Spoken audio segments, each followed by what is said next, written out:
David De Angelis presents Working with the Law, Powerful Principles for Abundant Living by Raymond Holliwell. Digitally narrated using the voice of Edward Herman. This book is lovingly dedicated to all humanity and to you who have shared in any way to make it possible. Your love, helpfulness, support, encouragement, and inspiration are all bound within these covers. I am indebted. Preface. Students for many years have come to this school asking for a better understanding of God and desiring knowledge of the best way to get the most out of life. They have heard God spoken of as being afar off, when He is as close to us as the breath we breathe, closer than our hands and feet. They have heard Him spoken of as love, divine mind, divine intelligence, Jehovah, God, Lord, first cause, primal substance, and other names. Being of an analytical mind, I too have wanted to know the facts of a truth. If it is a truth, there are facts to be had, and they can prove themselves, not alone in spirit, but in a very practical way. It is my intention to present these lessons simply, without high-minded words or vague statements that sound pretty and promising. The terms above named are all synonymous. They mean one and the same thing, and I choose to use a simpler name that everyone will understand. I shall call God working in our lives law. Interpreting the law in several ways should bring it more clearly into our way of thinking. Then, as we strive to work with the law, we are living closer to God, and such living brings a better understanding. As you grow in knowledge and are able to form better opinions, do not hesitate to change your views.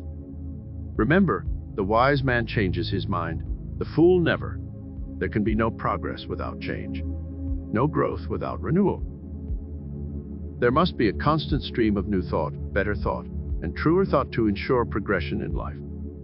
As soon as you perceive the better, let go of the old, grasp the new. To continue to hold on to the old and inferior when the new and superior is at hand is to retard growth, and to this one cause may be traced many of the ills of man. Proceed to use your thinking faculty, and take care that it does not use you. Master your mind and guide it intelligently, that is, exercise discrimination in all your thinking. Learn to think as you ought to think. Give your mental life to the matters that are absolutely essential to your welfare, and the balance of your thought to themes of beauty, truth, and progress. In other words, live with the ideal, but do not neglect the practical. Aim to adjust the two, and to strive to be on the outside what you idealize on the inside. Your thoughts make you, and your ideals, principles, or ruling desires will determine your destiny. Learn to use your powers unless you wish to be used by them. Make a daily effort to use the knowledge you have gained. Try to improve upon all your opinions. Endeavor to obtain a truer and larger conception of each of your personal views. This process entails effort, but all such mental discipline is highly constructive. It leads to a steady increase of mind power, and it is the mind that matters most among life's actualities. You may occasionally blunder. We are all inclined to do this, more so in the earlier stages of our mental development. However, we learn by our mistakes, then by the constant use of our intelligence, we cause our faculties to grow so strong and alert that in time we are able to avoid further errors. Man's problems are mental in nature. They have no existence outside of themselves, and it has been discovered that nearly all will yield up their solutions when subjected to a broad and exact analysis. You can acquire this ability by studying the law of life and its modes of expression. Then, by constant effort, use your thinking faculty in constructive ways as you work with these laws. Have good and sound reasons for all the views you hold. As you try to find these, many of your old-time views will fall to pieces. Form clear and definite ideas regarding your convictions as to why you do as you do, and as to why you think as you think. Such practice is like conducting a mental house cleaning. The practice of clear thinking tends to clarify the mind, tones up the faculties, sharpens the perceptions, and gives one a stronger and better grasp of the basic essentials for a larger and richer life. Clear and exact thinking is a very great necessity. It is, in fact, a sure means to advancement on the material as well as on the spiritual planes. A line of distinction, however, should be drawn between mere surface thought, that is, ordinary, trivial and commonplace thinking, and real thought, which is associated with the understanding of truth. The latter is deep thinking, which arouses dormant powers, quickens the perceptions, and leads to the enlargement of the understanding. The former is but a passing phase of mental activity, while the latter governs the life of man. The shallow surface thought that we give to the ordinary duties and small things of daily life is not the thought that reforms our character, develops our mind, or changes our destiny. It is the positive, deep, and penetrating thought that comes from profound and strong conviction, born of a higher perception and a clearer realization of the truth. The surface idea is not the real thought. The inner convictions which control one's aims, desires, and motives constitute the real thought of the individual and wholly determine the course of his life and personal destiny. Psychologists tell us that every individual is controlled by his convictions, whether he is aware of it or not. Such convictions largely determine the nature of his thinking. The inner thought coming from the heart represents the real motives and desires. These are the causes of action. If his ideas or convictions are wholesome and true to his higher nature, all will be well, and he will reflect something of the harmony and beauty and utility of his constructive and superior views in his personal life. If his convictions or ideas are not wholesome and true, he will reflect something that is discordant, inharmonious, and evil.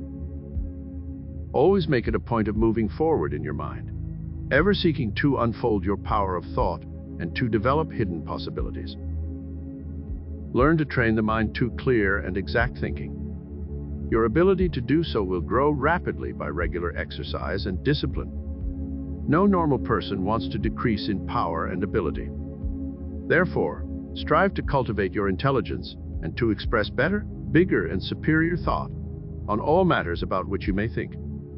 There is so much good in the world that it can outbalance the evil. Therefore, you can go on thinking more constructive and good thoughts every day about yourself, your fellow man, life, and all natural things, to the constant enrichment of your mind and the improvement of your whole being. You cannot get the most out of these lessons by reading them once or twice. They should be read often and studied with scrutiny. You will find with each reading something clearer than before. Raymond Holliwell. Foreword.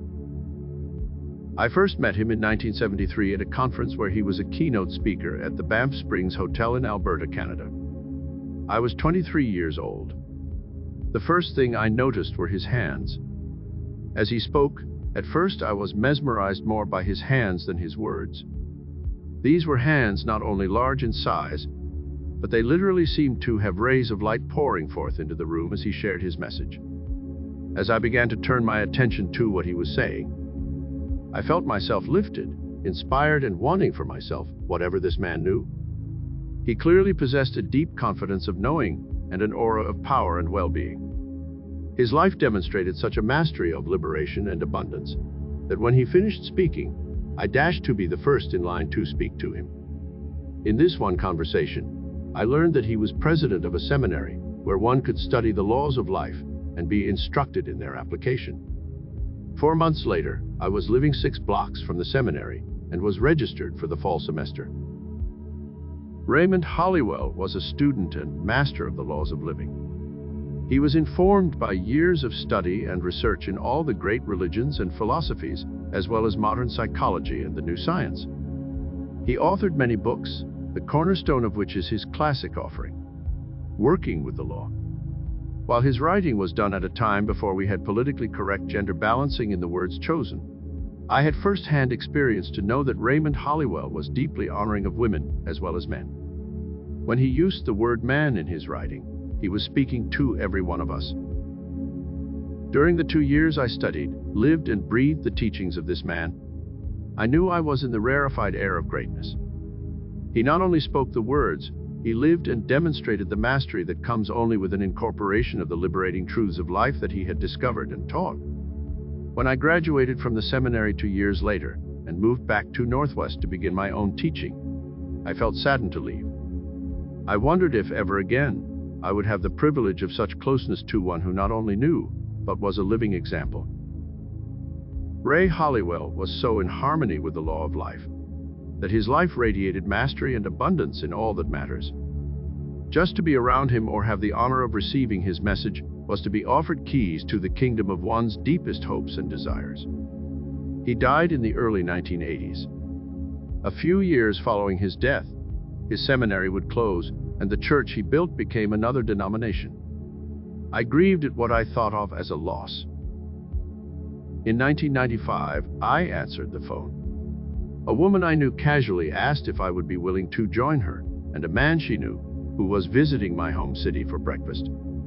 I told her how very busy my week was, and suggested maybe next time he came to town we could work it out. She asked again with a new insistence in her voice, and wanting to help her out, I reluctantly agreed. I would later find out that the man with whom the breakfast was planned had agreed to breakfast with the same reluctance, only wanting to help out the woman making the invitation. I went to the Greenwood Inn and sat down at the meeting. Within a few minutes, I felt a kind of exhilaration. A remembrance of how I had felt when I first met Raymond Holliwell began to dawn in my awareness. It was the knowing that I was in presence of the kind of greatness of being that one rarely, if ever, is gifted to experience. The man I was sitting with had spent his life studying the great laws of life and devoting his efforts to assisting others in incorporating the freedom, abundance, and well-being that is the natural result of living in harmony with these laws. As we discussed our individual exploration into these laws, he mentioned that he had often turned for inspiration to a great book of understanding, Working with the Law, by Raymond Holliwell. My jaw dropped and my heart opened. Clearly the universe had more in mind for this meeting than a casual breakfast that would soon be forgotten. The man with whom I was sitting would become one of the great teachers and best friends of my life. His name, Bob Proctor. For many years, Bob and I talked about creating an opportunity for others to have access to the power and freedom that studying, working with the law, offers. You are now holding that opportunity in your hands. Mary Manning Morrissey. Working the law. The Lord God made the earth and the heavens and every plant of the field before it was in the earth, and every herb of the field before it grew. Genesis 2:4-5. The question uppermost in the world of thought today is whether a man has the capacity, equipment, and power to control his life, whether he can be what he wants to be, or whether he is a drop in the great ocean of life. Millions are affected by unemployment, poverty, and want. Can they help it? Where we have thousands of homes broken on the rocks of matrimony, can such a breach be repaired? Millions complain of sickness and disorder in countless forms. All this gives rise to the belief that we are victims of circumstance over which we have no control. Such belief makes of us fatalists and karmic addicts instead of masters and controllers of our destinies. A fatalistic belief is contagious, and when man submits to its influence, believing that the circumstances around him are stronger than the power within him, that man is defeated before the race is run. In the history of the race and the biography of man, there is a long list of evidences of man overcoming circumstances and meeting his problems of life. Evolution and anthropology alike furnish the truth that man is responsible for what he is. He has power to control his circumstances, and by using this power, he has created other circumstances more necessary in his upward climb. Yet some, not sure that we create our circumstances, are rather prone to think that they are caused by heredity, karma, environment, or numerous other external things. These are the real reasons, they think, for our failures. They believe in the natural limitations of life. They live in the conviction that as we are, so we must remain. They are sure that what is to be will be. The scientist, on the other hand, searching into the mysteries of human life, reveals to us a wonderful world of power, possibility, and promise. He tells us that the mind is the creative cause of all that transpires in the life of man, that the personal conditions are the results of man's action, that all the actions of man are the direct outcome of his ideas, that we never make a move of any kind until we first form some image or plan in the mind. These plans or ideas are powerful, potent. They are the causes, good, bad, or indifferent, of the following effects. which in turn correspond to their natures. He tells us that these ideas liberate a tremendous energy. Hence, when we learn to employ our minds constructively, we use correctly these hidden powers, forces, and faculties. This, the scientist tells us, is the key to success in living life. There is a marvelous inner world that exists within man, and the revelation of such a world enables man to do, to attain, and to achieve anything he desires within the bounds or limits of nature. I believe the reason the famous English literary genius William Shakespeare is the leading dramatist of the world lies in this realm. The great Greek dramatists, with their noted insight, always saw the causes in some external fate or destiny that brought about the downfall of their characters, but Shakespeare saw something within the man as the cause of his failure or success. The fault, dear Brutus, is not in our stars, but in ourselves that we are underlings.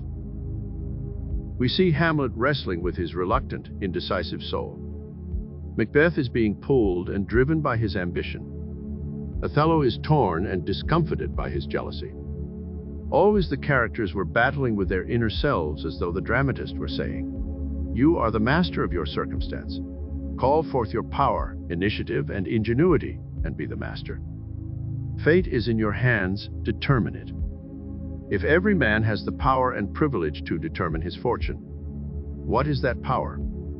How can we recognize it? If all conditions are the result of our actions, and all actions are the outcome or the fruit of our ideas, then our ideas must determine the conditions in our daily lives. An idea is a thought or a group of thoughts. An idea is an image or a picture in the mind. There must have been an idea, a mental picture, back of every well-known achievement and invention. From the beginning, this is the creative plan. We read in the first book of the Bible that the great architect, God, saw a finished pattern or idea before it grew. There was a mental picture established within the mind of the Creator before it became a reality on the without, in some form of a creature. The Lord God made the earth and the heavens and every plant of the field. Before it was in the earth, and every herb of the field before it grew. Every architect and builder follows the same plan, whether he is building or planning a house, a bridge, an institution, or his own life. Every man is his own designer and builder. Like the Creator, he makes his creations within before they materialize on the outside. All fears of sickness, poverty, and old age are impressions, ideas, and mental pictures, long before they become painful realities. Every idea and mental picture must produce after its own kind, whether the picture is good or bad. The law determines it so. The law does not question or challenge the kind of picture we give to it. It only knows that it must take what is offered or planted and then proceed to materialize it into a visible form. Some men can visualize great engineering achievements, yet they do not know that by the same method they can overcome their diseases and despairs and enjoy the health and happiness they long for. Mechanical engineering is the same as mental engineering. They are both dependent wholly upon a creative intelligence. Mental photography, like mechanical photography, produces exactly what it sees. A picture of a homely, unsightly person never turns out to look like a beauty pageant winner, nor does the little, short person look tall and large on a photograph. A picture of black will not be white. Neither can negative, destroying ideas produce constructive and positive results. If the ideas are negative, they will in turn create negative results. I knew a woman who once lived in a beautiful home in an exclusive suburban district, with every comfort that wealth could supply to make her happy. This home was a large rambling house, facing a beautiful lake, with green terraces sloping to its edge. Flower gardens, perfectly kept, were scattered freely along each path throughout the estate. She had many servants to help her, and from observation, her life was just about as complete as one might dream about. But with all this wealth and beauty, the woman was heard to remark to her friends that she hoped the day would come when she would be relieved of the big house and all its problems and could live in a trunk. She wanted a room to herself, for herself, and just large enough to move about without any extra space to dust and to keep clean. A few years elapsed. Her husband died and left the estate to her. She sold the home at a sacrifice. Her other holdings depreciated so much in value through unwise investments and transfers that she had but a small income left. She went to live with a sister, and true to her wish, she now has a small room on the third floor and practically lives in a trunk. Whether she is happier now than before, I do not know, but I doubt it. One thing I do know, that is, she gradually led herself to the small room and privations when her consciousness began to grow small and limited. She unconsciously touched the creative principle and supplied it with ideas of smallness and privacy and limitation, which materialized within a few years' time. As we assimilate in mind these ideas or mental pictures, we, knowingly or unknowingly, exercise a power to produce them. This creative process continues working night and day until the idea is completed. We cannot picture thoughts of poverty, failure, disease, and doubt, and expect in return to enjoy wealth, success, health, and courage. It just can't be done, any more than the photographer can take a beautiful picture of a homely creature. This creative principle is summarized in a sentence found in Proverbs. It reads, "As a man thinketh in his heart, so is he." You may have read or heard the statement before. It has been taught and expounded by philosophers of every age. You may have tried to prove the statement by ridding from your memory all negative thoughts, but because it took determined and persistent effort, you wearied.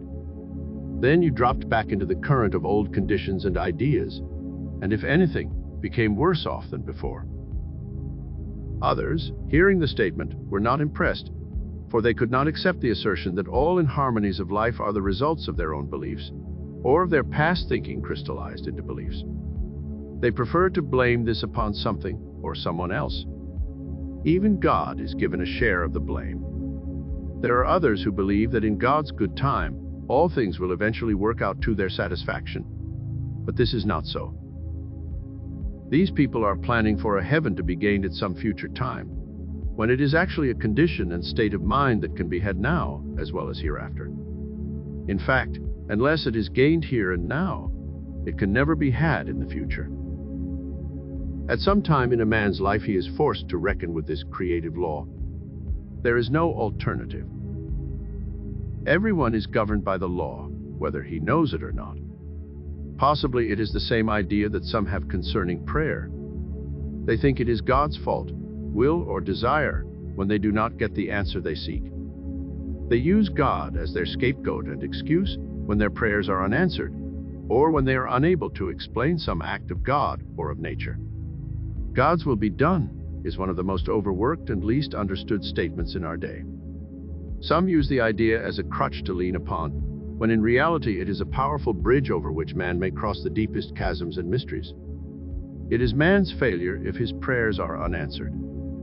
The creative law is ever ready to answer and cannot fail to respond when approached rightly and wisely. At the moment that man is able to contact and to realize the law, he will at once enjoy the benefits. It is the realization of the law in action that determines manifestation. An electrician, for example, does not pray and wait for the electric energy to make up its mind to serve him. He learns firsthand the laws of conduction and transmission in order to know how to cooperate with the law that governs electric energy. After gaining this knowledge, he can go ahead and set up the machinery which provides the means to generate and direct the power. Then he can snap in a switch and operate giant machines, create heat, set in motion countless other devices, or flood a room with light. He can do this, not once or twice, but as many times as he chooses, so long as he does not disturb the mechanics or violate the law governing the energy.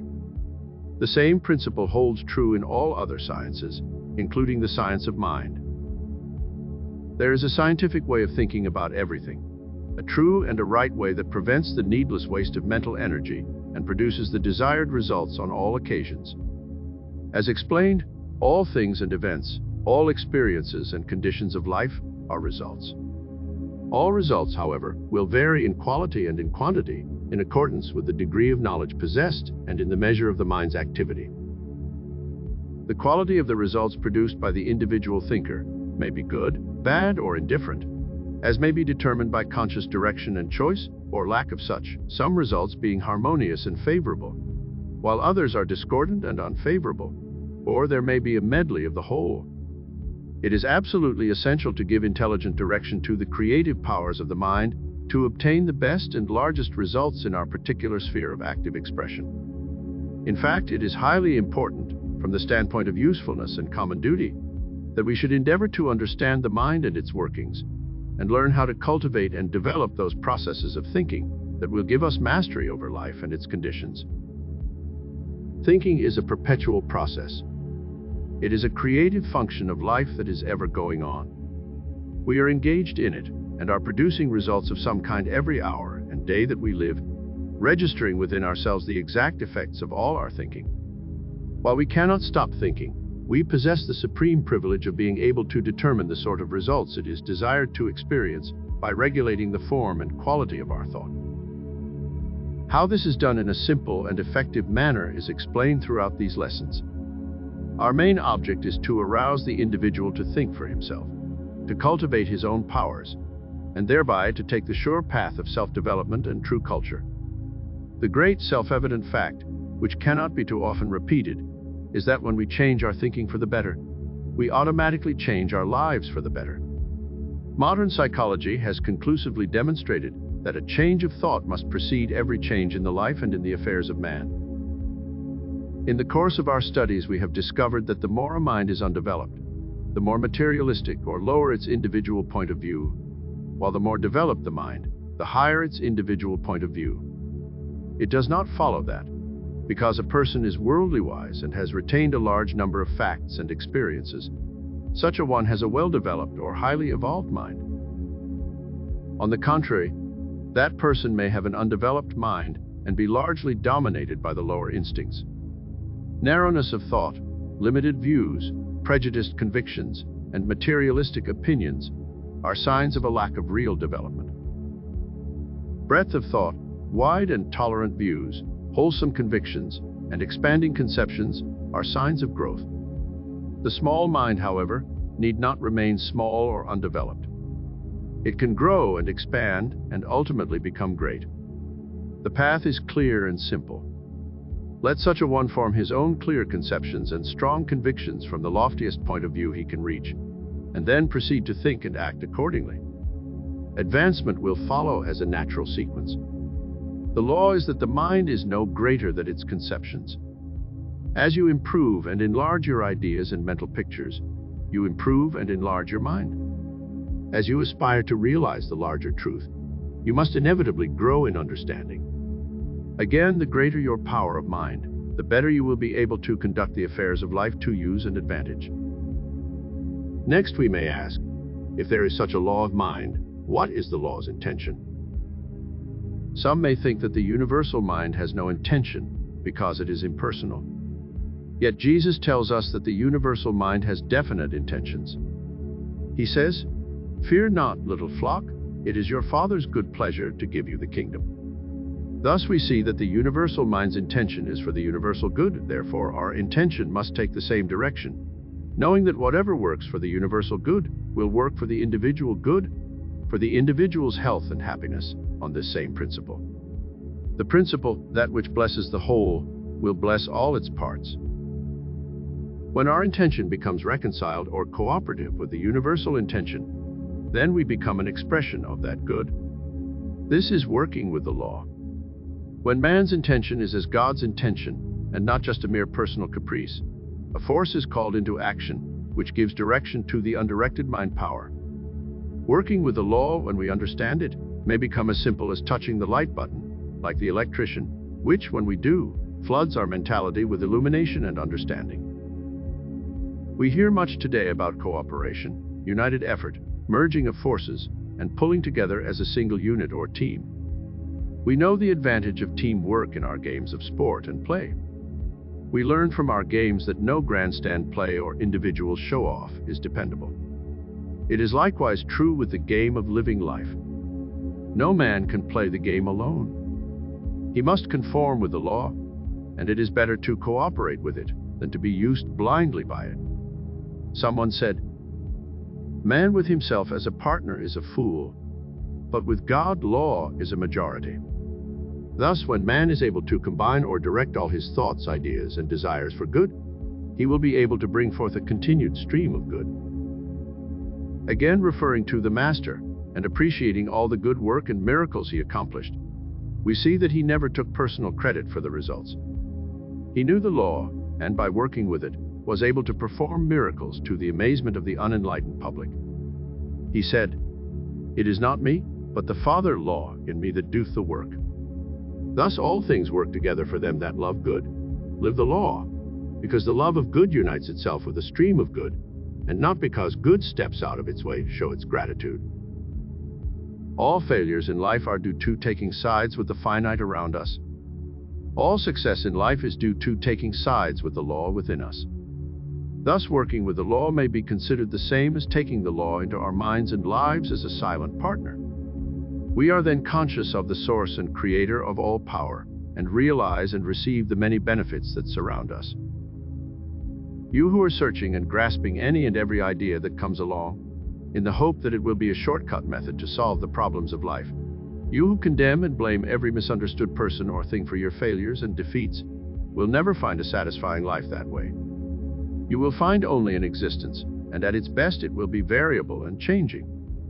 Life, with all its attributes of good, is a something that doesn't just happen to touch a fortunate few. It is a something you must create. It is a something you must plan, mentally picture, and think about. You who are seeking love, fortune, happiness, and success must understand that it is not something you may find. You cannot buy it, nor borrow it from another. No one can give it to you. You must create it within yourself. Your desires and ideas are like seeds you plant in the soil, but these are planted in the soil of mind. After planting the thought seeds, you cultivate them, nurture them, and guard them well until the harvest time. Then you will reap all that you have sown, and abundantly. Of course, he who has the cleanest and most fertile garden will enjoy the best returns. We may realize from this lesson that we have the capacity, for we can think, and in our thinking, create desires and ideas. We have the equipment. It comprises the ideas and thought seeds that we plant in the soil of the mind. We have the power, for the universal power of mind is endowed within each and every one of us. All that we may ever desire to have and to be is ours for the asking as we correctly apply the law of life, the law of mind. When a circumstance arises, we are not to come under it, to submit to it in servitude, but we are to surmount it, to overcome and master it, by exercising the creative law of thinking, and thus grow in wisdom and power. For, as Dr. John Murray so often said, we are according to our system of ideas. Law of thinking. As a man thinketh in his heart, so is he. Proverbs. To the average person, life is an enigma, a deep mystery, a complex, an incomprehensible problem, or appears so, but it is very simple if one holds the key. Mystery is only another name for ignorance. All things are mysteries when they are not understood, but when we understand life, it no longer appears mysterious. Man is a progressive being, a creature of constant growth, before whom lies an illimitable ocean of progress to be navigated and conquered only by development and culture of his inherent powers. The progress of the individual is largely determined by his ruling mental state, because the mind is the basic factor and governing power in the entire life of man. Attention should be given to the predominant mental state, for it will regulate the action and direction of all one's forces, faculties, and powers, the sum total of which will inevitably determine many particular experiences and the personal fate. The ruling state of mind is made up of various mental attitudes which the individual adopts toward things, events, and life in general. If his attitudes are broad in mind, optimistic in tone, and true to life, his predominant mental state will correspond and exhibit a highly constructive and progressive tendency. As almost all the forces of the personality function through the conscious mind in one way or another, and as the daily mental and physical acts are largely controlled by the conscious mind, it is obvious that the leading mental state will determine the direction in which the powers of the individual are to proceed. If his ruling mental state is upward bound, that is, aspiring, harmonious, and positive, all his forces will be directed into constructive channels. But if his state of mind is downward in tendency, that is, discordant and negative, then almost all his forces will be misdirected. It is evident, therefore, that of all the factors which regulate the life and experience of man, None perhaps exercise a greater influence than the ruling state of mind. Mental attitudes are the result of ideas, and these have their origin in points of view. Therefore, by seeking true and natural points of view, one may secure the best and most superior ideas, and these in turn will determine the predominating state of mind. We are prone to believe more than what we see. The evidences of the senses are the only facts that some accept. But now we shall realize more and more that it is what we believe that determines what we shall see. In other words, believing is seeing. More defeats and failures are due to mental blindness than to moral deviations. If one lived only by physical sight, his world would be very small. It is said of a bug that its world is only as large as the size of the leaf on which it lives, and many times it does not live long enough to consume the whole leaf. With man, if he lived according to the senses, the largest sense he possessed would be that of sight. Thus our whole world would extend only as far as we could see. If we believed in the testimony of our eyes, we would accept many conditions that are not true. For example, if you look down a railroad track, you will observe that at a certain distance, the two tracks converge at one point. This is not true. Have you ever stood on the boardwalk and watched a ship slowly sink into the sea as it sailed away? That ship wasn't sinking. Our eyes tell us falsely. When you are worried over some obstacle or problem, just remind yourself that it may be purely an illusion of the senses, that it may not be true at all, according to the law. Did you know that you don't even see with your eyes? Your eyes are like a pair of windows. At the back of the window there is a reflector, and this reflector in turn forms an image of what you see and sets up a wave current. This wave current follows along thin wires called nerves. This relays the image back to the brain. Here at the brain, it is referred to the memory center. If the picture is a common one, our memory accepts it readily. But if we are looking upon some new picture, some new scene, our memory does not recognize it, and then we must repeat the picture over and over many times until it makes a lasting impression. Therefore, we do not see with our eyes, we see with our mind. Thought is a subtle element. Although it is invisible to the physical sight, it is an actual force or substance, as real as electricity, light, heat, water, or even stone. We are surrounded by a vast ocean of thought stuff through which our thoughts pass like currents of electricity, or tiny streaks of light or musical waves. You can flash your thoughts from pole to pole, completely around the world many times in less than a single second. Scientists tell us that thought is compared with the speed of light. They tell us our thoughts travel at the rate of 186,000 miles per second. Our thought travels 930,000 times faster than the sound of our voice. No other force or power in the universe yet known is as great or as quick. It is a proven fact, scientifically, that the mind is a battery of force, the greatest of any known element. It is an unlimited force. Your power to think is inexhaustible, yet there is not one in 1,000 who may be fully aware of the possibilities of his thought power. We are mere babes in handling it. As we grow in understanding and in the right use of thought, we will learn to banish our ills, to establish good in every form we may desire. It is our power to think that determines our state of living.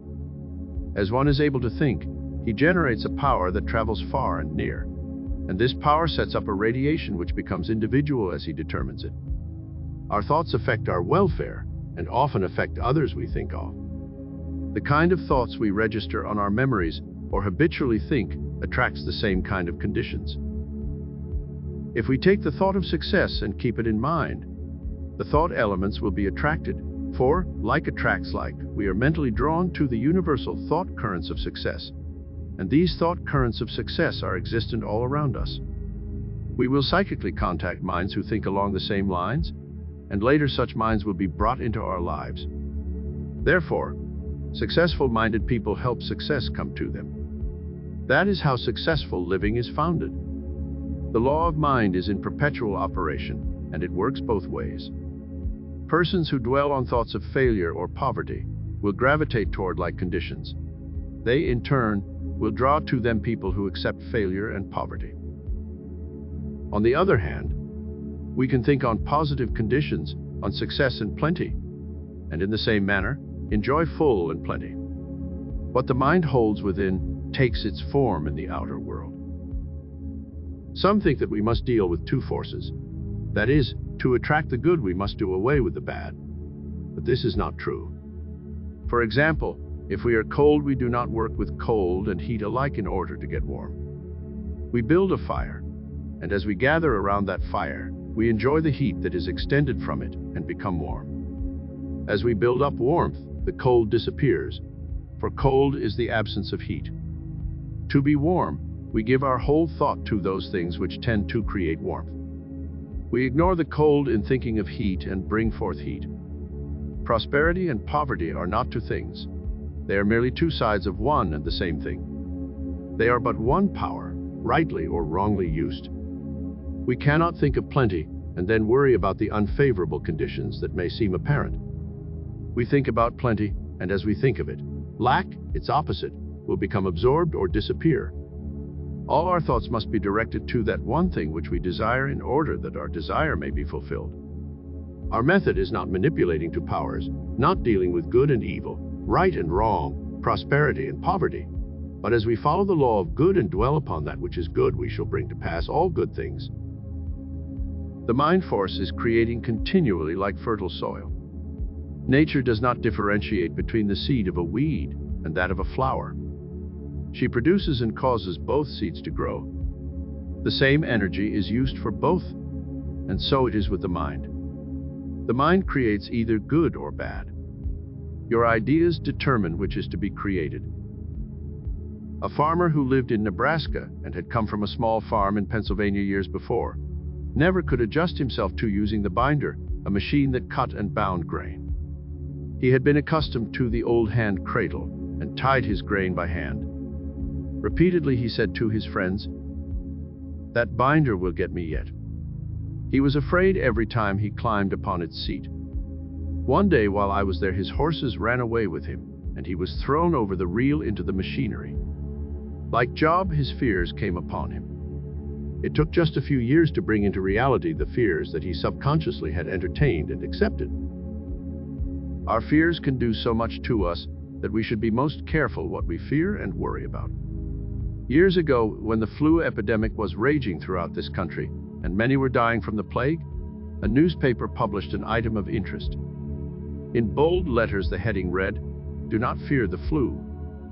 It was the caption of an article written by a local doctor who explained that fear was the greatest enemy of mankind, and that it would have a tendency to break down a person's mental resistance and make him more susceptible to the disease.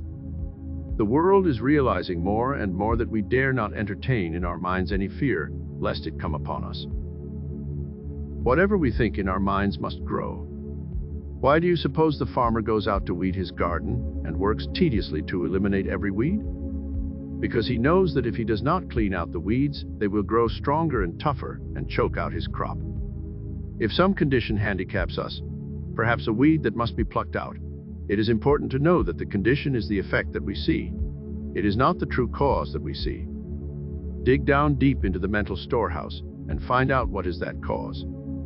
If we cannot discern it, there are others who can. Then weed out the cause by replacing it with the right kind of thought. That is, if it is fear, replace it with courage.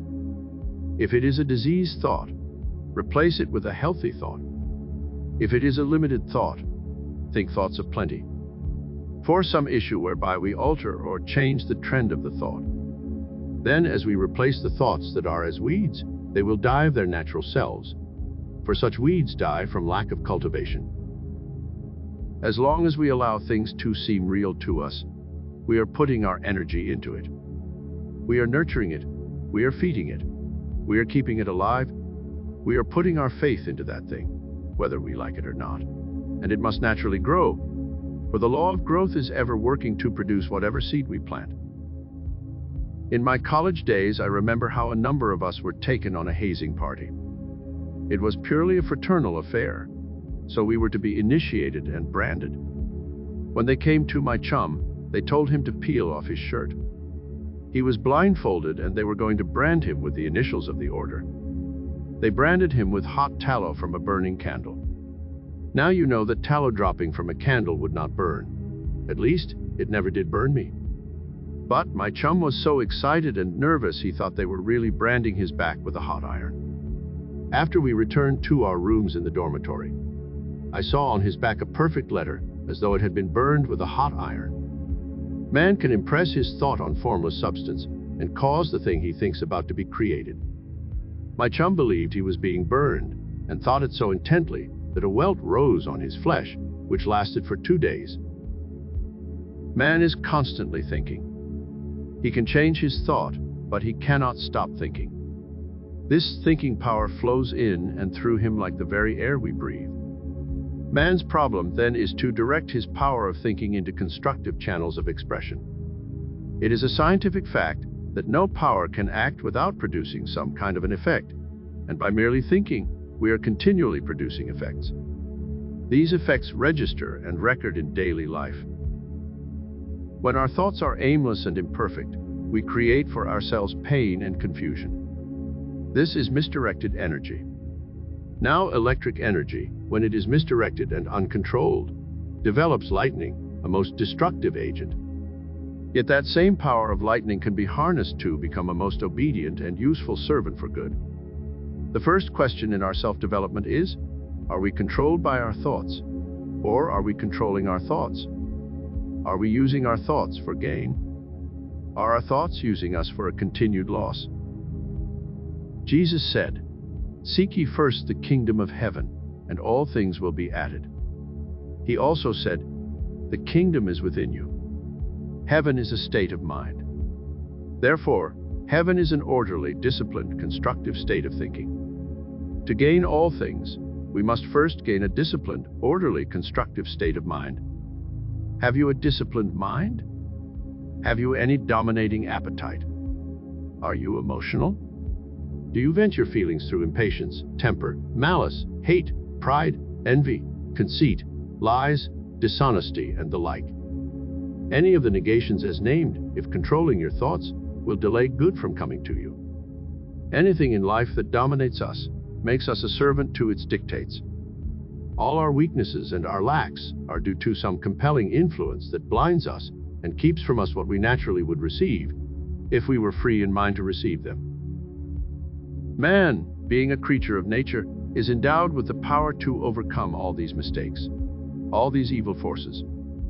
That power is unfailing in its operation. When used properly, one can master any trial. Nature has no problems she cannot solve. She has no troubles she cannot remove.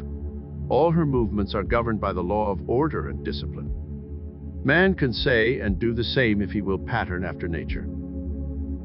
But first note, nature takes no chances. There are no ifs, ands, or buts. Her forces operate under a law. If a stone is thrown up into the air, it falls back to the ground again. The law says so. Thoughts in our minds are governed by a law with the same exactness. Mind is the source and cause of conditions in our lives. Hence, it is here that we start to adjust and discipline our thoughts in order to stabilize our affairs.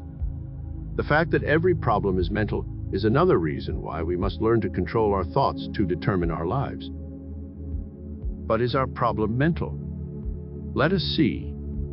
If we desire to gain wealth, we find that it is not a place nor an environment. If so, all the people in one city would be rich, and the people in another city would be poor.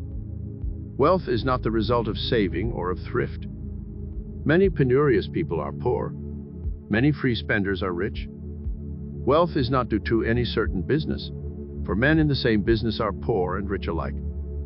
It is something within the mind of man that makes the wealth, and that something in the mind of man is the quality and type of thoughts he entertains. Look at nature again. We see she has every movement well organized.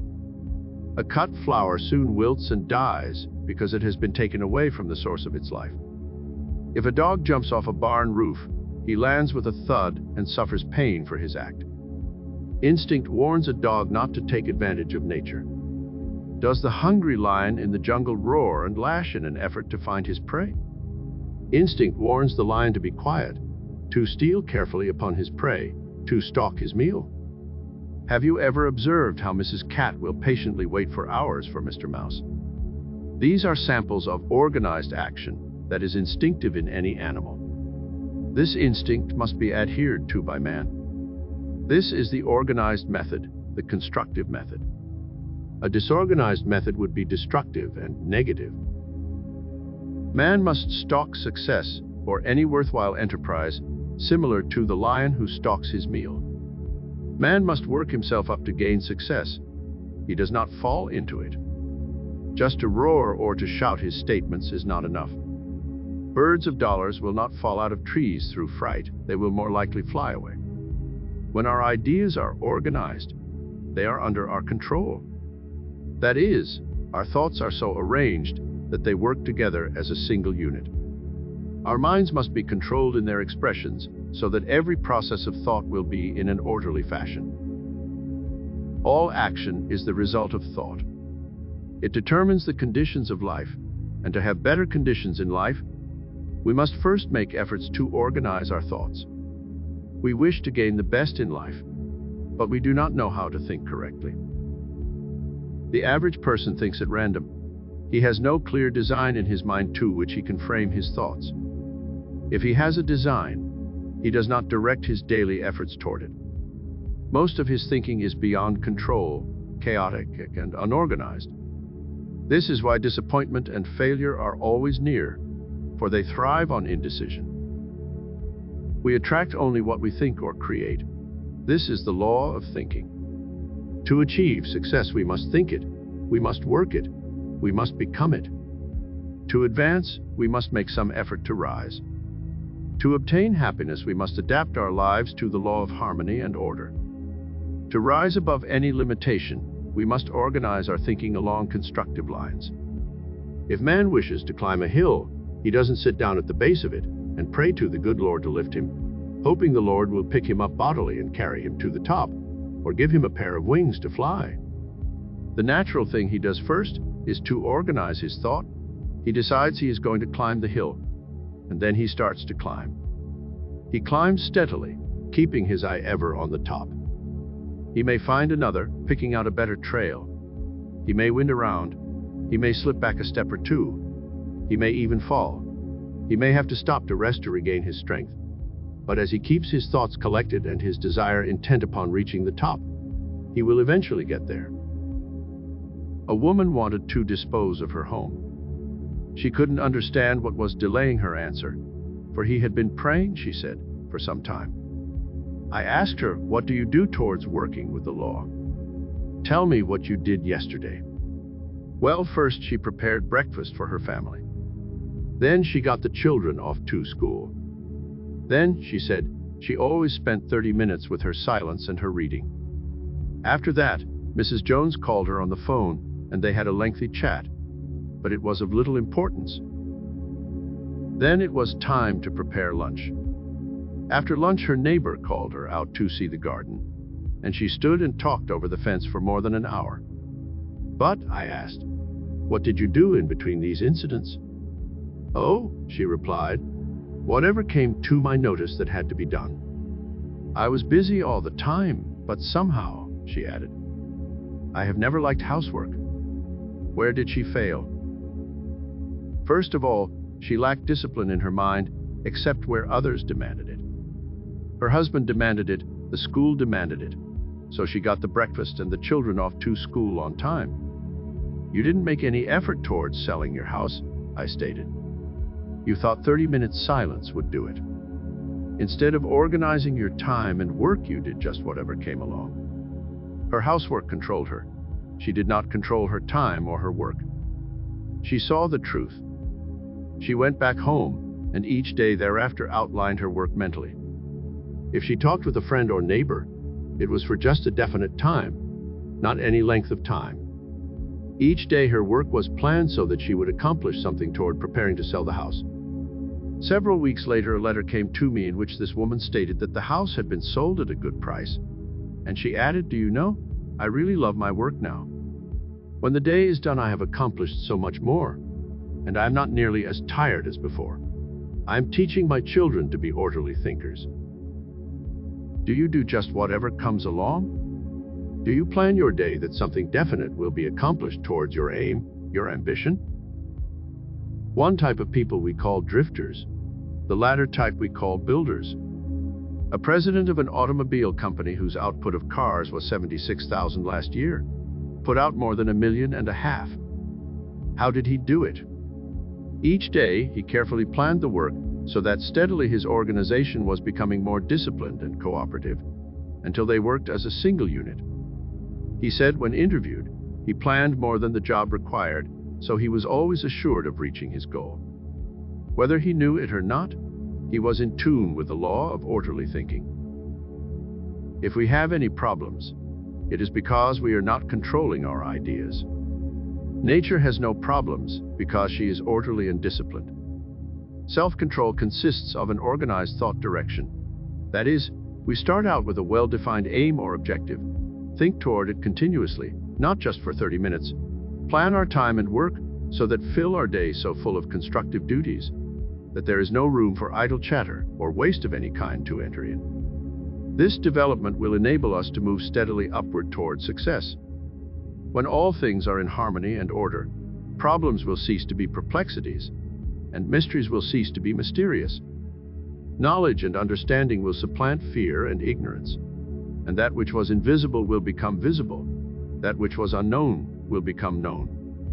Life with its circumstances is no longer an enigma, but a clear interpretation of the law of thinking. We are what we are according to our state of thinking. We attract only what we think or create. Thoughts are things. I hold it true that thoughts are things. They're endowed with bodies and breath and wings, and that we send them forth to fill the world with good results or ill. That which we call our secret thought speeds forth to Earth's remotest spot, leaving its blessings or its woes like tracks behind it as it goes. We build our future, thought by thought, for good or ill, yet know it not. Yet so the universe was wrought. Thought is another name for fate. Choose then thy destiny and wait. For love brings love and hate brings hate. Henry Van Dyke. Law of supply. Ask, and it shall be given you. Seek, and ye shall find. Knock, and it shall be opened unto you. Matthew. Man is never satisfied. This fact is deplored by many, but God did not intend that man should be forever satisfied. The law of his being is perpetual increase, progress, and growth.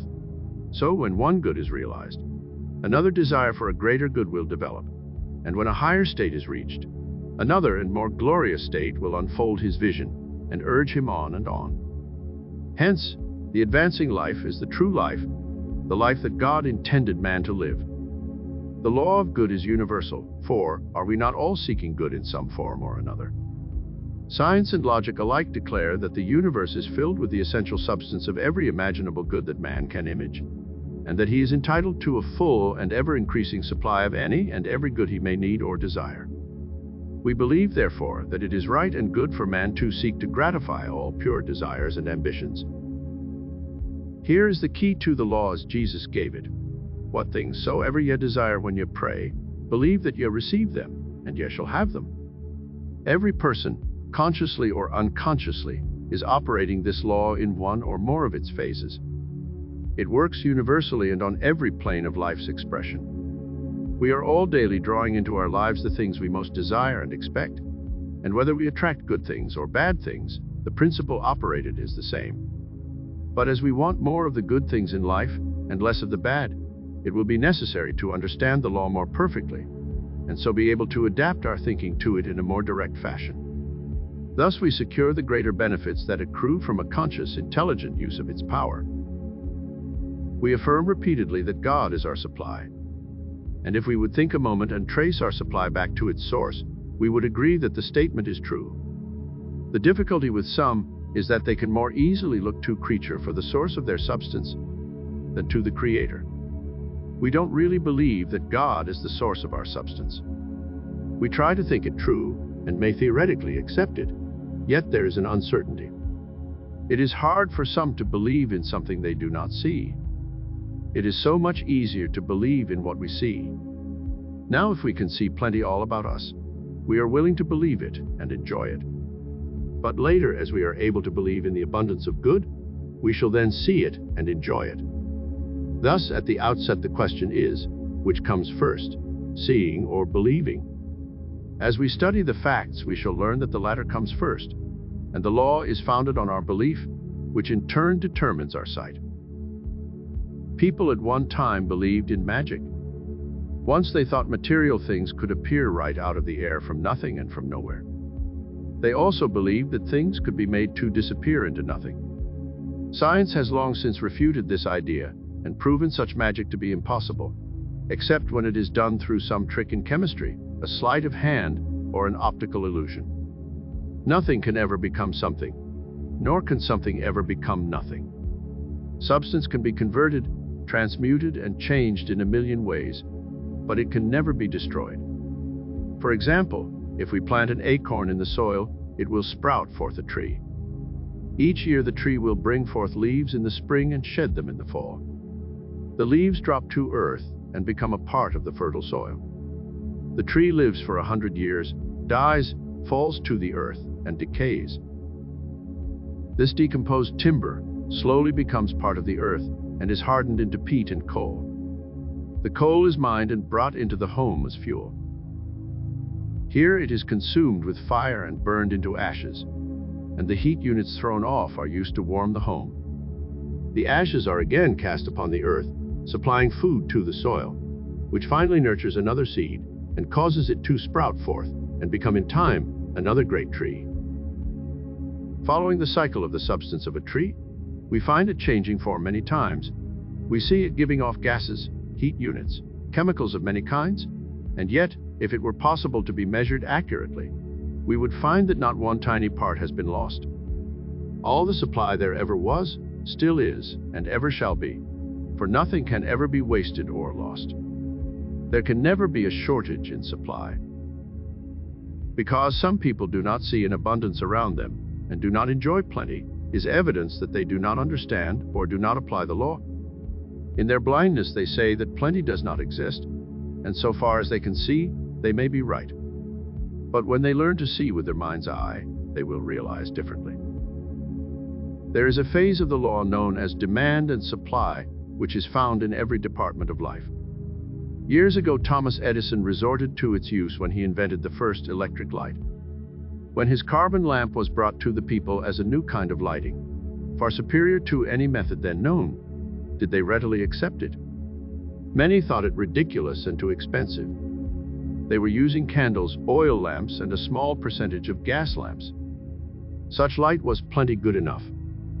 Hence, quite some time elapsed before the public was educated to the advantages of electricity over the old ways of light, heat, and power. Not until the people were convinced of the advantages of this new power did they invest in its future, build powerhouses, set up poles, and string wires all over the town to factories and homes. How was all this accomplished? When there was a demand for the need of electric power, the supply was forthcoming. Where did it all come from? Out of the earth, out of the air, from water power, steam power, gas, oil, and 1,001 other sources. It comes directly from nature, whose foresight created these materials in the earth. Once our forefathers were in style when they rode the stage, a hack, or a carriage. It has not been so long since one was the talk of the town if he owned a fast team of horses and a rubber-tired Victoria or gig. Where are they now? Gone and almost forgotten. The automobile has supplanted them. How did it all happen?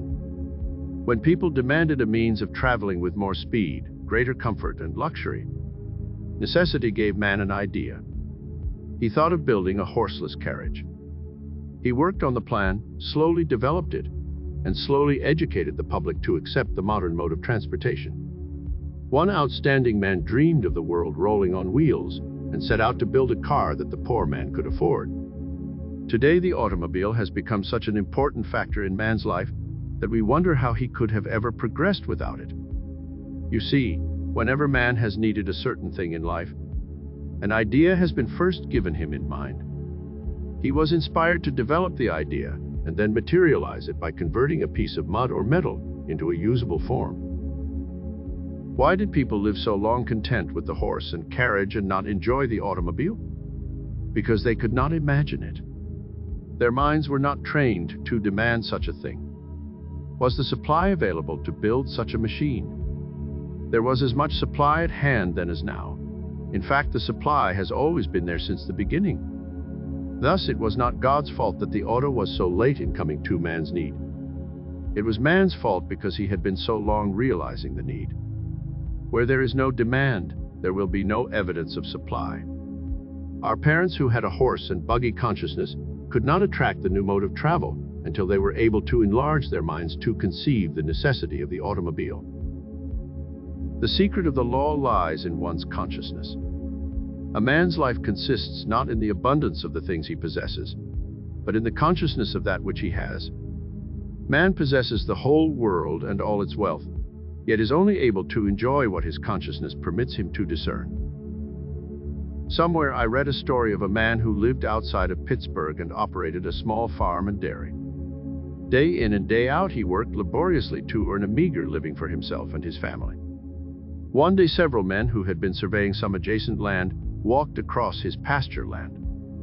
When they were crossing a stream of water that ran through the field, the farmer noticed them stopping, stooping down, and studying the slime and scum that had collected against the crude footbridge he had laid there. One man had scooped up some water in his hand and apparently drank it. Another collected some water in a canteen he carried attached to a buckle on his belt. The farmer was puzzled and wondered why anyone should be interested in that stuff. Even the cattle had no taste for it, for they pushed the scum aside to drink the clear water. Some weeks later, a man called and offered him a fabulous price for the farm. Why, the man must be crazy, he thought.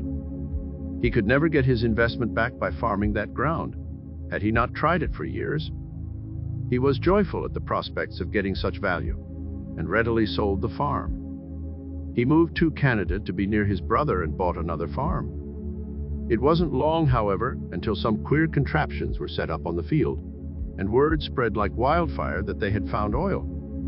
In a few years, that farm of less than 100 acres produced millions of dollars in oil for its owners. The farmer remained poor and worked hard because he knew only how to scratch the surface and till the soil. Nature had supplied in abundance for the man, but he could realize only a scanty portion. He could see the farm only as acres of stones and dirt. The law is not at fault because the man was poor and had to work so hard to earn a living. Man will ever be poor as long as he demands of life a meager living and sees in it a struggle, toil, hardship, and limitation. The thing we dare not do is to fret and worry about supply or about where our next dollar is coming from. Fretting and worry tend to restrict and limit the supply at hand. They tend to close off the outflow of substance, whether that flow is small or large. Instead of lifting us out of limitation, instead of improving our conditions or increasing our supply, they drag us deeper into the throes of doubt and fear. Instead of expecting more to follow, we grow tense and anxious, which increases our fear and brings us less and less. Instead of tightening up in our thinking, we must relax and be more expanding. We must educate our minds to a larger state of thinking. When we can think and realize more abundance, we shall receive more abundantly. This does not mean that the engineer is destined to be rich, while the farmer remains poor. There are poor engineers and rich farmers. It is not the vocation that determines riches, but the demands we make of our vocations that determine riches. As we are able to think and to realize more abundance out of what we already have, we shall not only expand our thinking, but receive more abundantly. This is the basic principle of the law. The magnet was not charged of itself, but had to be charged with an electric energy by one who understood the operation. A magnet in the hands of an untrained man would be little changed, but in the care of a trained engineer, it could become a strong force of attraction and do a great good. Likewise, the mind magnet of a person can be stimulated to a strong force of attraction if it is possible to get help from one who already has a full understanding of the law and can give him a good start. Of course, the mind magnet can be charged with constructive thoughts, but it will take some time for these to be effective, and the student who lacks perseverance may too readily become discouraged before the work is accomplished. I always advocate that it is better to get a good start when possible by getting help, rather than to come over the slower and more arduous path of self-education. Then the student, knowing that the law does work, will be able to make rapid progress in his development and practice. All the poverty in the world arises from a poverty consciousness, whether it be collective or individual. Why do millions suffer lack and millions more die yearly in India from starvation? I am told that many of them have never in a whole lifetime enjoyed a full meal. Surely it is not because nature has underestimated the need for so great a people. Surely it is not because there is not enough food to go around. It is because the vision of the people has been limited to such poverty. Ask the farmer about his crops. He will tell you his problem is not scarcity, but oversupply. Ask the miner, no matter whether he mines for gold, silver, diamonds, coal, or iron, he will tell you that the supply is far greater than the demand. Ask the scientist, and he will tell you there is food aplenty. There is more food in the air yet undiscovered than we can use. There is more power in a single drop of water or in a lump of sugar than man can realize at this moment. The supply is greater than the demand, and the demand is determined by man's own thinking. The proposition with most of us is that our power of attraction is too weak to meet the demands. Our mind is like a magnet which draws unto itself its own like, type, and kind. A magnet can draw to itself in proportion to its power of magnetism that is generated or collected within itself. Our mental magnet is greatly reduced in strength by our worries and fears, and our inflow of good is slowly closed off. If our mental force becomes too weakened, we may even repel what little good that is trying to reach us. As we can charge a magnet with electric energy to build up its power of magnetism, so can our mind be charged with a mental energy that builds up a power of attraction. Like nature, we must follow a natural law. Nature never builds downhill, always up. To receive prosperity, we, like nature, cannot perform magic or miracles. We cannot make health or happiness or dollars out of nothing. Nature shows us how we can convert much or little of the available substance into a usable material. The available substance is our thought, and we charge our minds with constructive thoughts. Like nature, to accomplish good, our thoughts must always be building upward, must be constructive. If, for example, a drone bee in a hive has decided to lay down on its brothers and only do a half job, does Mother Nature agree and find a part-time work for the special bee? She does not. She impresses the other bees, who are working hard to collect the honey and fill the hive, to send their soldiers after the drone. It is politely marched outside and stung to death. Nature destroys a lazy bee. If thoughts enter our minds that are not full strength, are not wholly positive, like nature, we must comply with the law and destroy them. We dare not entertain a half-truth or a lazy thought without weakening our power of attraction and reception. Right here is an excellent place for us to begin with an inventory. We law should sieve our thoughts carefully to separate the strong thoughts from the drone thoughts.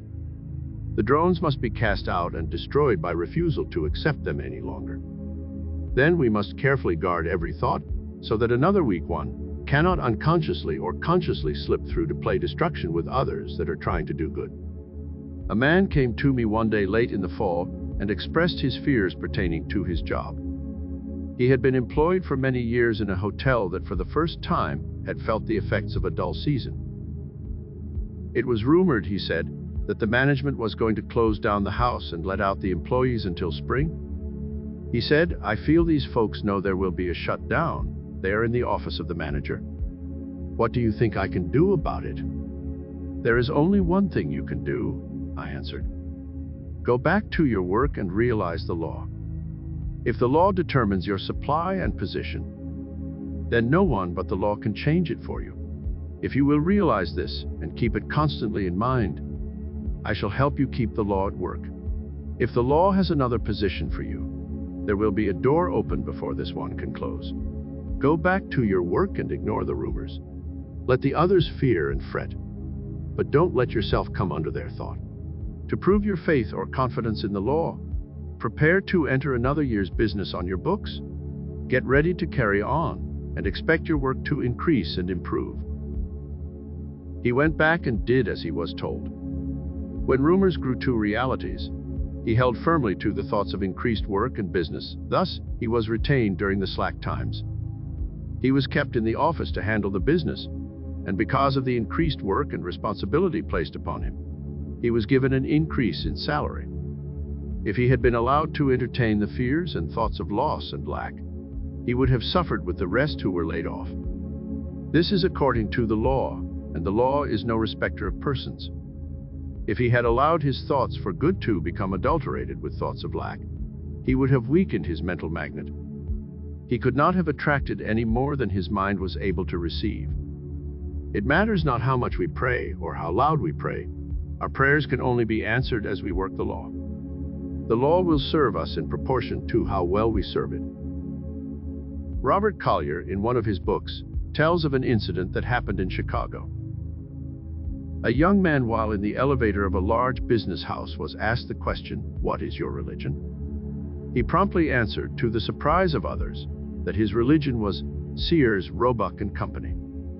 That young man is one of the executives of the same company today. Why? He touched the law of supply in that he thought solely in terms of his interests. His firm's success was his success. His concerted interest enabled him to become a part of the firm. Today he has a tufted seat, a handsome office, and a fine salary. If your need is supply, then your religion is the same. Like the young man, your single thought must be abundance. As abundance and supply are one, then to use the law, you must think supply, talk supply, and live supply with every thought. Keep your thoughts so occupied with ideas of plenty that any and all the drone thoughts of lack or loss will be destroyed. Remember not to confuse money with supply. Money is but one of the numerous means of supply. Money is not the root of evil, but the love of money is. If you concentrate upon money alone and use every means to gather it and hoard it, you're forcing the law to close out other good. If you concentrate on a part and not the whole, you get only a small part. If you concentrate on the whole, you enjoy all its parts. If you love money, use the law solely to amass riches, you may gain riches, but you will also lose so much more that is good, that your life will be quite empty and lonely. I knew a man who determined early in his life to concentrate on accumulating money. He attained his ambition and became an influential power in his town. He confided in a friend before he died, saying, "I did everything I knew to become rich. I gained riches, but I lost the love and companionship of my wife and the joy of being a father to our children. I lost my health and am spending my wealth to regain my health, but somehow it doesn't respond. Yes, I learned how to get rich, but I never learned how to live." If we love the law, use the law to gain supply and use it wisely, we will satisfy every desire. We will learn how to live wholesomely, freely, and wisely, and there will be no losses. Our lives will be as complete as God, the law, designed them to be. There may be many of you who are trying to follow the truth ideas and who have earnestly affirmed in thought statements for supply, but somehow it has only come in small amounts or not at all. This may be largely due to the fact that your senses are yet too strong for your mind to control. You must see first before you can believe. That is, you are so used to seeing just so much supply or money that in spite of your statements, you believe more in what you see than in what you are trying to think. To you, it is necessary first to train your senses to come under the control of the thoughts which you know you must think to conform with the law. Florence Shinn gives a clear example of this in her book, The Game of Life. She tells of a man who was seeking a new position and, having a limited amount of money, was debating in his mind whether to buy a new coat or to hold tight to the money in case he was long in getting employment. He was advised to buy the coat, and it was an expensive fur coat. This reduced his bank account considerably, but it increased his confidence and stimulated his faith to such a degree that his prospective employer caught the spirit of it and gave him a splendid job. The coat served to enable him to feel prosperous, and the venture strengthened his courage and confidence, so the law proceeded to satisfy the demand. If such a condition arises, wherein one feels better for seeing some evidence of prosperity, then it is wise to do that which makes it easier for the person to draw prosperity to him. Certainly it is not helpful to work for prosperity and see a stack of bills before you or a condition of limitation and squalor around you. It is better to come away from such a sight and go where the view is more in keeping with the desire of the mind. When I desire to work for prosperity for myself or others, I try to stay in an environment where there is plenty and beauty, and where the people around me are not in limited straits. It follows, therefore, that you can steadily draw into your life any and every form of good you may truly desire, as it is the will of God that you should enjoy every good that will promote happiness and progress. All desire is an expression of the will, while to expect good is to demand good, so that both are necessary to attract supply. Therefore, seek to adjust your desire with God's plan, the law, and expect that every good and only good can reach you. Then nothing but good can come. An abundance of all needed good is the natural heritage of every man, woman, and child. That is a vital truth. It is wrong for one to dwell in poverty when there is plenty for all. It is wrong for one member of the human family to accumulate vast wealth at the expense of his fellow man, wrong for one to dwell in conditions of war and chaos when peace may prevail, wrong for the strong to take advantage of the weak, wrong to lack in good of any kind that may be essential to promote the welfare and happiness of the individual. So, whatever falls short of giving satisfaction, harmony, growth, and increase is abnormal. Nature originally intended that the real needs of man should be adequately supplied, not his surface wants, which are often impulses, but the normal specific needs of the individual, which would be abundantly satisfied, were man to live in closer harmony with the fundamental law of supply. Nature is a prolific producer of blessings which she gives freely to mankind, ever producing all things for a good and useful purpose. Every individual, therefore, has a natural right to a full supply of every good that he can use or enjoy. Owing, however, to the artificial means man has been taught to use and to depend upon for his supply, he has lost sight of the basic truth upon which this lesson is based.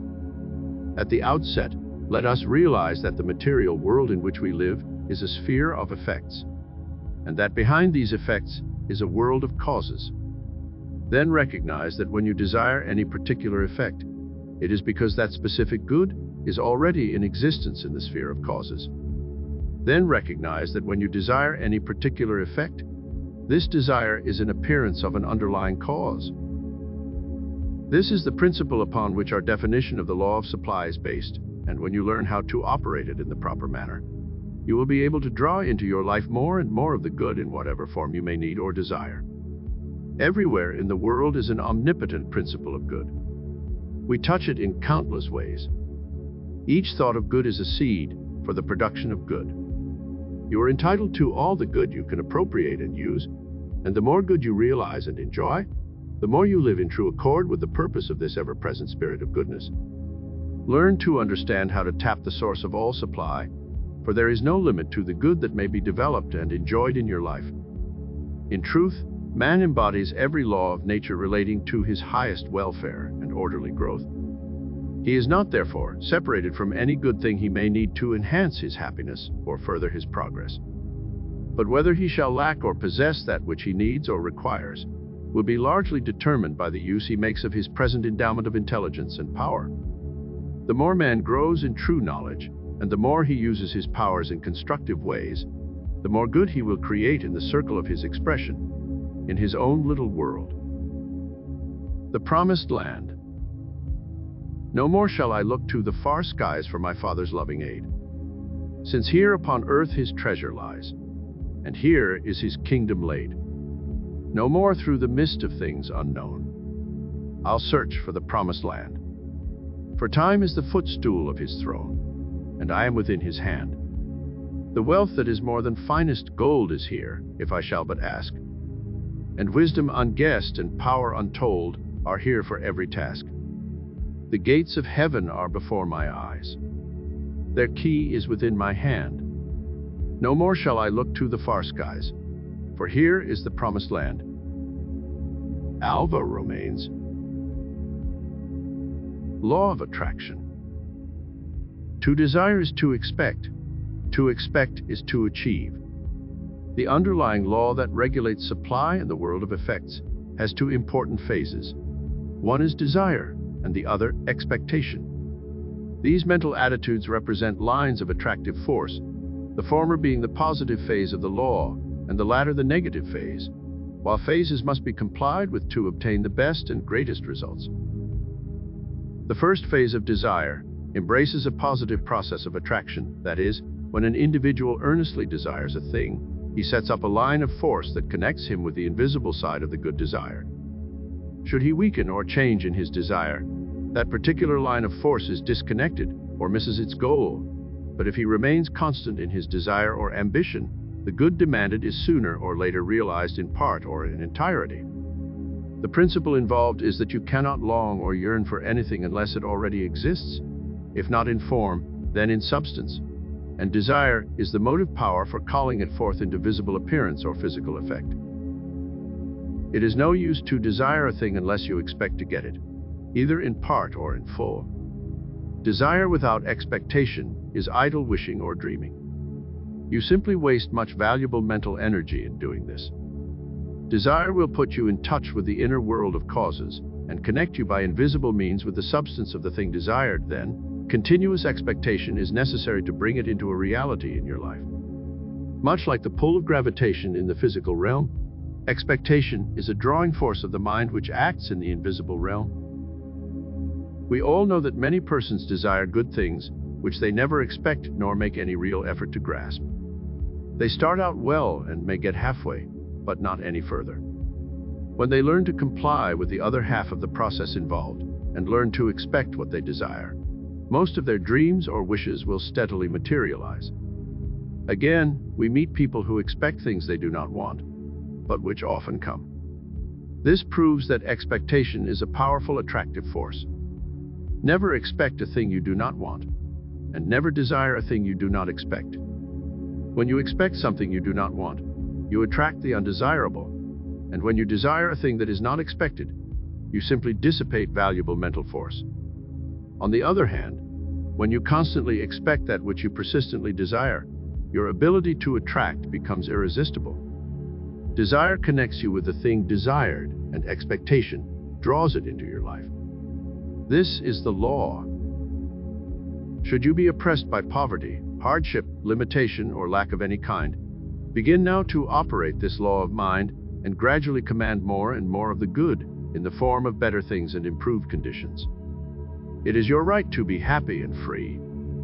We should seek, therefore, to learn more of the unseen laws of mental creation and the marvelous possibilities dormant within our beings. Nature does not deprive us of any good and desirable thing, but has provided us with the mental equipment and inner power to acquire and enjoy all the essential good to ensure a happy and worthwhile existence. Application is the test of adequacy, as knowledge is of little or no value unless it can be used to practical ends. Here is a simple method in the beginning for using the power of mind to increase the amount of good in our lives in conformity with the law. Form a clear and well-defined mental picture of what you want. Do not specify its particular form or how it shall come, but simply desire firmly and gently the greatest amount of good in that direction. Avoid a tensed state of mind or any condition of strain or anxiety. It is better to do your mind picturing in odd moments when in quiet and restful conditions. Let the idea or plan of good unfold into a vivid mental picture, much the same as though it were a moving picture upon a screen. Do not force the thought, as pressure causes congestion and confusion. The calmer and more peaceful you are, the better the results. The main thing is to hold the thought.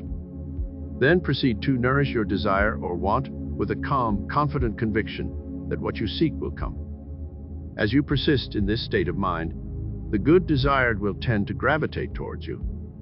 It may come almost at once, as in respect to little things of less consequence, like an invitation, a book, or meeting a friend on the street, or it may come by degrees over a period of time, according to the clearness and strength of your demand and the particular form of good desired. In the meantime, be reasonable and practical, and do what you can to promote its coming. I have little confidence in the Lord answering the one who rocks in an easy chair and waits for the desired thing to be placed on his lap. Somewhere it says the Lord helps them that help themselves. Yes, action spells results. This supplements your mental creative process and provides the channel for its expression. Then leave the results to the law. As you do your part, the law will do the rest. How well or how accurately you cooperate with the law determines the duration of time apparently required to bring forth your supply. Time is a period created by man. Nature knows no time and always responds in the present, in the now. In some instances, results that seem almost magical will appear. Often where there has been a deep, longing desire for a particular good with no expectation of its realization, the addition of action will finish the process with the happiest results. In fact, you are always on the right side of the law when you combine the two essentials of desire and expectation. You operate a hidden intelligence that puts you in touch with the actual ways and means of materializing your desires. The principle underlying this process of attraction is as sound and as demonstrable as any principle in the science of mathematics. We all employ it every day, more or less, but usually unconsciously, and therefore imperfectly. Finally, do not desire or demand what rightfully belongs to another, in the sense that such a one would suffer by deprivation. Only desire that which will round out your life to make it fuller and happier, and also that which will enable you to help others into better and happier conditions. Aim to be normal in your demands, and use the intelligence with which God has endowed you in discriminating between rational and irrational demands. The innate desire of your being is for harmony, satisfaction, and plenty. These conditions will be obtained more and more in your life as you live in accordance with the law, and constantly expect a continuous increase of good as an evidence of your growing faith in the wisdom and all-sufficiency of the great source of all good. The mind is a magnet and attracts whatever corresponds to its ruling state. Whatever we image in mind, whatever we expect and think about, will tend to bring into our lives the things and conditions that are in harmony therewith. Science has convincingly proven the existence and constant operation of the law of mental attraction. For this reason, everyone should be doubly careful about how and what he thinks. Our predominant mental attitude is the primary cause of most everything that comes into our lives, and the sooner we realize this truth, the sooner we shall begin to improve our lives and progress. We must seek to become imbued with the desire to advance, and give the law a chance to help us. Everything will then work toward our aid. Obstacles will strengthen our resolve to win. Discouragement from others will only serve to strengthen and to arouse us to a stronger activity. We will see more clearly and understand more fully that every difficulty is an opportunity to advance, every stumbling block is a stepping stone to success. Our so-called burdens will lose their heaviness because the spirit within us is unconquerable, and when invoked by desire and aspiration, will unfailingly come forth in greater power and richer intelligence. This will guide our thoughts and actions into those pathways that lead to the heights of conquest. The law of mental attraction acts along the same lines as the law of gravity. It is as definite and as accurate. You have heard the law expressed in such statements as, birds of a feather flock together, or like attracts like, or things equal to the same thing are equal to each other. The thoughts and the actions of people draw to them people of their own type and kind.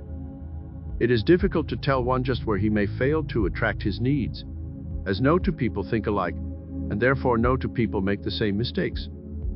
However, I shall name and explain the 3 steps one can use to build up realities. By following closely these suggestions, he can note where he may have failed. Interest. The first step to take is called interest. Interest is paying special attention to some object or thing. It is being definitely concerned about someone or something. Interest is tending to see in the outer world what is already existent in one's mind. Things you think of that give you joy, pleasure, wisdom, and satisfaction are interests. I recall one woman telling me that she invariably could see cripples in a crowd quicker than anyone else. They seemed to draw her attention to them and excite her sympathy. It was because she had once been injured and was wheeled about for several months packed in a cast, and the memory of the experience was fresh in her mind and created the interest. Our interests are largely individual because we do not think alike. One person may find interest in some things that another would fail to see.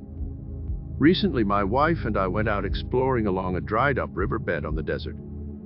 She was especially interested in collecting bright stones containing gold, silver, copper, and iron that are commonly found in this country.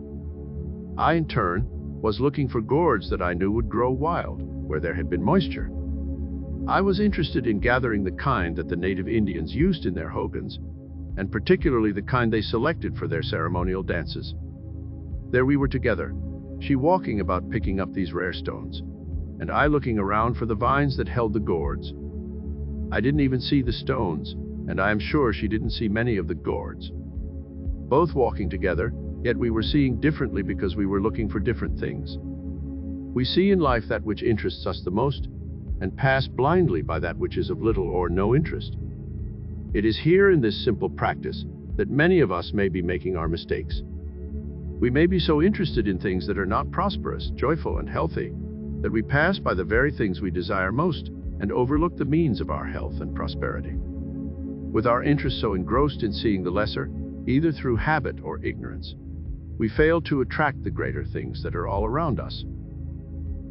A young man came to me one day asking what he could do to increase his income. He was dissatisfied with a meager earning. I learned that he was an electrician. His work occupied several hours a day.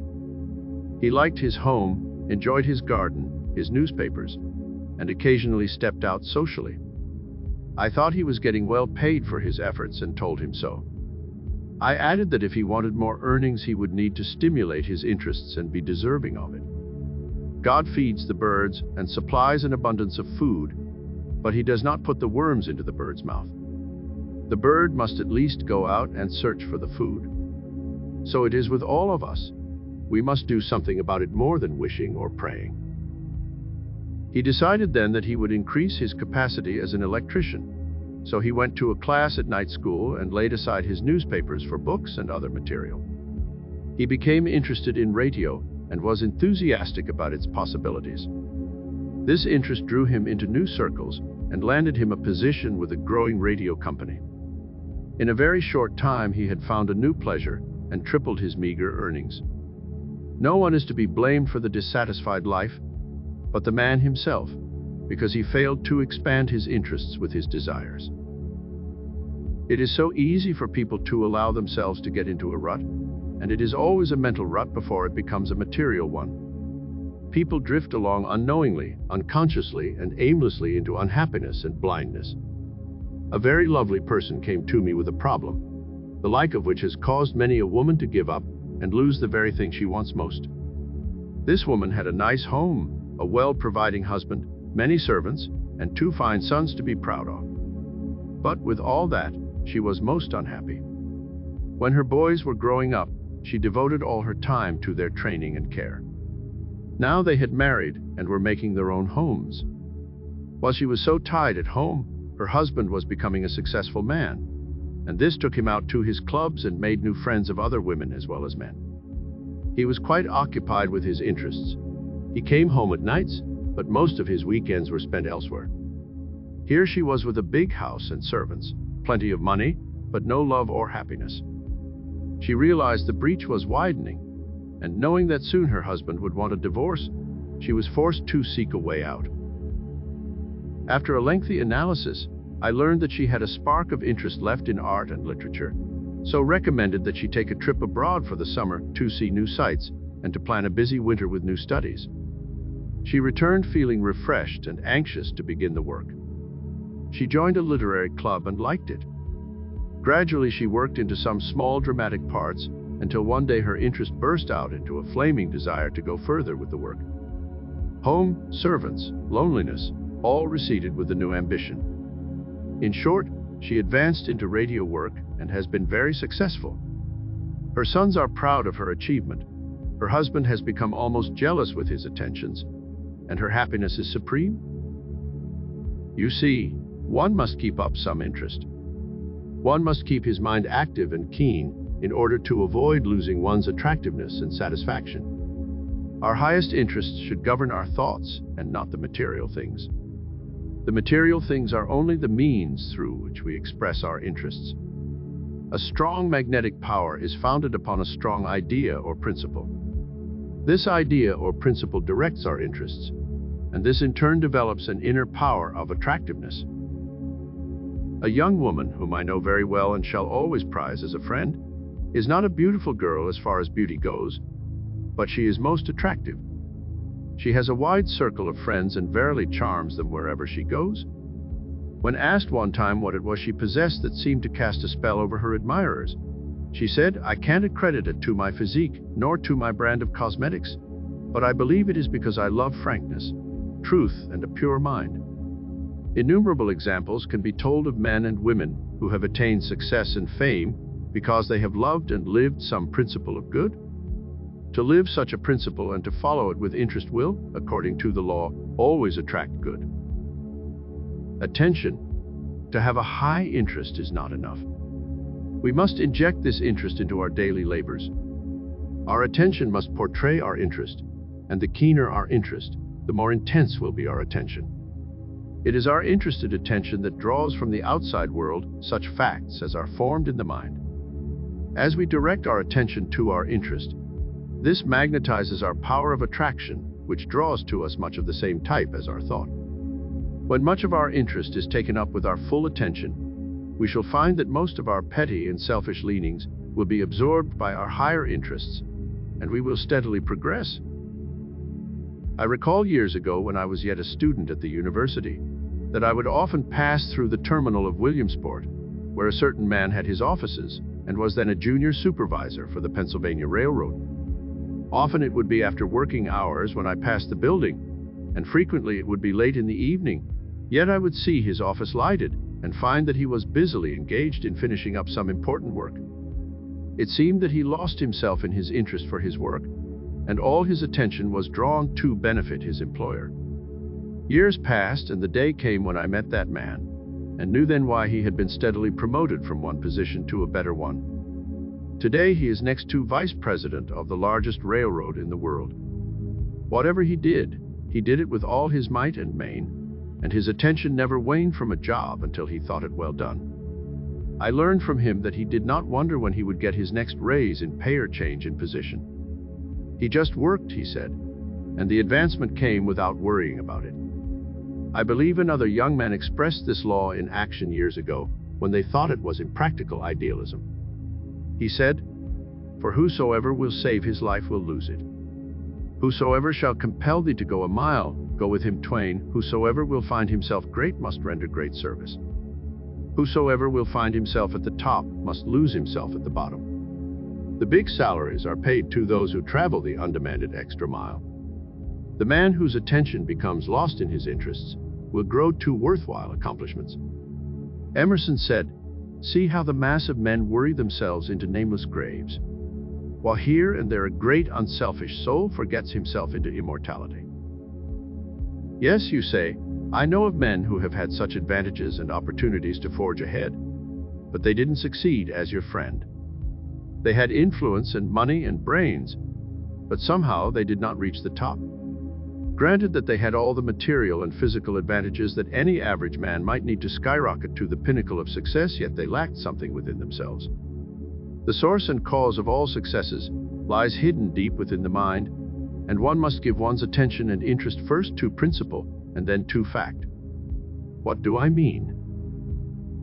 If you believe in honesty, then you support the principle of honesty with all your attention. You direct this attention to do and think all things in an honest manner. If you should have an opportunity to cheat or steal from another, you adhere to your principle and refuse to take advantage of what may seem a trivial thing. They always seem trivial in the beginning, but that is only the beginning.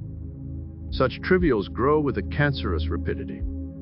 You rarely see the surface record for remaining loyal to your standard, but in time you will not only see but feel its satisfaction. As you watch closely your dealings and force every issue to comply with your principle, you are charging your mind with honesty, and it becomes magnetic to attract honest endeavor and permanent success. Next, take truth and follow it along until you have worked it the same way. There are so many ways that truth may be challenged that you need not expect to accomplish your work in a week or two. It becomes a growth. After a time you will find your interest and attention so taken up with truth in all its forms that you will no longer attract deceit or dishonesty to you or in your affairs. I remember a statement I heard when I was young in this work. The owner of a store spoke of a little lady who often came in to buy cards and gifts for her family. It had been suggested that she pass off some inferior articles on the little lady. But the woman replied, "Oh no, she is too honest to be cheated." I wondered then why she had made the remark, but I understand it now. Such can be said of all of us when we earn what that little lady had earned. A president of an Eastern college came into our chapel one day while Mrs. Holliwell was at the bookcases.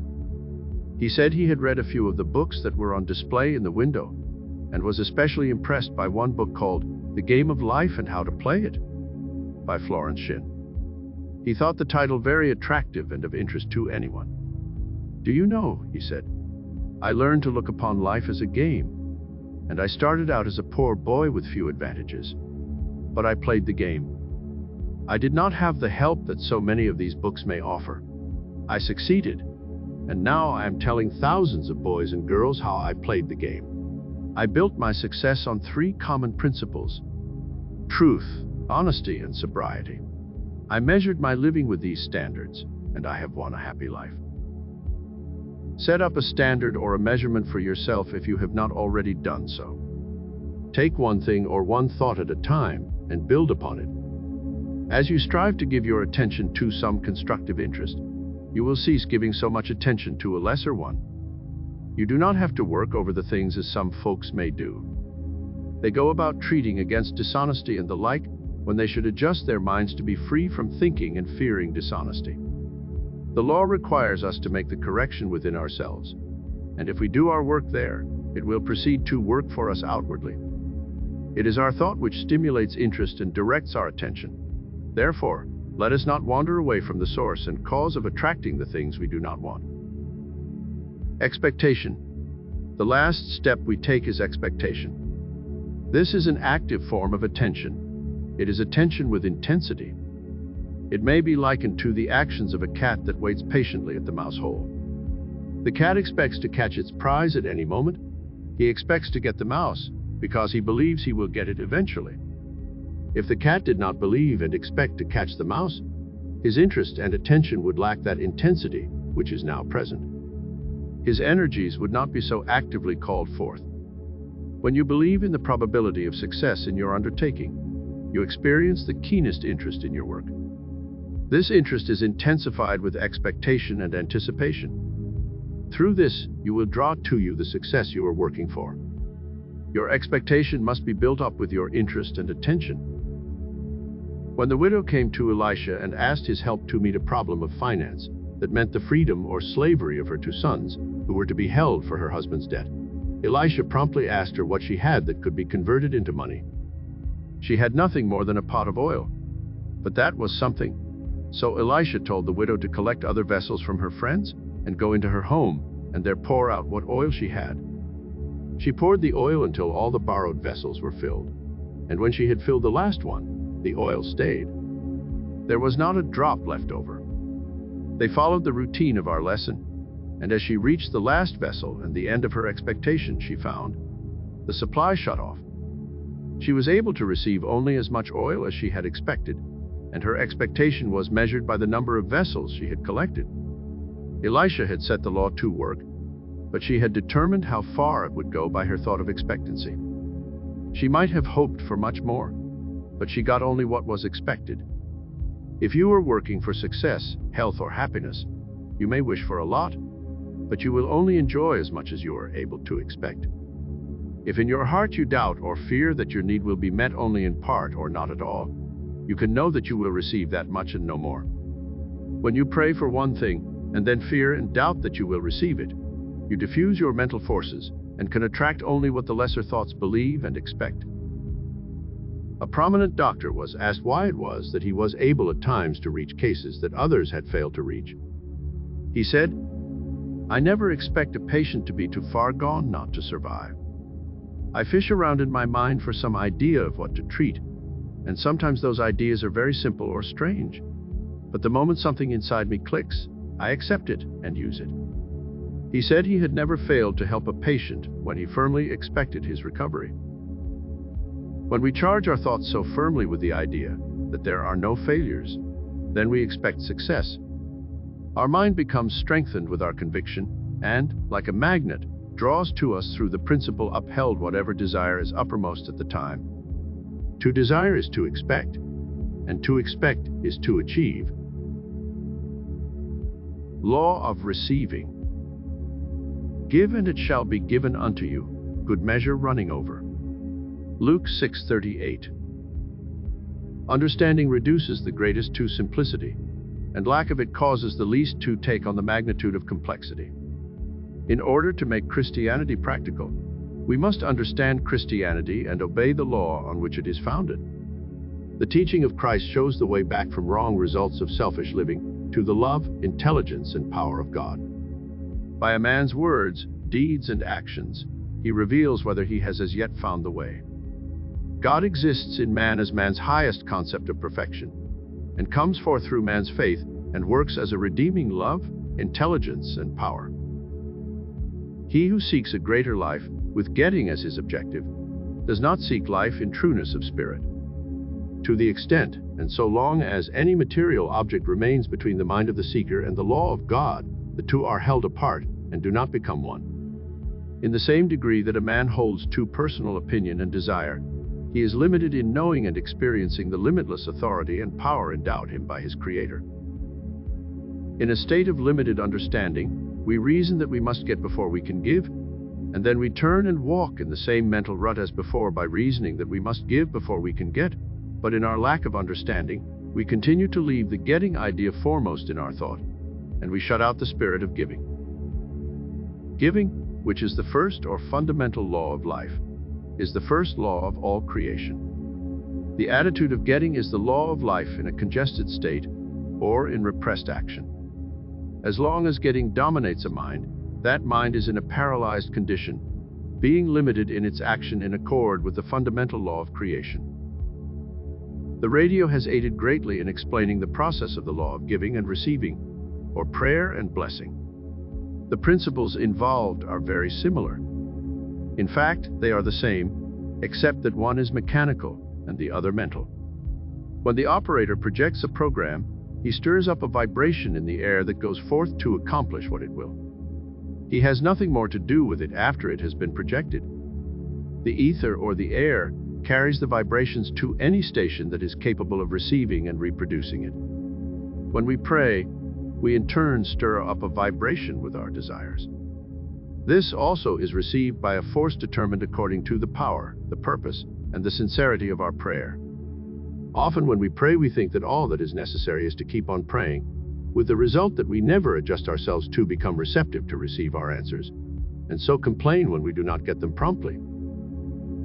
A dreamer or a wisher is one who is continually praying, sending out his ideas, his desires, and is so busy dreaming that he gets all his enjoyment out of his dreams. He doesn't know or realize that to release his dream and allow it to go forth to accomplish what it will in time return to him for good. After you form a definite, clear outline of your desire, then release your thought Godward. Let it go, like throwing a ball out with no string or rubber attached to bring it back to you. Man's extremity is God's opportunity is true, for when man reaches his limit, he hopelessly stops his efforts.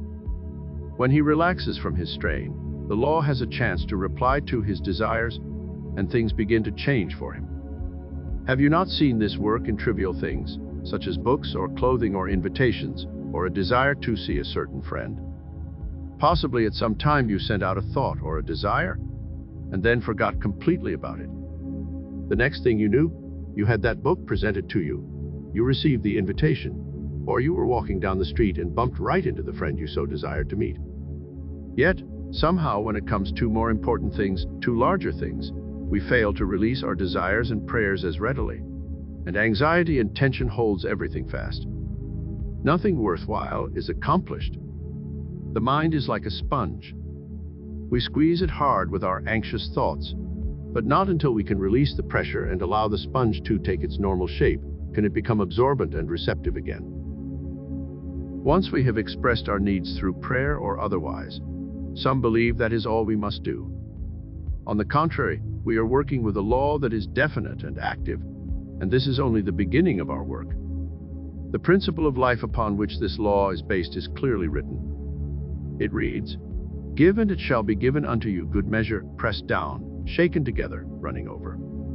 Giving always precedes and predetermines the reception, whether you are giving your thought, your word, your service, or your deed. Some folks may consider this law as a two-way law. That is, half the time you should be busy giving, and the other half of your time you should be receiving. It is like the proposition of heat and cold. They are two sides to the same law. That is, if we concentrate upon cold and hope and pray to get heat, we are likely to freeze to death. What we must do is to give all our thought and effort toward building a fire, or seeking that which will create heat to warm us. If we concentrate upon receiving, not giving any thought or idea or desire to build upon, we in like manner may perish. The law says, "It is more blessed to give than to receive, and as you freely give, you freely receive." Unless we are free to extend or give out our desire, our good, the law will not have any pattern to work with. It cannot proceed to supply any need without a pattern. Many try to work the law backwards, and for that reason get little or no results. They say to themselves, "Well, after I get, then I will give. If you wish any good thing, you must first give some good to build upon." A young man gives his girlfriend a gift, a paste diamond. Later, when he got into financial difficulties, his friend, most anxious to help him to tide over, wrote a kindly note and wished him every success in meeting his obligations. She enclosed the gift he had given her and suggested that he sell it to satisfy his need. The young man was sorry then that he had not given his friend a diamond of real worth. He got back at a time when he needed help most, that which he had given out, an imitation instead of the genuine. When we speak of giving, most people have a tendency to think first of giving their money. Money, an object of human affection so passionate that men will slay and steal to gain its possession, is by nature so obedient to our will that we can hold it gently in our hand or fold it fondly in our purse without feeling any resistance from its nature. With all the selfish getting ideas which man attaches to it, man has not changed its nature or its purpose. What does money get out of constantly giving itself into hands that so eagerly grasp it? Nothing. Nothing beyond the joy of giving itself in the fulfillment of its mission. Man may do some terrible deed to obtain it.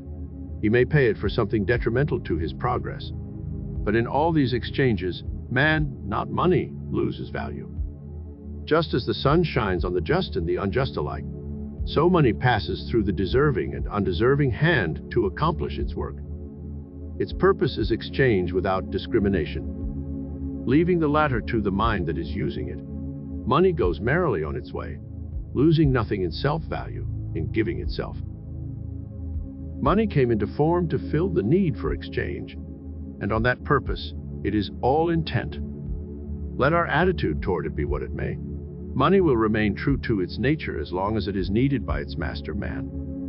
If we fail to pay full value in an exchange, we fail to understand the prospering law back of the idea. Money represents the law of services. Its value is the estimation of worth placed upon it by the mind of man, while its form is designed to ensure the easiest exchange. When we give our best in some useful service, forgetful of self, concentrating on the joy of giving instead of concentrating on the returns, we find that our purpose and the purpose of money have blended, and we come together in righteousness and eternal good. So often I hear people say, "Well, I do give, and sometimes until it hurts, but I seldom see any sign of a return." There is a right way and a wrong way to give. There is a careless, impulsive giving, and there is a careful, scientific giving. When we give to a person or group of persons where we are retarding progress, we are wasting our substance. Where we give to one who doesn't put forth the effort to help himself, we need not expect a good return. Nature does not support a parasite or a loafer, but she gives her energy to the ones who are struggling forward. She lets the parasite and the loafer see that she will help if they put forth the effort to help themselves. But with us, if we support a loafer in what he is in, how can we expect any good returns? Rather, the loafer becomes arrogant and demanding for more and more relief, until we wonder where and when it will end. A woman once gave her daughter, when she married, a home fully furnished, and set the son-in-law in a good business. The business from year to year was always needing more funds to carry it over, and she continued giving her money to him until it was almost exhausted. When she had gotten down to a small income and living in one room, she wanted to know why she was not blessed for her generosity. She gave as she thought best, but it paid in losses and bitter words. The son-in-law demanded more help until she had no more to give. Then she was unwelcome in their home and invited to leave. Her mistake was in her judgment. She was as much at fault as the dependent son, for she was part of the cause of his failure.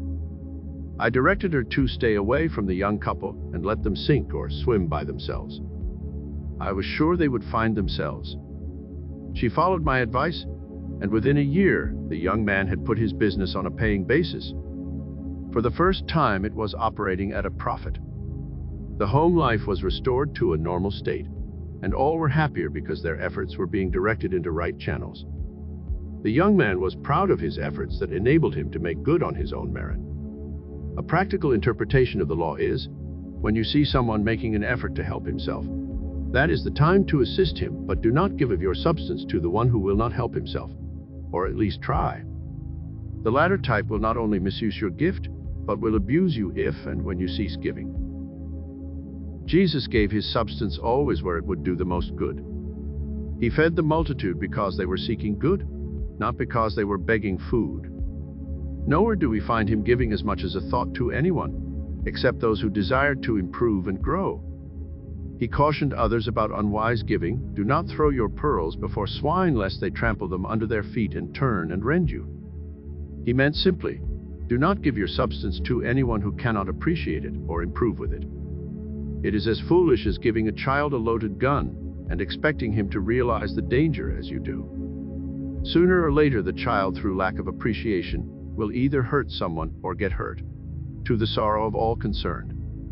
You cannot build something on nothing and expect something in return. If, in your giving, there is no principle of good in some measure, no matter how small, to add to, then you are casting your pearls away. You are wasting your substance. Many have found tithing a successful form of giving, but the questioning mind wonders, why would tithing be more potent than any other form of giving? It is more potent because you touch the law of giving and receiving in a definite, orderly, or systematic way of giving. You establish a methodical plan of giving, which creates a steady flow of reciprocal good to be received. When one's method of giving is sporadic or occasional, one's reception of good is irregular and uncertain. Scientists analyze it. They say that tithing gives man a self-reliance, a confidence which enables him to build up a positive mental attitude, which attracts success. Others say that a tither already has considerable confidence to take the chance to spend his money that way. This makes him a positive type and attracts only positive and goodly conditions. Then there are others who take a spiritual view toward tithing and assume that God is their partner, and they are paying only on a tenth of their receipts as his share. Then, too, some make the mistake in tithing when they give for selfish gain or when they make a bargain of it. Remember, it is not the money you give. It is the idea back of the giving that is so vital. If you give money and the idea is wholly one of bargaining, your mind is not free, therefore, your results cannot be free and full-flowing. Tithing, no matter what one may think about it, if one thinks at all, has a tendency to bring man into line with the law of giving, and his results will be in proportion to the honesty, sincerity, and spirit of his gift.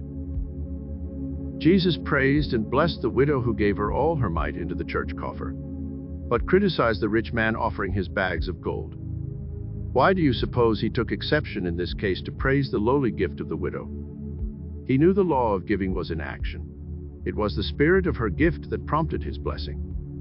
When John D. Rockefeller was a poor boy, he was able to apply the law early in his life. When he earned his first money, he kept a record of his givings and his receivings, and he kept a ledger all through life.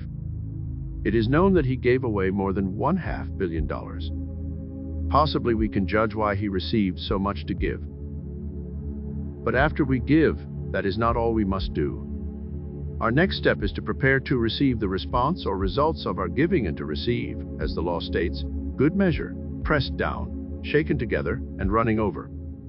This is the most interesting part, because our preparation shows our active faith. Instead of rocking and waiting, we are preparing and working. This, in turn, enlarges our view. It stimulates our interest, it disperses our doubt and fear, and energizes our power of reception. This was clearly illustrated by Elijah the prophet, when the 3 kings came to him and asked him to pray for them, that they would be victorious in battle, and that they might have rain to supply their soldiers and animals. Elijah told the kings to go back to their camps and prepare for the morrow. Prepare to receive the water they asked for by digging ditches. Now, if you have ever been on the desert, you will know that it was a most foolish idea to dig ditches in the sand and expect rain to fall. But the kings did as they were told. They prepared for the rain by digging the ditches, and clouds gathered, and rain fell, and the ditches were filled. The men and their beasts were satisfied. Their thirst was quenched, and going into battle strengthened, they were victorious. Elijah, knowing the law, instructed them to prepare and made the way easy for them to receive. The key to the law, then, is we are continually drawing into life what we give and expect. Whether we attract good or bad, it is governed by this same principle. You have probably made the remark, "Oh yes, it is just as I expected," and especially when some unpleasant condition or circumstance arose. You invited the condition just because you gave out the thought of expecting it. You can also expect good to appear on the same principle, and you can help it to come to pass by the method of your preparation. Many failures in demonstrations are because we do not force our expectations to keep apace with our desires. Very often we desire one thing and expect in our hearts another, which creates confusion. The Master said, "A house divided against itself cannot stand." When a mind is confused, there is no cooperation, nor is there united force to attract the strength it requires. Positive mental radiations will drive away all clouds of doubt and fear with confident expectation that all things will work all right. You operate a law that can and will put matters right. There is a power within, greater by far than any difficulty that you can ever meet. That power will never fail to see you through. You may ask, can I desire things not ready for me to have? Can I ask too much of the law? Does the law withhold things from me which are not for my good? True desire represents the urge of life, seeking a fuller expression, and is kept alive by continuous expectation of its fulfillment. It brings to us ways and means for its manifestations. The principle explains, no desire is felt until the supply is ready to appear. No mind can be conscious of a need or of a desire unless the possibility of its fulfillment exists. Your prayer, your desire, and your inner urge are like a magnet, and the stronger they are, the stronger the power of your magnet and the greater its attraction. You cannot ask too much of the law, for it is unlimited and the supply is inexhaustible. You can get only what you can conceive, what you can understand. You can get only the equivalent to what you give. The law does not withhold any more than mathematics withholds its numbers. You may receive some things that appear not good, but yet good may come through them, like mistakes in mathematics. Whereas you make many mistakes, the mistakes enable you by their correction to better know the law. After you have made one or several corrections, you will never again repeat the same mistake. So in that way the law has served you well and has supplied you with a greater knowledge. The Lord loveth a cheerful giver. The law serveth a free and willing giver. Whatever you give, give it with a free and willing spirit. Give it out with no obligations or dictations attached. Then it will come back to you unburdened with obligations or restrictions of any form. He who gives much receives much. To give your best is to receive the best in ratio to the degree of your giving. The reason why so many people receive little is because they give out so little. They are poverty-stricken because they refuse to give. Whatever the nature of your possessions, give and give abundantly. You are to give of your life, interest, energy, thought, ability, love, appreciation, and helpfulness. In giving of your life, thought, and love, in doing gladly and well whatever you may be called upon to do, you express your best, and the more you give, the more you receive. This does not mean that you are to give to the selfish and thoughtless. but to so order your life as to make a full and proper use of your energies, faculties, and talents in useful living. If today your abilities are small and your powers insignificant, begin now to make a more thorough use of them, and they will grow. Recall the story of the master and his servants, to whom he gave each a talent, some 2, some 3, and others more, and from whom he expected a harvest according to their respective endowments. There was greater joy in heaven over him who had but 1 talent, and used it well, than over him who had many talents but failed to employ them in useful service. Hence the servant with 1 talent took the higher place. In other words, the individual who makes full use of what he has shall be blessed with more and more. For in what measure ye mete, it shall be measured unto thee again. That is the path of increase. That is the secret of the law of receiving. If the business world accepts the giving of service as the basis of success and progress, can we not accept the same truth in our business of living life? This is not a religious plea. This is good logic or plain common sense. For if the law works in one department, it surely will work in every department wherever we choose to apply it. Whatever you desire in the way of health, success, happiness, riches, or power, start toward it. Start it on its way by this procedure. The law works. The results are sure because a natural principle is involved. You may proceed without doubt or fear to desire and to expect all the good you can realize, use, and enjoy. When the mind of man becomes unselfish to the point of yielding to the law, man has been born anew, for his attitude toward the law, himself, and his fellow men has changed, and his affairs take on the character of his newness of thought. Giving. To get he had tried, yet his store was still meager. To a wise man he cried, in a voice keen and eager, "Pray tell me how I may successfully live." And the wise man replied, "To get you must give." As to giving, he said, "What have I to give? I've scarce enough bread, and of course one must live. But I would partake of life's bountiful store." Came the wise man's response, "Then you must give more." The lesson he learned to get was forgotten. Toward mankind he turned with a love new begotten. As he gave of himself in unselfish living, then joy crowned his days, for he grew rich in giving. Arthur William Beer. Law of increase. Let everything that hath breath praise the Lord. Praise ye the Lord. Psalm 150. Without exception, I believe everyone has read or heard the delightful story of Aladdin and his magic lamp, how a poor boy had stumbled upon the little genie who led him to find a dusty old lamp. It was a magic lamp, and when he rubbed it briskly, a little man appeared out of a cloud before him and asked to fill his wishes. We, as children, have always dreamed of fairies and of the beautiful things in life that we wished we might have. Yet many of our dreams remained as such because we could do nothing about them. In truth, we may not believe in fairies, but we know there is a principle equivalent to the magic lamp. No, it is not something material that we can carry about and rub at will to find a little genie to do our bidding. It is an understanding which enables us to use the law more clearly, and in using it, we stimulate our good and bring about much for our pleasure and happiness that seems like magic or miracles. This understanding is the act of praising God, the law, for that which we desire, and invariably the fulfillment of that desire is speeded up to almost magic proportion. This method is, of course, not new. It has been used throughout the Bible from beginning to end. Praise has ever been a common method used to employ the attention, favor, and blessing of God, however one believed in it. In early history, we learn that the people would bring their sacrifices and place them on the altar to gain the favor of Jehovah. Following this act, they would render their praise in song and ceremony, believing that by so doing they would be favored. Their prayers would be granted. Read the Song of Moses and note its structure.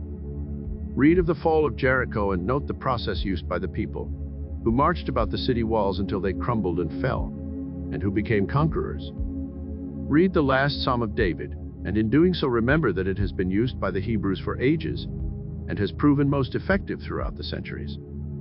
The singing of songs or the blowing of trumpets does not bring the results you pray for, nor do you suddenly gain favor with God because of it.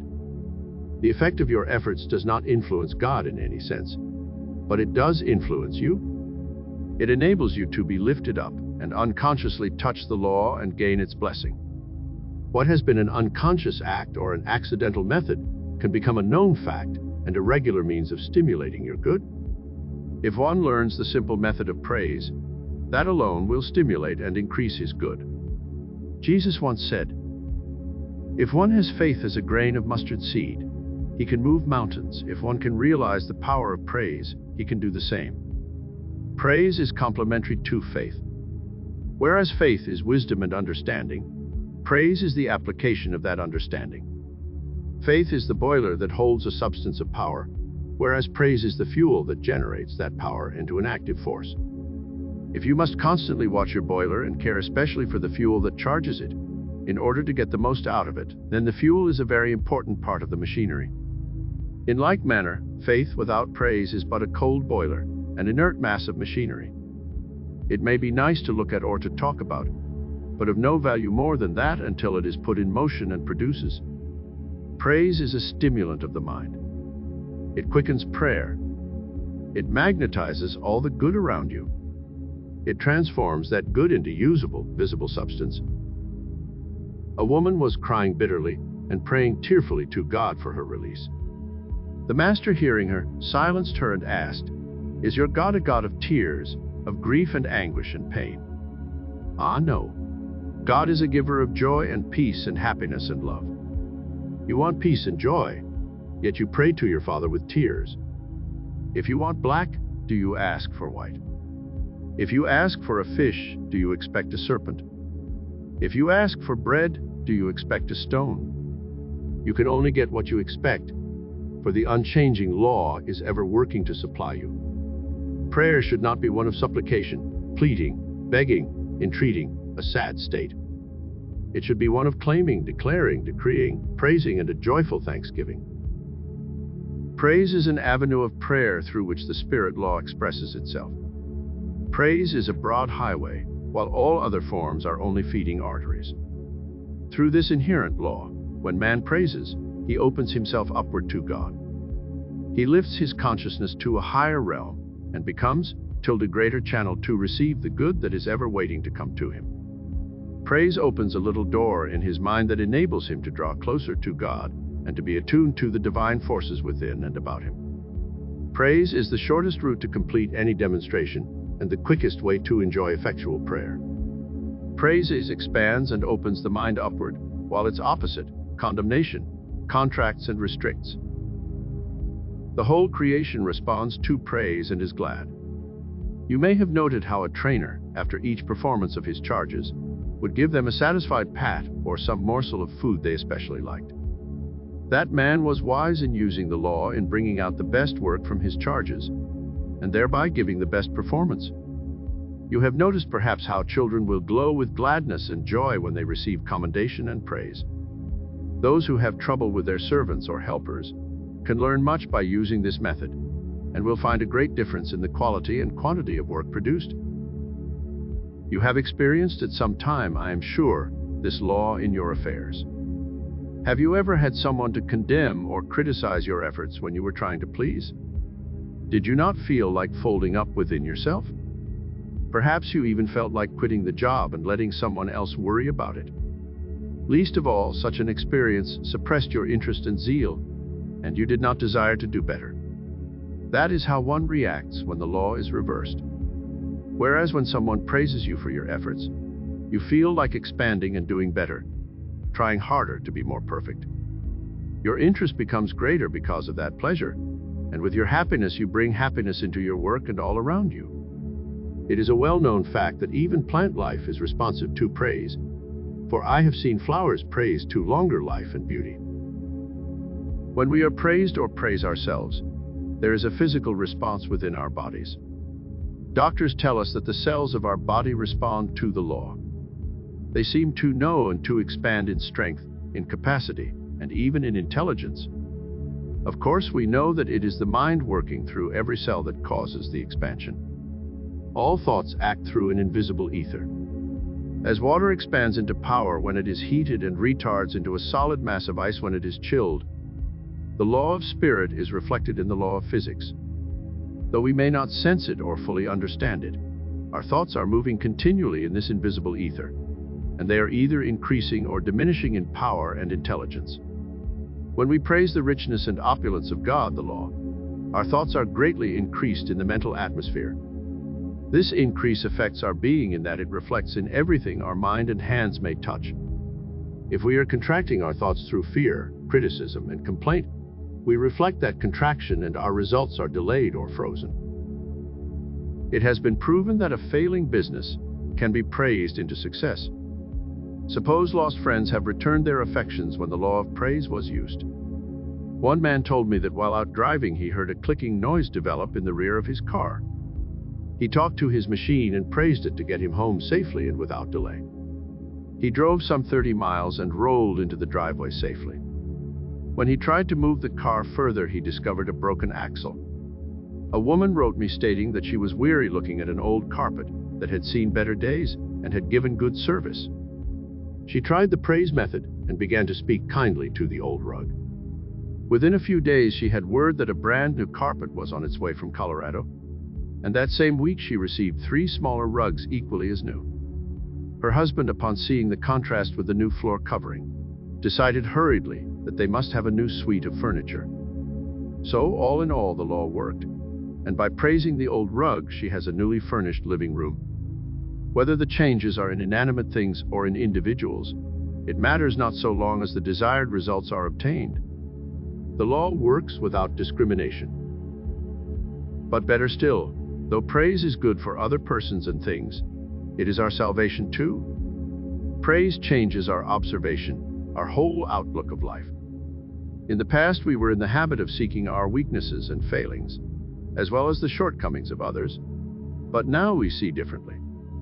We look for the accomplishments, the good, and the beauty that is worthy of our praise. This, in turn, has a dual effect. It enriches our human self, and we are able to radiate praise, joy, courage, and happiness to all who are affected by our influence. It affects our inner self in such a way that our memory begins to retain all praiseworthy thoughts sent to it. This sets up a new system of thinking, and gradually the old thoughts that were destroying become absorbed in the new ones. Thus it becomes habitual to think praises, and our life takes on the likeness of all good that is worth praising. Praise with the heart is far more vital and effectual than praise with the head or praise from the lips. Praise does not flatter nor influence God, as it does some humans who are turned by superficial praise and applause. Praise is not intended for God.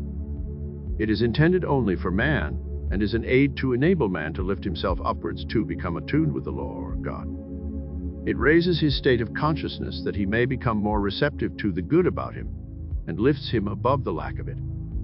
Praise raises man's vibration, speeds up his activity, stimulates his faith, and contacts a higher realm of thought.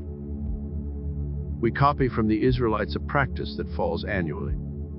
Each year we have a Thanksgiving service, and many think it is for us to express our gratitude for the year past. If you think a moment, you can readily see that this is a reversal of the law of praise. Such a service should not be a review, it should be a preview.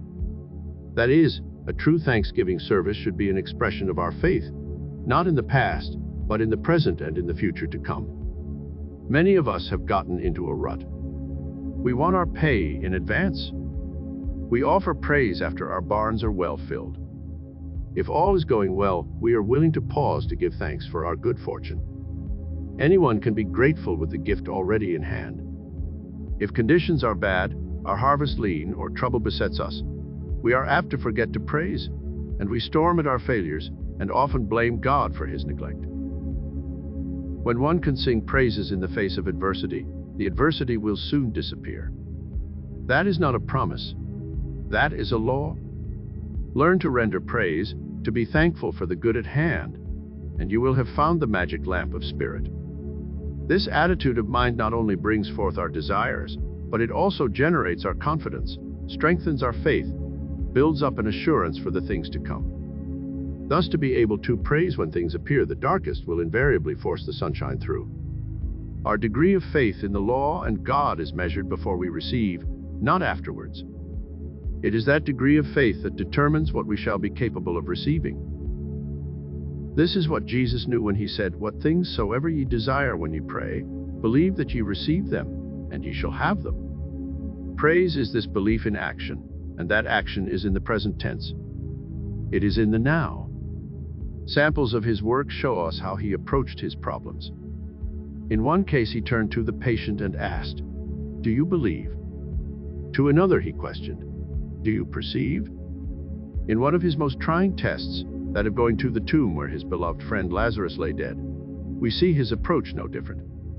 He stood apart from the mourners, and his first words of prayer were, "Father, I thank thee that thou hast heard me."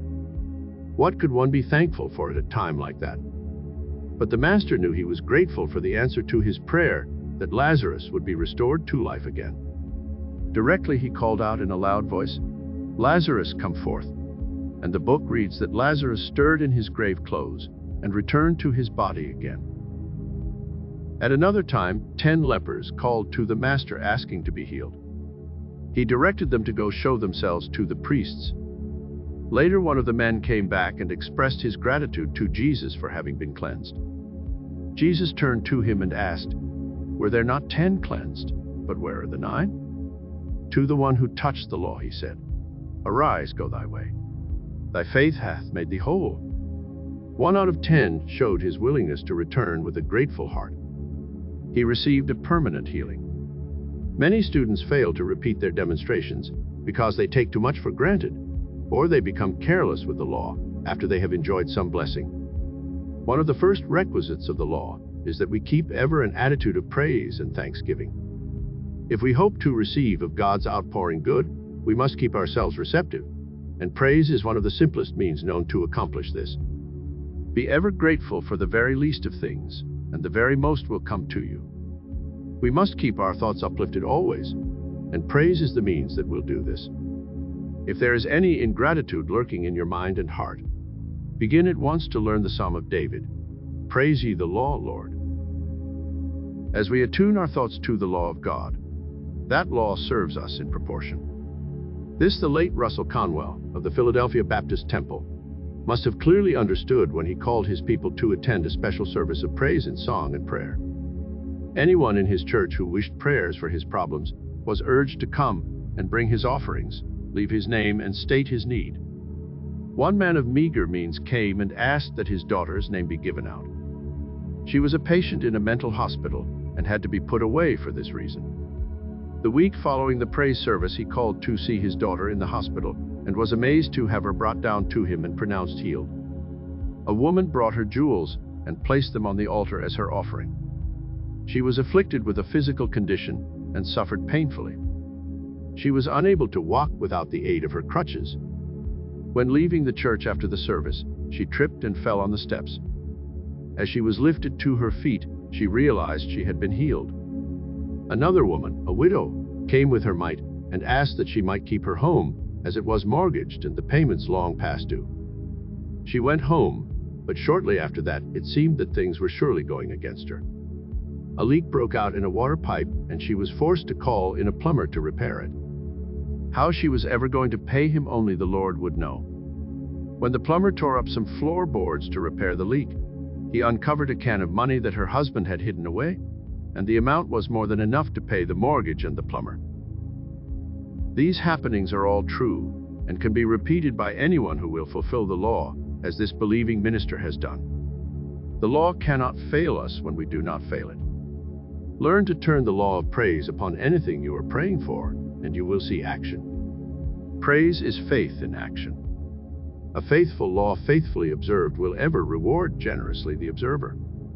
The law of praise will lift you from sickness to health. It will raise you from ignorance to intelligence, from poverty to affluence, from weakness to strength, from fear to courage. In fact, the law of praise will promote you in all things and in all ways. Begin using the law now. You haven't much to begin with, you say. Well, neither did Jesus when he had some 5,000 hungry souls to feed. He had only 5 loaves and a few fish, yet he did something with them. He started action by praising the little at hand and then passed it about. You know the story, and the master said that what he did we could do. There are no exceptions with the law. How can it be done? when you learn to take what you have and build upon it, not with scorn and condemnation, but with praise and gratitude, you are working the law, and the law will give the increase. Praise life that good is everywhere. Law of compensation. Whatsoever a man sows, that shall he also reap. Galatians. The world owes me a living, you hear people say, often with a reckless attitude of determination that they will collect that living in the easiest way they know how. It is current talk at the fireside, across the table, over the radio, and even a political issue that so-and-so should receive a pension in order that he might live on a sum of $200 per month, more or less. Therefore, the statement is familiar to most of us when we hear it. I don't deserve this, or how unjustly life has dealt with me, are common expressions of defeat and failure. Why should that person have more than I? I'm just as good as he is. We hear these remarks again and again. The early religious teachings were that justice might be expected in another life. The rich and the powerful, assumed to be the wicked and the overbearing, were bound to receive their punishment in the end, while the poor unfortunate ones, the wretched ones, were to be devoted to their religion and their church. Then they were sure to be bountifully rewarded in the next life. The promise of heaven and all that glitters has ever been held over them as a hope of future attainment to make up for their shortcomings on this plane of life, but no such attitude is ever accepted from the viewpoint of truth when you know the law. Sooner or later we must come face to face with this law of compensation, and inevitably our own comes to us, and only what is our own. As we apply it to life and watch its certain results, do we find a balance for the effort of living? Are we satisfied with the good we are receiving? Are we getting fair returns for our efforts? Do we feel that our own has really come to us? Most people are dissatisfied. There are some who even go so far as to say that life is not worth living. The great majority declare that injustice is riotous in the world, and more especially in our own lives, that unhappiness, sickness, and poverty exist through our living. In the study of the laws of truth, we learn to apply them so that they will dissolve all our adverse thoughts and conditions. The mistakes of a school boy do not come through the wise operation of the law, they come through miscalculation. These mistakes will continue so long as he continues using the law without correction. These mistakes will continue until he changes his way of using the law. He cannot change the law to suit his mistakes, but he must change his use of the law to its correct application. The laws of successful living are the same as the laws of science. The supply and the possibility is ever the same and at hand, but it is our problem to change the use or application of the law in order to bring about conditions better than those we have had.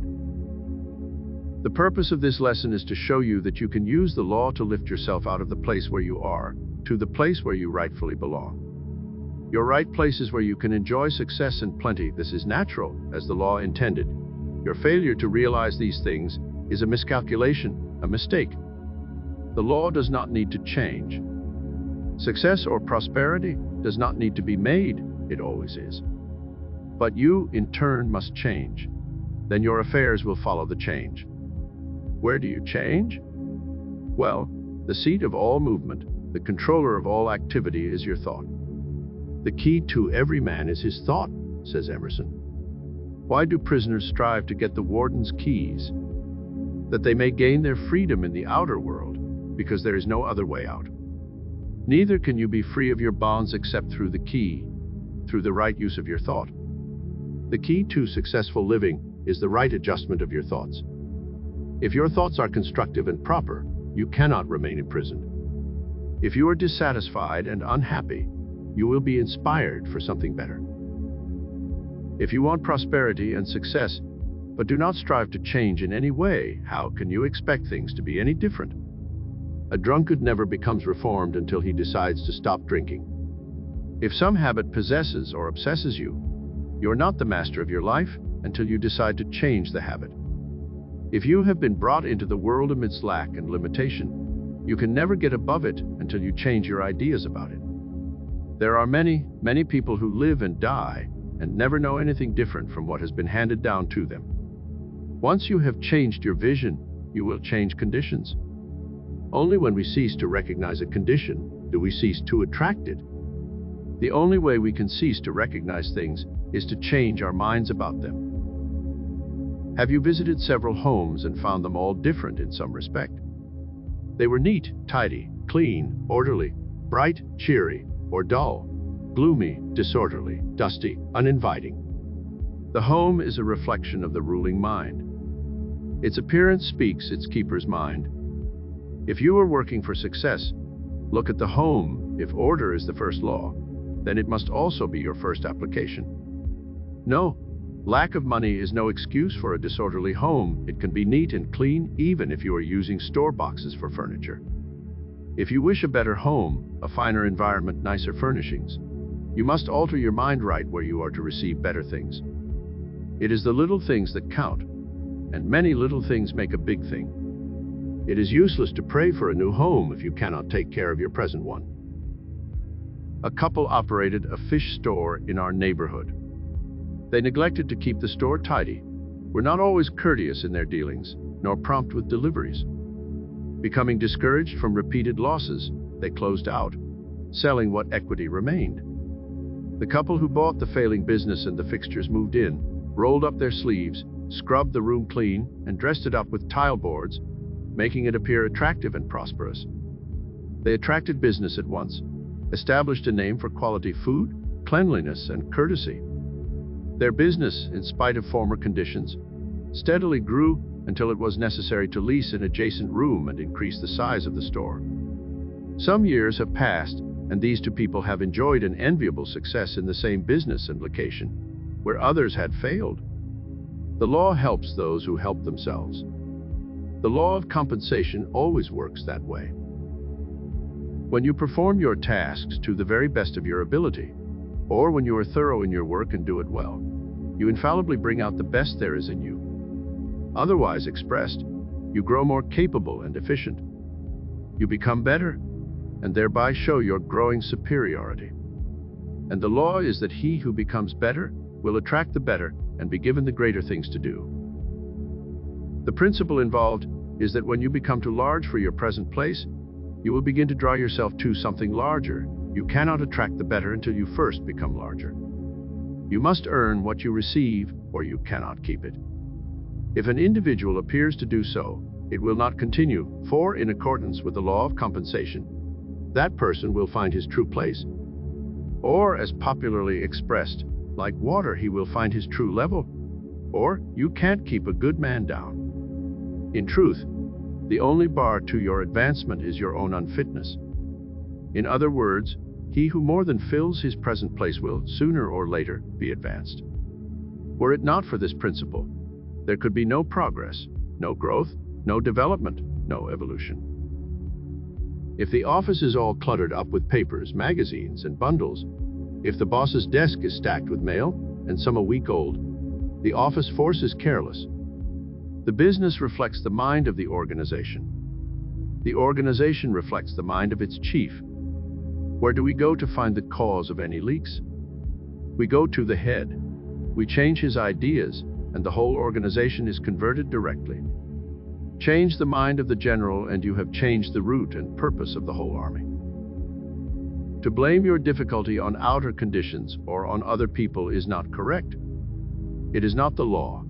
It is you who are wrong. You have a snag in your mentality somewhere. Check back and readjust your ideas. They are creating and bringing forth your conditions. Do men gather grapes of thorns or figs of thistles? Jesus included this law as a supreme factor in his doctrine. Give, and it shall be given unto you. Judge not, that ye be not judged. With what measure ye meet, it shall be measured unto you. And Paul said, whatsoever a man soweth, that shall he also reap. The law that we reap what we sow is mathematically accurate. Each experience through which we pass operates ultimately for our good. If we attract the unpleasant, it is often because some dormant or neglected phase of our nature needs to be awakened and developed also. We learn from the experience to create something better.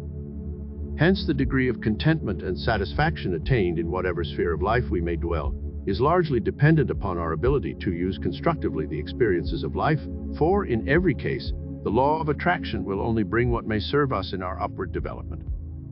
To interpret this law in a simple form, it should be stated that whatever we attract, we require, and whatever we need is always good.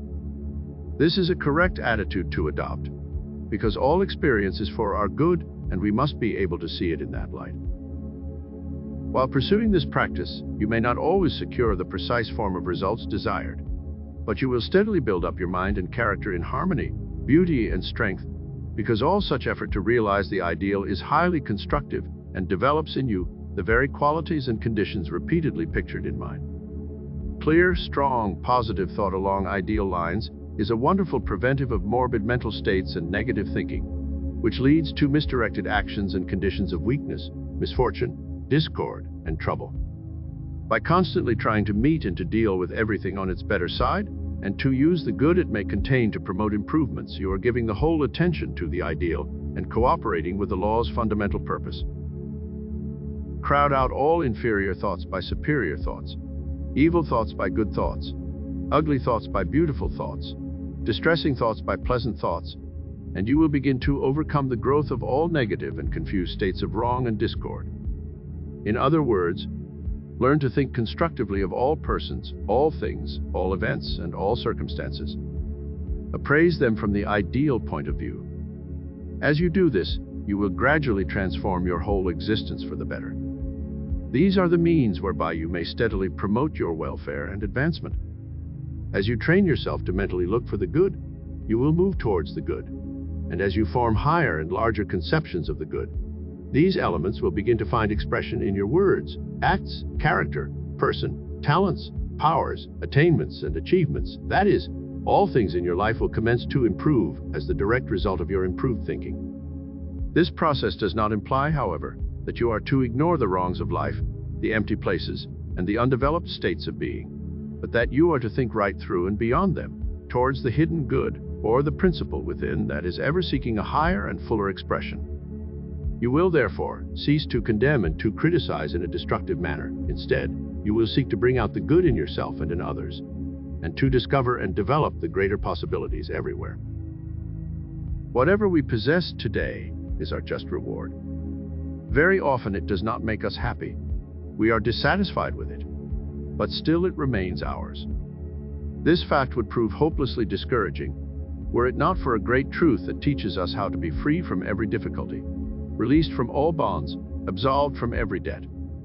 If you want success in living life, you must exercise an intelligent discrimination of your thoughts. When you talk hard times, money scarcity, limitation, you are sowing that type of seed. What kind of harvest do you expect to get if the farmer sowed thistle seed, and then complained that his field did not bring forth wheat? You would say, "Foolish man. Didn't he know he could only expect what he had planted?" Never make an assertion, no matter how real it seems to be to you, if you do not want it reproduced or continued in your life. Do not say money is scarce. The very statement will send money away from you. Do not say times are hard. This will tighten your purse strings so tight that even God will not be able to slip in another coin. Do not say you are not loved or not interested in other people's lives. Truly, you will lose their interest and their love. The spiritual supply from which the visible comes is never depleted.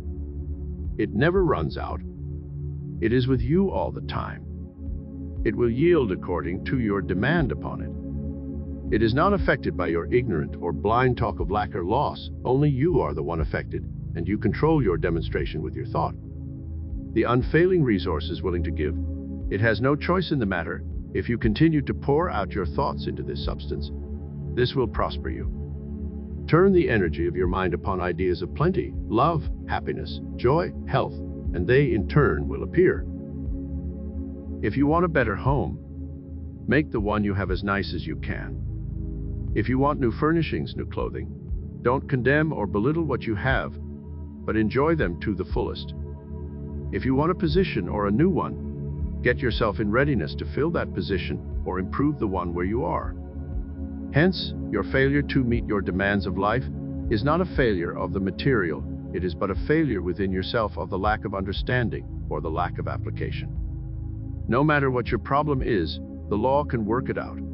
But you must adjust your thinking to work with the law. Do not expect that in just a few moments or a few applications, you will realize a full consciousness of plenty.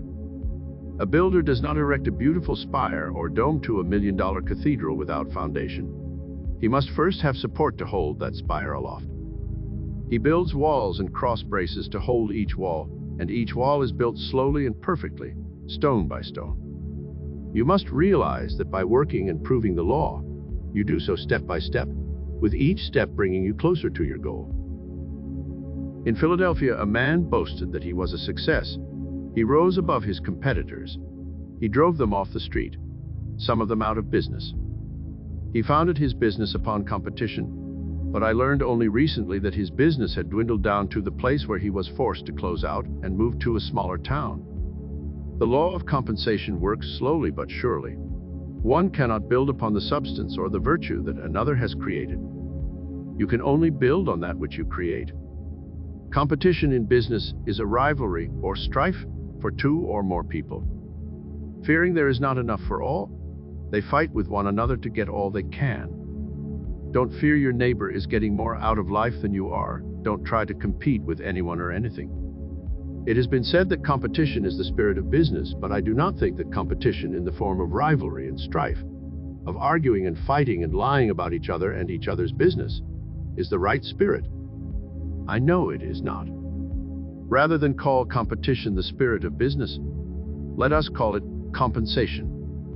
Compensation means equal returns for that which is given. It means a balance of that quality or service that is extended to another.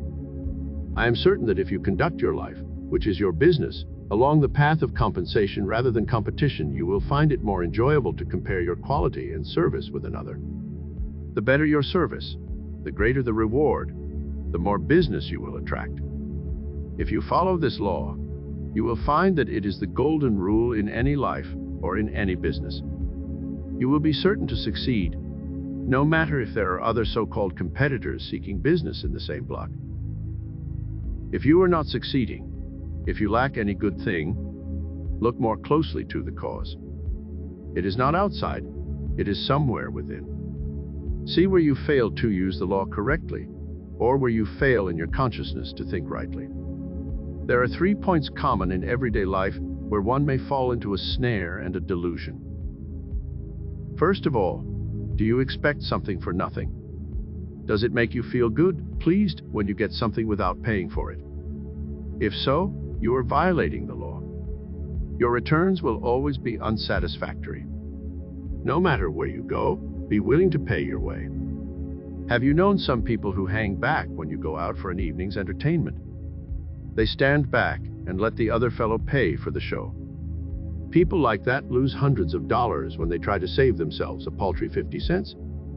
The quality of thought they entertain repels many dollars they rightly could attract. If you knowingly cheat another one of $1, it may cost you many dollars for the mistake. Second, do you hunt for things that are called cheap? Are you a bargain hunter? Cheap thoughts can only bring cheap returns. You who wait for bargain days will always have to take bargains. But remember, there are no bargains in life. If you have gained monetarily, you may have lost in other ways. You place yourself in a vibration that lowers your present state. It forces you below your proper level. It limits your thought to a state where you support underselling, cutting, bankruptcy, and dishonesty on the part of the seller. He must lie or deceive or cheat somehow about the price of the bargain or some other article, because he is in business to make a fair profit. Thus, you become a party to the violation and come under its penalty. Third, do you begrudge spending money? Do you hate to pay your bills? Release your money cheerfully, even if it be the last dollar you have. Decide what your need is. If it is of more value than the dollar in your purse, then spend the dollar cheerfully. In this way, you comply with the law. Often when we get to a low level, we begin to tighten up on our purse strings. We begin to hold back. This is like closing the faucet, limiting the supply from pouring into you. I remember a man telling of a time when he had an urgent need for $1,000. He had but a $10 bill in his purse, and he was holding onto that bill like a drowning man to a straw. For days, he said, he carried it about with him, afraid to spend it for fear of being broke. Suddenly it occurred to him that he was pinning his faith more on the $10 than he was on the true source of supply. He was closing his faucet with a mere $10 bill. It had grown to become a fearful obstruction. When he realized this truth, he sat down at once and mailed the bill to a nearby church. And following the release of the bill, supply began to flow into him. Before that week was out, he received his $1,000, enough to pay the month's obligations. He added, "Never since has supply failed to flow to me, for I learned my lesson." The law inevitably produces its own exactness as a rule of action. It is a divine law and tolerates no violation. It does not bring forth figs from thistles. If man misuses the laws of harmony, health, or supply, the law of compensation becomes manifest. We are free agents to choose the method of procedure in our life. The law is infinite, and through its expressions, all things are possible to us. Every time we choose a good thought, we make a good investment. What is life giving you today? Health, happiness and abundance, or sickness, misery and lack? Whatever it is your own. It belongs to no one else but you. You make your investments, and you are daily enjoying the profits or losses. If you are dissatisfied with your investment, it may be wise for you to note what you invested. Only your own can come to you, and be sure that all that is yours will become manifest. It is your responsibility. No other person may share it. Your own and all of your own will come to you.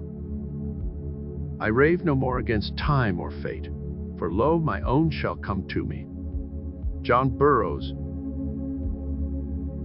Law of non-resistance. But I say unto you, that you resist not evil. Matthew 5:39.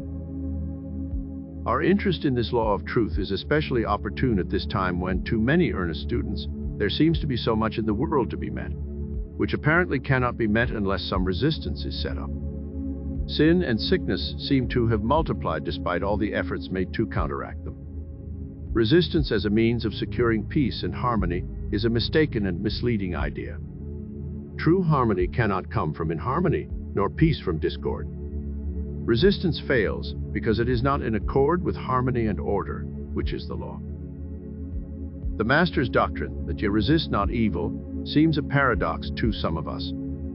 It seems contrary to the natural reactions of a body, for when we meet with opposition, it seems natural to steal our energies, collect our wits, and use whatever means we have to outwit and break down the opposition.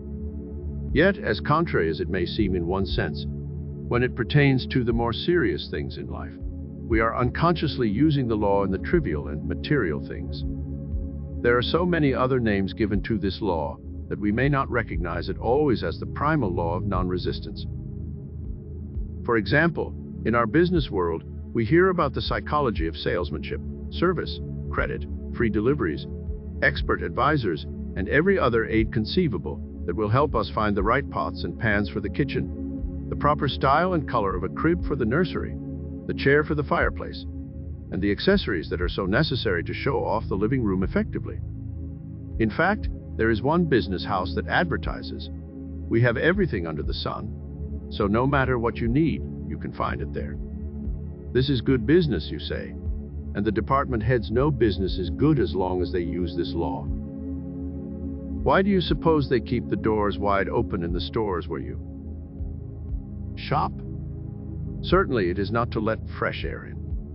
It is to let prosperity come into them without even having to swing open the doors. Have you ever noticed the number of people who walk through an open door in comparison to the number who open a door? Have you ever wondered why stores like the 5 and 10 or the 25 cents $2 stores prefer to use the basement instead of a second floor? It is easier for people to walk downstairs than to climb up. Of course, they eventually walk up the steps when they come out, but it is the first thought of the people that directs them to go down. You will note that this psychology is used freely in any large business. They often employ men and women to study ways and means to interest and attract customers. They study the law of non-resistance and the simple ways it can be used upon the public. A salesman will study the ways and means of selling an article. He will approach a customer and present his product in a careful manner. He will bring out comparison with other similar products. He will praise his product and show all of its good points, trying all the while to avert any objection or argument in the customer's mind. In this manner, he builds up a positive sales talk and leads his customer to a positive acceptance. He will get the customer to say yes to so many things that before the customer is aware of his action, he is signing a check or a contract. The whole of salesmanship is built on the law of non-resistance. Successful business houses everywhere are using it. Department stores are the outgrowth of its use. When our grandparents went shopping with their baskets, there were many shops visited before they finished. Today we can use the phone and order our list of supplies, very likely from one store. Mail order houses are dependent upon this method. It is in this way that they make it easy for prosperity to come to them. Business houses do not employ the only salesman, for everyone is a salesman of some kind. Whether we realize it or not, we are ever selling ourselves to our friends for approval or disapproval. We are ever striving to put forth our best self, and inwardly want our friends to see us in that light. A young man wishing to meet that certain young lady will try every means to gain an introduction. Then he will put his best foot forward, act his best, make the most pleasing impression. Why all this extra effort, you ask? Because he wants to make it easy for the fair lady to like him and wish to know him better. He is trying to sell her the idea that he is her best choice for a companion and friend. He may be unconsciously using the law of non-resistance as far as he knows. Why does this young man put forth his best side? Oh, you say, that is only natural. It is a habit or a custom. That is true, yet we become so governed by habit and custom that there are times when we, in working for prosperity and good health, unconsciously put opposition in our path through this force of habit. There are some who may be working to gain success and to bring forth an increase of supply or material wealth, and yet have gotten into the habit of talking and fearing hard times. We may talk about our neighbor or criticize the method he used to get ahead. We may fear business conditions, and when we see the graph take a downward swing, we fear for our investments and our job. When we do these things, we are very foolish. In fact, as foolish as a merchant who advertised extensively that on a certain day he would inaugurate the biggest sale of the year. After getting his patrons all keyed up for the bargains promised, he barred the doors and closed everyone out. For such an act, the patrons thought he must have gone crazy, or else he did not want any business to come to him. Well, call him what you will, but some people are just as crazy at times when they want supply and prosperity to come to them, and then bar the way with their conversations of poverty and discord. I don't say they are crazy, but I know they haven't learned how to think right. Nor are they wise to the law when they choke off their influx of good with negative chatter. One student wrote me and said, "I am working hard over limitation, for I have had enough of it." My answer to her was, cease working over limitation and work only for prosperity. The law does not require us to work over or against the things we do not want, but it does require us to work with and for that which we do want.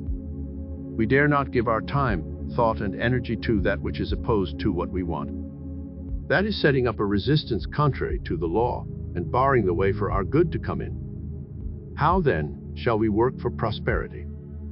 By being non-resistant and in agreement with all that is prosperous and using every means at our command to make it easy for prosperity to come in. Water is very powerful, yet it is a perfect non-resistant element. We can see where it has worn away the hardest rock. We have seen it sweep everything before its torrential outburst. Bridges, buildings, trees, nothing can withstand its force. Yet, note how the great river begins. It starts with a small stream or brook high up in the mountains where the ice and snow feed it in the springtime.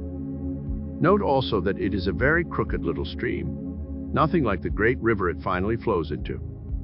You see the little stream of water run into a huge boulder, a fallen tree, or debris made up of bushes, decayed leaves, and the like. Does the little stream stop with the obstacle and wait for its force to build up so that it can push the opposition from its path? No, the little stream is not interested so much in the boulder or tree as it is in hurrying along and reaching a larger stream, a river, and then the mighty ocean. It does not waste any time with the obstacle, but quietly works its way around the interference and hurries on. It is urged to meet a river and then to be a part of the mighty ocean. Thus we see that little stream wend its way round and round many crooks and turns, but every turn takes it nearer its goal. Some people, unwise to nature's method, set up a different one. When they meet an obstacle, they stop their progress to collect their forces and put up a fight to remove it.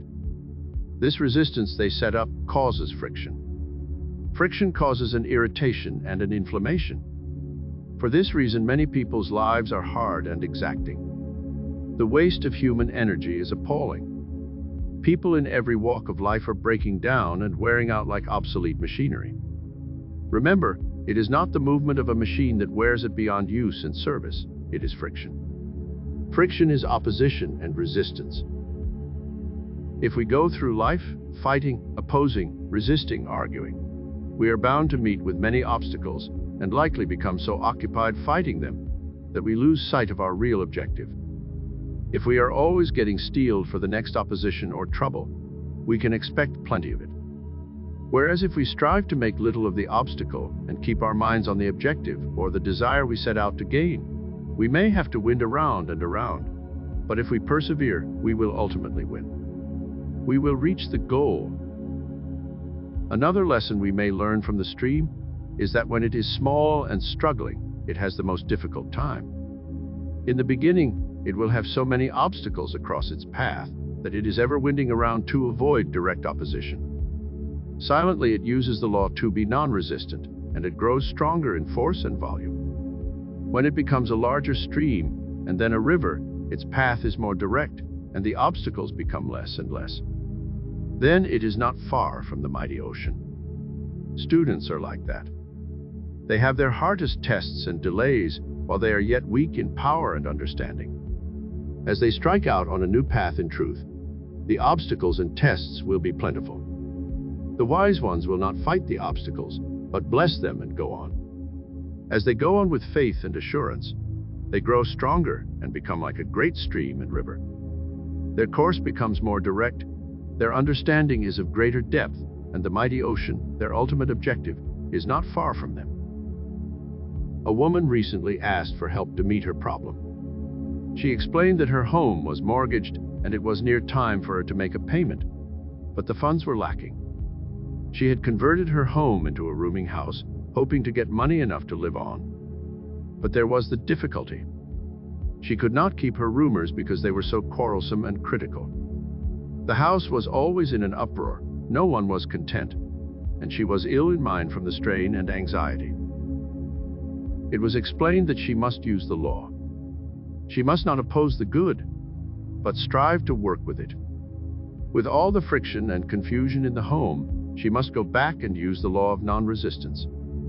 This she tried to do, but whereas she had been so exacting and unkind, she found it rather hard to be non-resistant. That evening, as she entered the dining room, she greeted her people with a smile. The folks were so startled at the sudden change that they could hardly eat for wondering. That smile was the first smile some had ever seen from her, and others declared it was the first time in months that they remembered. One man was heard to utter when she had gone to the kitchen to fix the dessert, "The old lady is going soft." And more thought so later that evening, when they heard her greet one young man who had gotten back in his rent, and who was trying to slip up to his room without being seen. She greeted him pleasantly and said she was sorry he had missed his dinner. After a few weeks of this new plan, the woman began to enjoy it. She had become changed within herself. She saw her folks in a different light. Instead of thinking them to be cheats, liars, and a quarrelsome lot, she saw good in them, and she grew to like them more and more as one big family. They too became different. The family gathering at the table was looked forward to as a happy time and had grown to its capacity. Others had asked to have a room if and when a vacancy occurred. Even the young man who had tried to dodge her because of his arrearage had entered into the spirit of the new home and was able to get a job and paid up in full. Needless to say, the payments on the mortgage were met and the home was saved for the widow. She did as she was instructed. She became non-resistant to the good.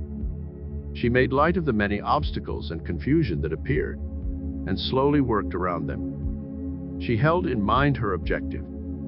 This in turn melted down the hardness within herself and then reached others. Though she appeared to be going soft to some, in doing so, she reached her goal and was victorious. In another verse, Jesus expressed the law more simply. He said, "I say unto you, love your enemies, bless them that curse you, do good to them that hate you, pray for them that despitefully use you." In studying his statement, one might at first think the Master was favoring the enemies, the opponents. Not at all. Jesus was speaking to all who desire to use the law. To extend a loving thought to anyone or anything removes the opposition and enmity that once seemed there. This removal must first be in the person's consciousness. Once the thought of enmity is removed from your consciousness, you will not attract the same condition again. Do good to them that hate you, because in doing good you are raised above the thought of hate, and hate then cannot touch your life. Bless them that curse you, and pray for them that misuse you. Why? Blessing calls forth the highest good within you. The highest good within you can only attract the highest good from another. To attract such good, you are running around all opposition and abuse. Thus, to live the law with others about you does not especially favor the others so much as it favors you. It affects others in that it takes away from them their weapons of hate, malice, revenge, and the like, and their love and interest will be reciprocal with yours.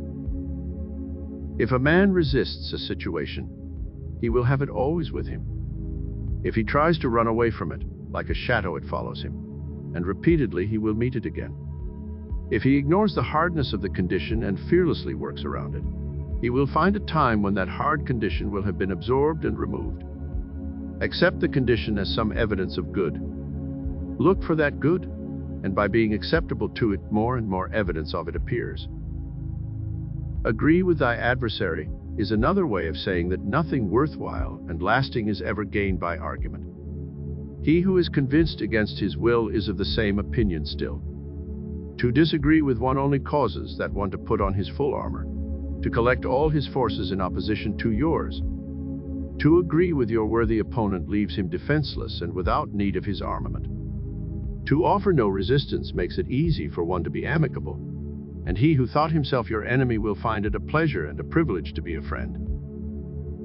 Blessed are the meek may seem literally to support those kindly timid souls who are an easy prey for their more aggressive brothers. Rather, it refers to the one who is able to follow the law of non-resistance to the point of inheriting the earth and all things thereof.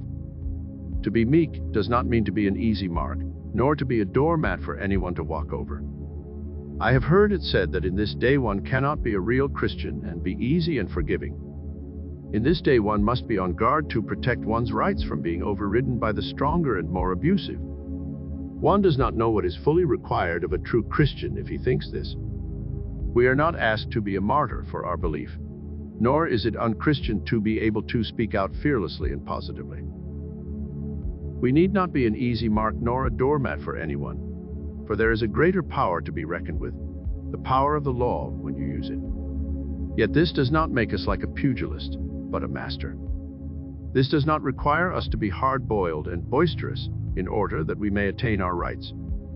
Our rights, when they are righteous, will uphold themselves. They are their own defense.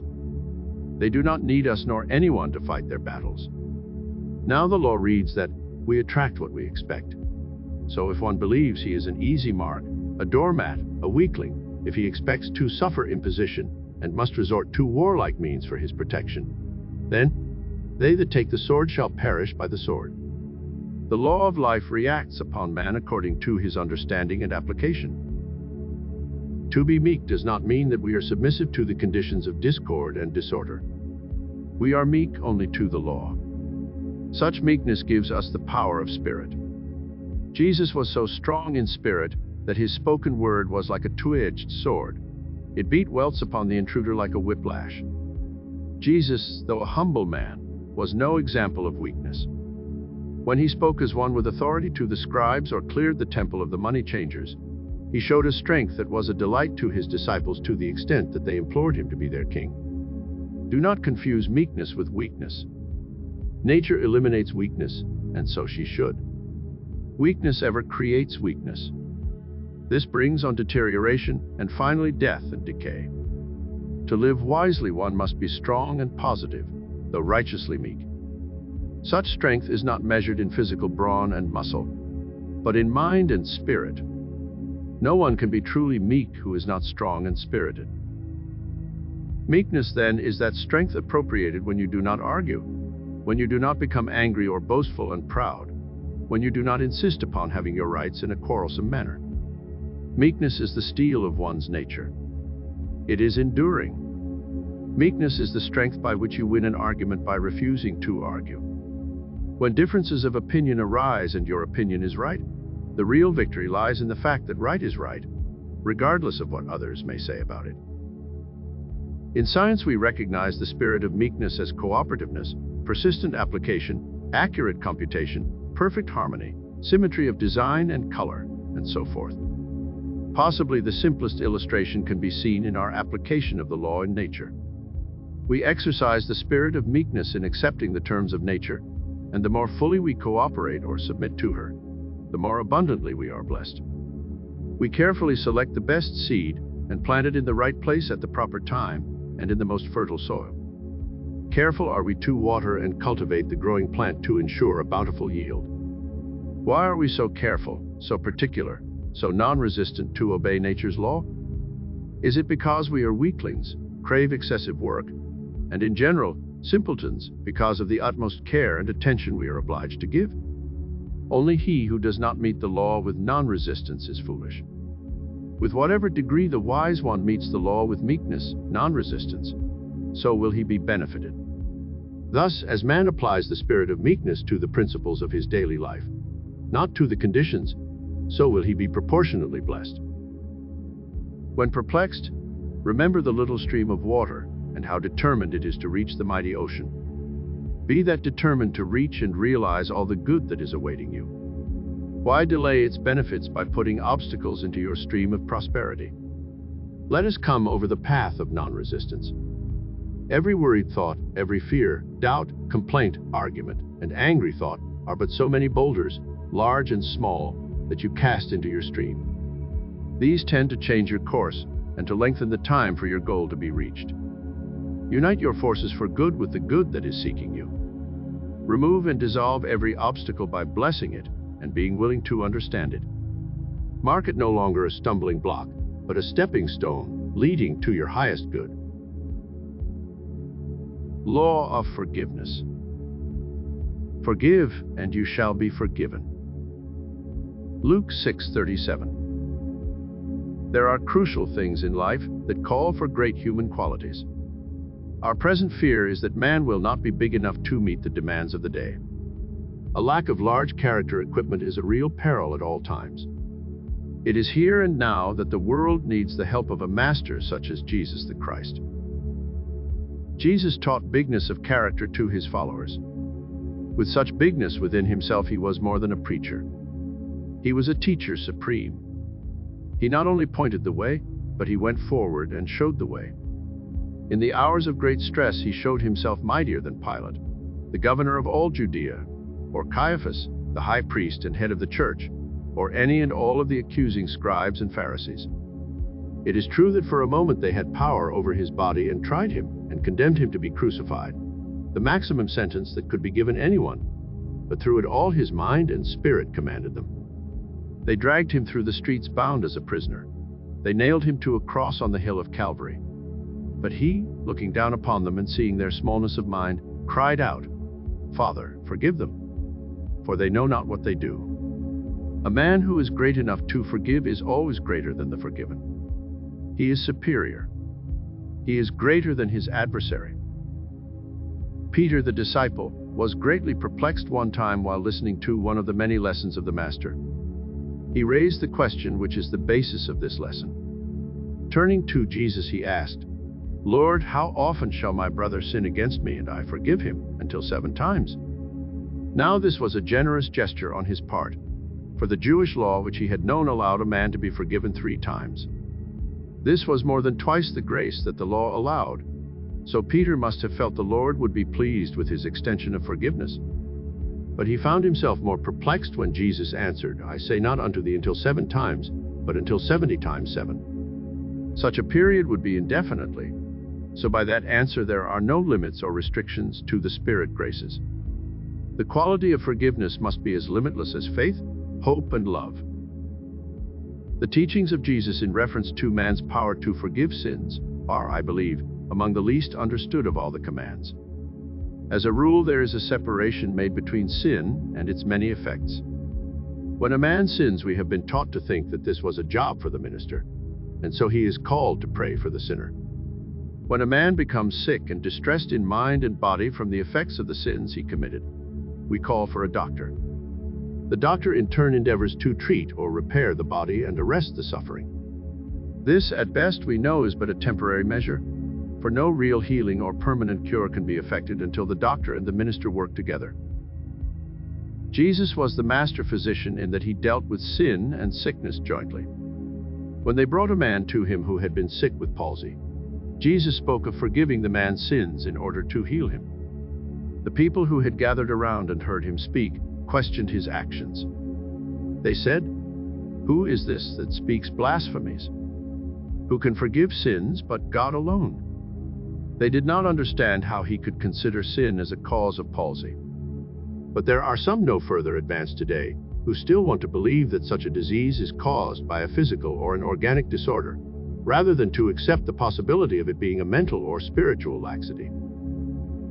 Jesus plainly taught that if you forgive sin, the effect of such an act of forgiveness would become absorbed with natural and healthy ideas, much the same as the blackest of night is absorbed with the dawn of light. The blackness disappears, and the light of day shines upon all alike. When healthy and natural ideas fill the mind, the body takes on a like condition. Thus, our progressive men and women who are turning to a broader field of study and are effecting healings through mental and spiritual processes are not giving us anything new.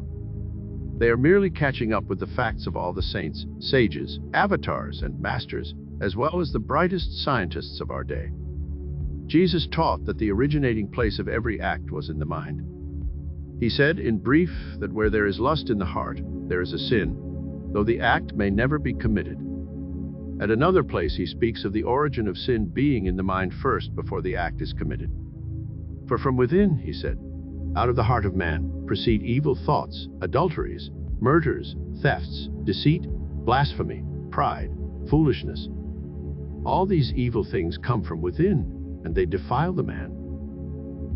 Scientists accept the truth that the body of man is moved by the mind, that all its functioning is governed by a ruling thought, whether that thought is subjective or objective, whether it is conscious or unconscious. Those who study the mental processes find that all the conditions of the body are created or caused by the mind. It is known that creation in any and every form is governed by and subject to a law. Hence, when one misuses, inverts, or violates a law, this mistake is called a sin. A sin is a mistake, a misunderstanding, and a misjudgment. A mistake is falling short of or disobeying the law, whether that law be mechanical or spiritual. Correction is the only method of adjustment or of appeasing the law. Thus, repentance and forgiveness are the only means available to alter and correct the mistake. They are the only means of liberating man from suffering the painful consequences of a mistake. They are the only means that will enable him to become in accord or in harmony with the law. Forgiveness of sin means that we must forgive, forsake, and forget that thought or person or condition which prompted the sin. It means to abandon or let go of the thing you ought not do. To abandon or release the wrong thoughts or idea is to be absolved and liberated from its sinful effects. Forgiveness is the first requirement which permits man to be in harmony with the law of his being. Who can tell what that law is, we may ask. Anyone who studies man as both a mental and a physical being can know the law. If he were to try to learn the law by studying the physical actions or the results of the sin alone, it would lead to nowhere. He would be running around in circles, and that would be useless and futile. If he will go deeper and study the causes and that which prompted the sin, he will get results.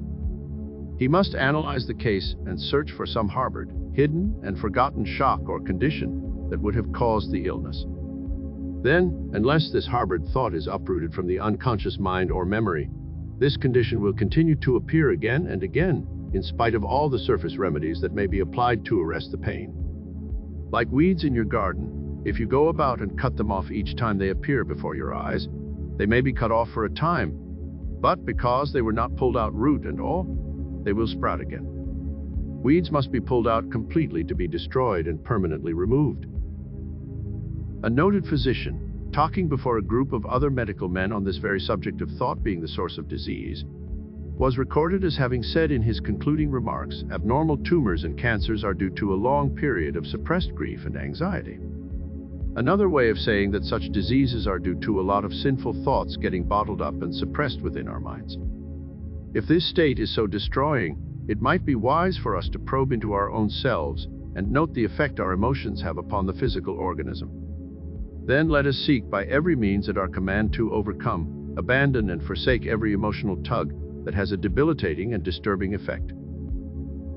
Another leading psychiatrist has said, most of the cases of mental disorder of a functional type are due to a sense of guilt. There are some harbored and congested thoughts that need forgiveness. Usually a sick mind fears to release them or to forgive them. This is natural, for if they were able to release and forgive the fearful thoughts, they would no longer be sick-minded. Professor Gates of the Psychological Laboratory of Washington, D.C., in an experiment testing the emotions and the reactions of the body, found some interesting results. He found some 40 bad emotions and many more that were good. Of all the bad emotions, he said the reaction of guilt was the worst. This deduction was gained by a chemical analysis of the perspiration taken from the body. A small quantity of perspiration was taken from each emotional reaction and tested. The bad emotion showed a strong acid test. Now if you put some acid on your flesh, you know what will happen. The acid will burn, and if allowed to continue to burn, it will prove painful and destroy the very tissue of your flesh. It is just such a chemical reaction that is affecting the tissue and organism of the body when these destroying thoughts are allowed to harbor within and generate a poison which weakens and eventually destroys the body. A wise physician one day had a caller who, as he put it, had gone the round of the doctors and sanitariums, but with it all was as yet not healed. In fact, he was growing worse, and in addition to the original malady, he had an increasing condition of melancholia and with suicidal tendency. The physician, knowing that he had gone the rounds and had had medical care, decided to approach the case from a mental angle. He questioned and studied each answer with care. After a time, he gained the confidence of his patient and learned the real secret cause of his long illness. Many years before, this man and his brother were business partners, and the man had appropriated and lost some money that rightfully belonged to his brother. It was used in such a way that his brother could not have found this out even if he had investigated. They later severed business connections, and he retired from that work, but, as he put it, he could never forgive himself for taking the money. He wanted to return it, but could not do so without the brother learning the truth. He said it was not the fear of legal punishment that tormented him so much, but the possible loss of his brother's affection. They had always been inseparable and devoted. It was for this reason that he feared to confess his guilt and make amends in whatever way he could. The physician explained that the thing to do was to relieve this hidden pressure. The only way to do it was to call on his brother and make a clean breast of the whole affair. The patient, not equal to the suggestion, went home to think it over. 3 days later, he called the physician, stating that he had spent 3 dreadful days and sleepless nights battling with himself, and had decided to visit his brother. He was in such a mental state that he knew his brother's treatment, once he learned he was a thief, could be no worse than the misery he was suffering. He told his brother the story, and to his surprise, the brother threw his arms about him and rejoiced with him that it was cleared from his mind. It was a joyful time for them, for that cloud, the only cloud in their lives, had disappeared. The skies were clear again, and the restoration of the health of the patient was miraculous to those who did not understand what had been cleared away. Through repentance and forgiveness, the man was able to do as Jesus had commanded the woman he was called upon to judge. Go thy way and sin no more. The rooted sorrow had been plucked from his memory. His mind was free to think on healthy, happy, and joyful thoughts. This allowed his body to be quickly healed. To some it may have seemed like a miracle, but not at all. It was a natural law operating in a natural, unrestricted way. Facing such indisputable facts, we can understand more fully why Jesus so often spoke of forgiving sin. He knew the law of forgiveness, and he knew how vitally important a part it played in every man's life. The more we study it, the more amazed we become at its simplicity and accuracy of fulfillment. We are to forsake, for as Solomon tells us, a sin forsaken is a sin forgiven. To forgive, to release some part of our disposition that is not an asset nor a pleasure to others around us. In turn, we are repairing the breach where we have missed the mark, made a mistake, or sinned. Weeds do not remove themselves in time. Instead, they will increase and grow stronger until they choke out the flower. The same thing is true of our sinful thoughts. In the garden of our memory, they must be plucked out, cast out, and destroyed, so that only flowers of healthy and happy thoughts may grow. A man may have the habit of excessive drinking, and is not only miserable within himself, but causes much unhappiness in his home. He desires to overcome the sinful habit. He is given every aid from his friends and loved ones to help him resist the desire and the craving for drink. Time after time he rises above the temptation, and then he fails. Repeatedly his family forgives him and encourages him to battle on. Finally he reaches the place when he no longer has the craving. Then he is able to forsake the desire for drink and overcome its sinful effects. Then he has forsaken, not the drink alone, but the desire for the drink. When man forsakes the idea that prompts the desire and brings about the physical action, then and not until then does the law forgive and lift him from its debilitating effect. A sin forsaken is a sin forgiven when the thought or idea that prompted the sin is corrected. James explains the truth clearly in saying, "Every man is tempted when he is drawn away of his own lust and enticed. Then when lust has conceived, it brings forth sin." Error, simply put, it means that every man, when he conceives an idea that is wrong, destructive, or evil, and dwells upon it, eventually causes it to become a fact. When he wishes to overcome a sinful condition, he does not waste time wrestling with the fact, but corrects, forsakes, forgets, forgives the idea that started it. This is the weed in the garden that must be pulled out, top, stalk, root, and all to be completely discarded. At another time we find that Jesus repeated the law, and with some explanation. In his prayer he states, "Forgive us our debts as we forgive our debtors." This is a perfectly reasonable proposition. As we forgive those who transgress against us, so shall we be forgiven of our transgressions. This law has followed us down through time, and today we speak of it as though it were something new. We call it modern psychology.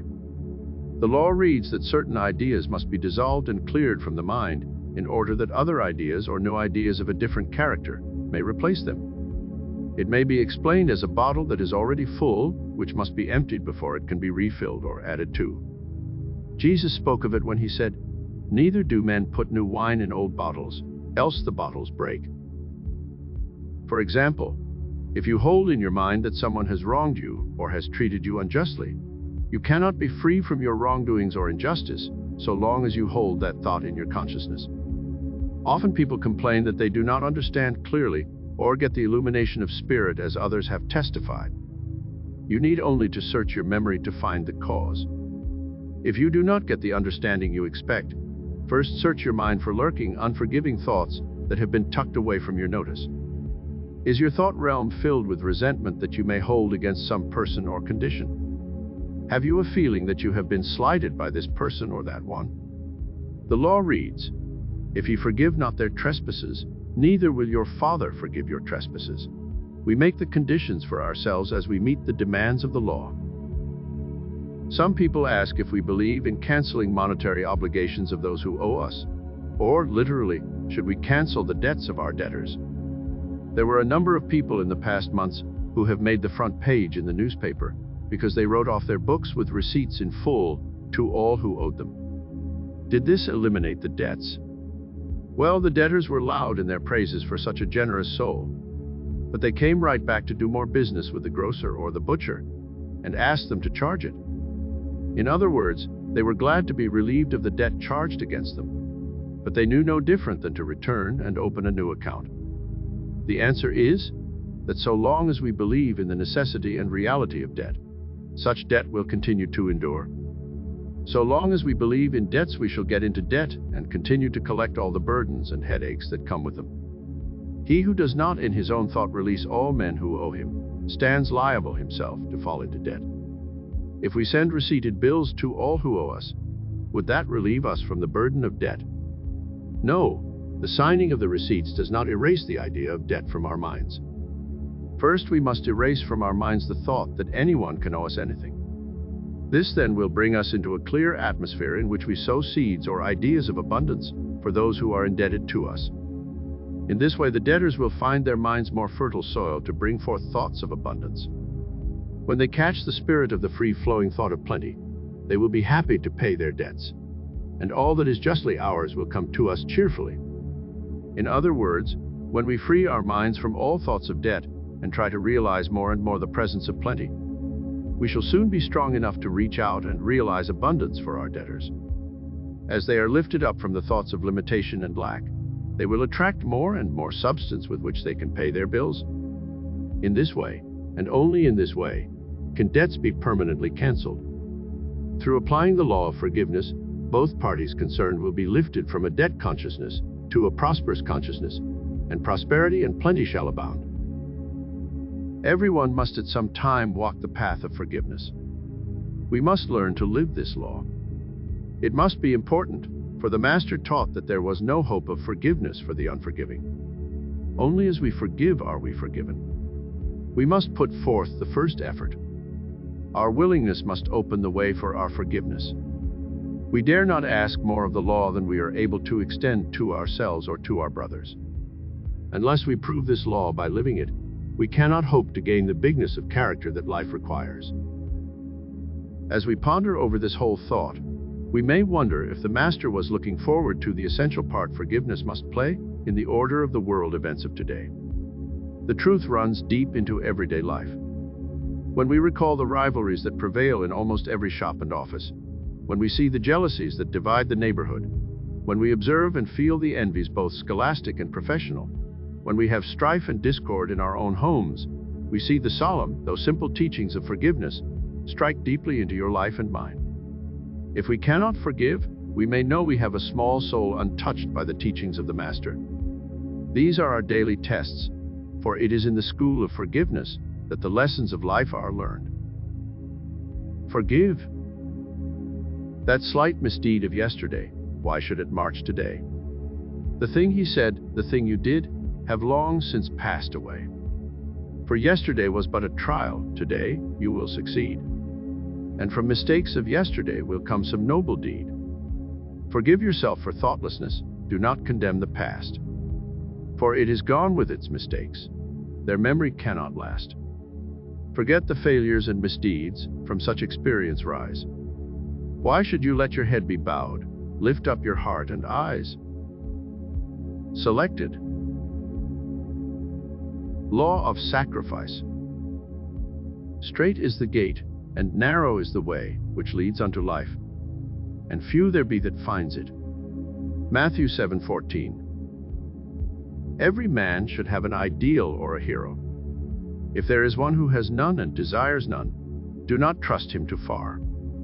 A man who has no ideals does not wish to be any greater than he is, and will in time prove a detriment to others. Abraham Lincoln is the ideal hero for the American youth, and that applies to any youth from 6 to 60 or over. Lincoln came from the lowliest and poorest of stock, and yet rose to the highest office in the land that we as a people can bestow. There is hardly a boy or a man today who cannot say that he has as many or more natural gifts and opportunities than Lincoln had. He was plain and honest and determined to get along in his world. He had many faults like all of us. He would rather rest his lanky body in some comfortable position and proceed to tell yarns than to do any work. He was neither as polite nor as polished as his wife wanted him to be. He had but a few dollars in his pocket when he moved into the White House as our president. But money does not make a man. Polished manners do not make him. Even education does not make great a man whose soul is small. Abe's soul began to grow from the seed of thought that was placed in his mind when yet a small lad by his mother, who made it a point to teach him what she could when she was able. One day Mrs. Lincoln became very ill, and knowing that she was dying, called her family around her bedside. Then placing her feeble hand upon little Abe's head, she said to them, "Be good to one another." She expressed the hope that they live as she had taught them, loving their kindred and worshiping God. She had done her work and, stoop-shouldered, thin-breasted, sad, at times most miserable, without prospect of better conditions on earth, she passed away. She may have dreamed, but little realized the grand future that lay in store for the ragged, hapless boy who stood at her side. Though Abe was quite young at her passing, he never forgot his mother. She taught him a lesson that he carried with him through life. She taught him that the beginning of wisdom is not imposed by discipline, but the beginning of wisdom is first the desire for discipline, the love of it, the voluntary choice of it. Thus he learned that discipline is the high road that leads to everything that makes life worth living. Go to a concert or opera today and listen to the voice that captivates the music lovers who hear it. Voices of such artists as McCormick, Lily Pons, Thomas, Eddie, MacDonald, Moore, and your favorites that you can name. How do they ever happen? They do not happen. Granted that they may be especially gifted, but those final magical results come not by chance or accident, but from discipline. Discipline that is consciously chosen, ardently desired, and patiently persisted in. Yet we hear it said that we are an undisciplined generation of people. This, however, is not true. In every realm of life, we enjoy the fruits of disciplined research and toil, with results far greater than our forefathers ever dreamed. I shall never forget the thrilling experience I had one evening sitting in my home before a cozy fireside. The radio was beside my chair, and I casually reached over, turned it on, and selected a prominent station. To my keen surprise, I heard a voice calling Richard Byrd in the Antarctic regions at the South Pole. I then heard the commander tell of the hazards and difficulties they had met the day before as they unloaded supplies and hauled them to their new home, Little America, over the slope of broken ice and drifted snow. Had he written a detailed report and sent it by letter, it would have taken months to reach us. Yet here, in less than a second, his voice vibrated through the air, and I, like many others, heard him report the happenings of the day. The old miracle workers never dreamed that such as this could happen. Happen, that is not the word. Discipline, that is it. It was painstaking, scientific, technical discipline that produced such a result. We are not an undisciplined generation in any realm except one, and that is in our morals. In science, in art, in athletics, in any practical endeavor, we know the worth of discipline. Yet we let ourselves go, we must have our fling, we unleash our instincts and throw off restraint. It is the denial of discipline that characterizes much of our moral life. Men everywhere are awakening to the necessity of disciplining their thoughts and acts. We train domestic animals carefully. We harness the forces of nature to serve us regularly and well, and yet when it comes to ourselves, the most valued of all, we let our thoughts run wild. No one can attain his ambitions until he learns to discipline his mental force and is able to control his thinking. No one can be truly religious before his mind is in order and his ideals are brought in harmony with the divine mind. No one can gain wisdom and understanding of life except that he seeks it in God's appointed way according to the law. First, let us note one simple fact. Something always has to be sacrificed for something else. Everything in life has its own price and is ever up for sale. We have to purchase it at the price it demands. Day after day we go up to life's counter and say, "I will give you this if you will give me that." This bartering has another name more familiar perhaps. We call it sacrifice. Sacrifice, then, is not what our preachers have made it out to be. It is an inescapable necessity. It is a definite law that we must obey. We are sacrificing every day of our lives, whether we want to or not, whether we know it or not. No matter what we want of life, we have to give up something in order to get it. From one of the master's sayings, the modern mind shrinks back and tries to avoid. Straight is the gate, and narrow is the way which leads unto life, and few there are that finds it. How we dislike to hear such words. We are through with narrowness, we say. We are more liberal today. We want the broad open ways. We claim our freedom and declare there is no need for us to be so narrow. We will not go through the small and narrow way. Yet there are few statements that Jesus uttered that are more accurate and complete than that one. No man will ever find the richness of life in any realm by loose and casual wandering. Always he will have to go down a narrow way and through a strait gate called discipline. Go hear Chrysler play his violin and listen to music that is almost divine. Watch the skilled surgeon at his delicate task of repairing a broken body, that it may hold its life a little longer for the soul to grow stronger. Consider the scientist in his laboratory with his scientific formulas. Remember George Eliot saying that she was a young woman when she began Romola, but an old one when she finished it. Or think of Admiral Byrd flying over the South Pole and talking to us about it by means of radio. Are such experiences life? Indeed they are. Liberated life of an attained achievement, the most satisfying sort of living man can ever know. But strait is the gate and narrow is the way of discipline that leads to such a life. When this law of sacrifice is carried over into the moral realm, it is commonly presented one-sided.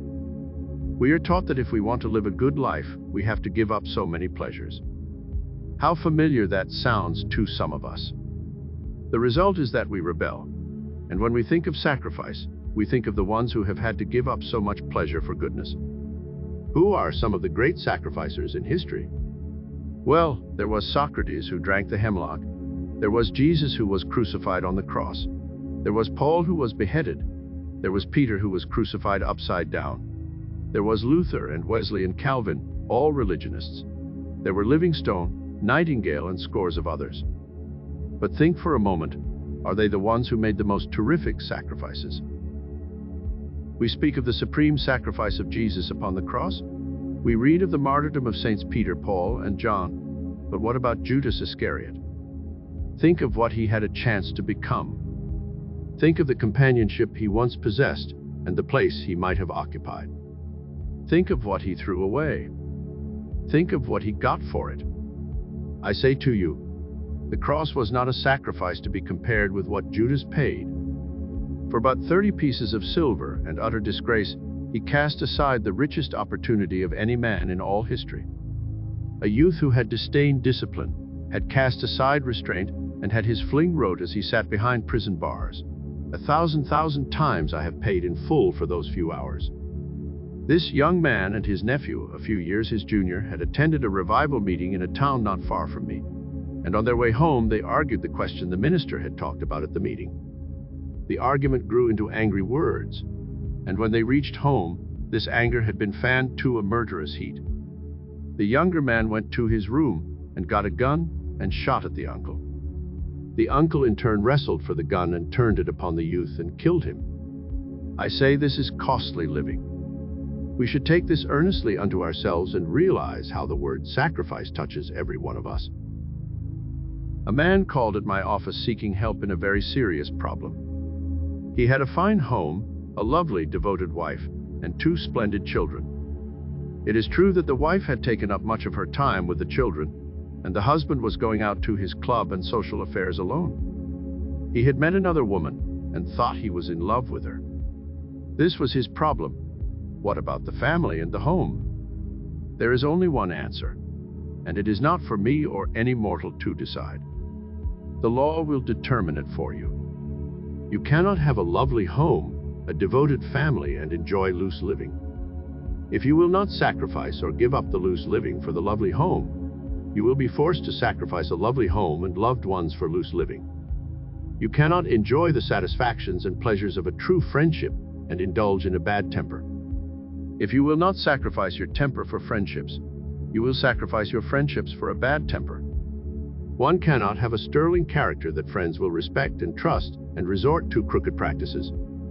If he will not give up his crooked ways for trustworthiness, he will have to sacrifice his trustworthiness for crookedness. You may ever be sure of this.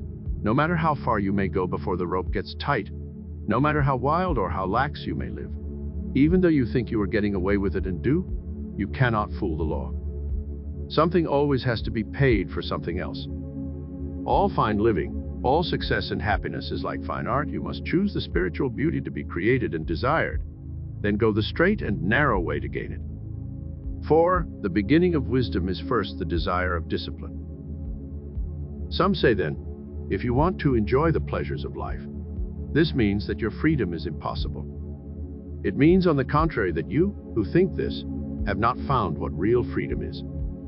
This reminds me of a drunkard who was giving a stump lecture to the amusement of a few on the subject of freedom. He declared he wanted his freedom, and that he had a right to drink all the liquor he wanted, and no government could stop him. He was having his freedom, and yet he was so drunk he did not know what he was saying or doing. Freedom is not living an obsessed, undisciplined life. Freedom is in being able to control your life and in making it what you want it to be. If you wish to become a skilled athlete, an efficient teacher, an expert lawyer, or a beautiful singer, the beginning of such success is first the desire for discipline of your time and thought. If you want that rich, radiant, and worthwhile specialty in living life, the rule is just the same. An undisciplined life is an insane life. We must pull ourselves together around high ideals of clean, serviceable, and effective living under the highest leadership we know, or under the teachings and the example of a master. The highest example of a master is the Christ. In all his work and teachings, he proved that discipline, self-control, and self-mastery ever precede wisdom and achievement. Mrs. Lincoln had taught his words to little Abe, and it was because Abe grew into manhood and sacrificed his life of laziness, looseness, and careless meanderings for the straight and narrow way of a disciplined life of principle and honesty and justice that caused him to become a great soul. It was the law of sacrifice working through him that enabled him to become the president and savior of a great nation. Evidence of this greatness was seen in his work at Washington. During the war, a young Vermont boy, whose name was William Scott, was sentenced to face the firing squad for being found asleep at his post. Now it wasn't Scott's post, but that of his buddy, whom he had relieved when he became ill. Double duty was too much for Scott, so he fell asleep. He was so well liked by all that his captain and friends appealed his case to the president. Lincoln decided to go to Chain Bridge and handle the case in person. He went to the camp and talked to Scott. Scott said he was the kindest person he had ever met. He said the president had asked him about his home, the farm, his friends, and lastly his mother. He said he was glad he could draw a picture of her out of the bosom of his shirt and show it to him. Mr. Lincoln told him how thankful he should be to have a mother, and how he should make her a proud mother, and that he should never cause her another sorrow or tear. Scott thought it very strange that he did not speak of his fate in the morning. Strange that he should advise not to cause his mother another sorrow or tear when he was about to die. Finally, he mustered up his courage and asked the president if he would grant one favor, namely, that he would not have to face his friends, that a firing squad be drawn from another company. Mr. Lincoln wheeled about and, facing Scott, said, "My boy, you are not going to be shot tomorrow. I'm going to trust you and send you back to your friends. As I have been put to considerable trouble to come up from Washington, how are you going to pay the bill?" The boy stammered his gratitude. He suggested he could send him his savings. He could borrow money by mortgaging the farm. His friends would help too, and there was all his army pay. Then Mr. Lincoln put his hands on the boy's shoulders, and looking sorrowfully into his face, he said, "My boy, my bill is a very large one. Your friends cannot pay it, nor your bounty, nor the farm, nor your comrades. There is only one man in all this world who can pay it, and his name is William Scott. If from this day William Scott does his duty so that if I were to be there when he comes to die, he can look me in the face as he is now doing and say, 'I have kept my promise,' then my debt will be fully paid." William Scott kept that promise. He had learned the secret that Mr. Lincoln's mother had taught him when a boy. It was this law of sacrifice, and that the beginning of such wisdom was first the desire and love of discipline, that it was the straight and narrow way that led to the high road of everything that makes life worth living. It was the road that led Mr. Lincoln to the White House. It was the road that leads back to the Vermont hills, to home, to happiness, and to mother. It is the road for all who persevere and find it. It is the road that Jesus followed to triumph and mastery.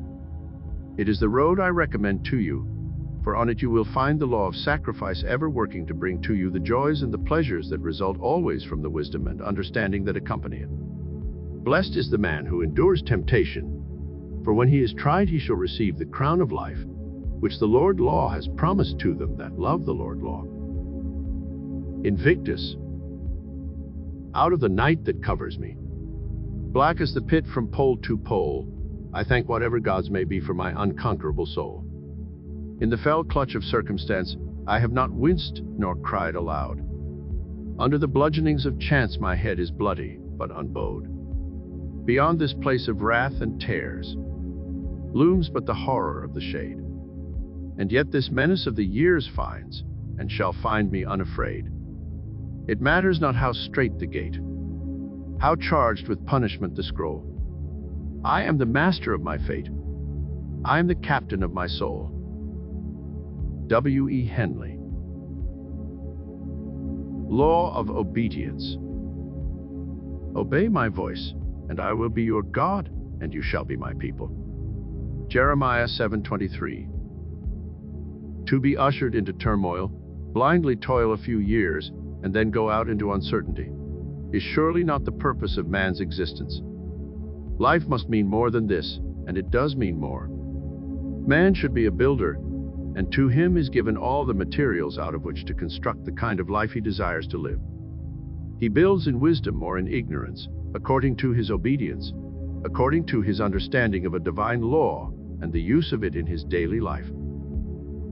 Many people, when they learn that the science of living is governed by exacting laws, immediately assume that to live rightly is to live the hard way. They are afraid of a law that is exacting in its demands when it touches their relationship with the finer things. Yet these same people would not be willing that the laws which govern human society should be modified in any way. They recognize that the laws which govern social conduct and activity must be properly enforced if organized society is to function harmoniously and safely. In other words, they recognize that government is for the good of mankind, and that without it human life and welfare would be in continual jeopardy. If this is true of human government and established by constitution and law, it is even more true of divine government. And the more exacting the law, the more certain the safety, prosperity, and happiness of him who fulfills the law's demands. In the realm of science, no laws are more exacting than those which govern the science of mathematics. An accountant, even when he fails immediately to solve a problem, knows it can be solved only by calling into operation the exacting laws that govern all mathematical calculations. Were those laws subject to change, the solution of mathematical problems would be utterly hopeless. Perhaps in no way has religion gone so far astray as in its conception or understanding of God, whether it be the God of the Christians or of the heathen. Instead of recognizing that the supreme intelligence is law, operating according to and as surely as the laws of nature, men have created in their ideas a God who is partial, subject to appeal from saint and sinner alike, a God who can be persuaded and bargained with, a God who gives life and takes it away, a God who heals sickness and causes it, a God who impoverishes and enriches, a God who rewards and punishes. And having accepted this wrong idea, it has made prayer largely a matter of doubts, lacking in that strong assurance that a thing will be so because it is according to the divine law. To many folks, this aspect of truth creates an illusion of a God for all, a God who is not interested in man's needs and problems, a God who is not a father to whom we can take our cares and with whom we can converse. "They have taken away my Lord," cried Mary. Sooner or later, however, they discover that this divine knowledge of the nature of God as law has given them their Lord in a sense so close and intimate that all doubt in claiming their good is ended, for once the law is understood, we hold the secret of eternal happiness, peace, and dominion or mastery over all the forces around us. The word obey means to submit to rule or to comply with orders or instructions. Obedience, then, is the governor of all movement, whether it be mechanical, literal, or spiritual. A giant machine without its governor would tear itself apart, would be utterly destroyed because it failed to obey its own laws of momentum or gravity. An intellectual giant who fails to comply with the laws of learning will become as an idiot. A student failing to comply with or to obey the instructions of Spirit, the law of God, will reverse that good and create evil. We are dependent entirely on obedience for our success or failure in this life. Our societies, cities, states, and nation are supported by it. Our properties and lives are dependent upon it. Because of our respect for obedience, we, as a whole, support it. But woe unto the man who tries to break through to pillage, to plunder for selfish gain. As we look into the home, we see the mother training her child into habits of discipline. Tomorrow we see a happy mother because her child has grown into youth and manhood and has earned success. A success because, back in the beginning of his life, the seed of obedience was placed there, which brought forth respect, obedience, and unselfish thought. On the other hand, we may see where others fail because they have been allowed to grow up being disobedient, disrespectful, and selfish. Business is founded upon obedience, and as each member obeys the laws of commerce, he will succeed. It is only when man expands these laws by overspeculation and by wildcat schemes, inflated values, or lack of cooperative agency that he brings upon himself failures and causes bankruptcies and loss. All our problems of life are due in some measure to our obedience to the law of thought and its creator, God. Our difficulties have been in knowing what to obey and what not to obey. We see in nature the answer. She has no troubles she cannot overcome. She has no problems she cannot solve. She has no burdens she cannot bear, no tasks she cannot perform. Why?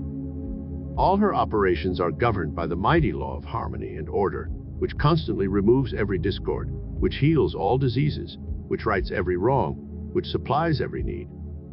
If, in the winter, a young sprout attempts to break through the soil before season, Mother Nature destroys that sprout, rills it off, or freezes it out. Yet, at the same time, the very snow and ice that freeze the little unruly sprout serve as a blanket of warmth and protection to the other seedlings complying with her laws. When man wishes to use nature in his work, such as farming or gardening, he must know how to comply with nature's law. In turn, as he obeys her laws, he derives the best results, and in the end, he will enjoy the greatest harvest. He who obeys the laws of nature and acts as her obedient servant later becomes the master and reaps a full harvest. Every student who obeys the law and is a true servant of good will become a greater soul and will reap the power to control his every condition and enjoy blessings galore.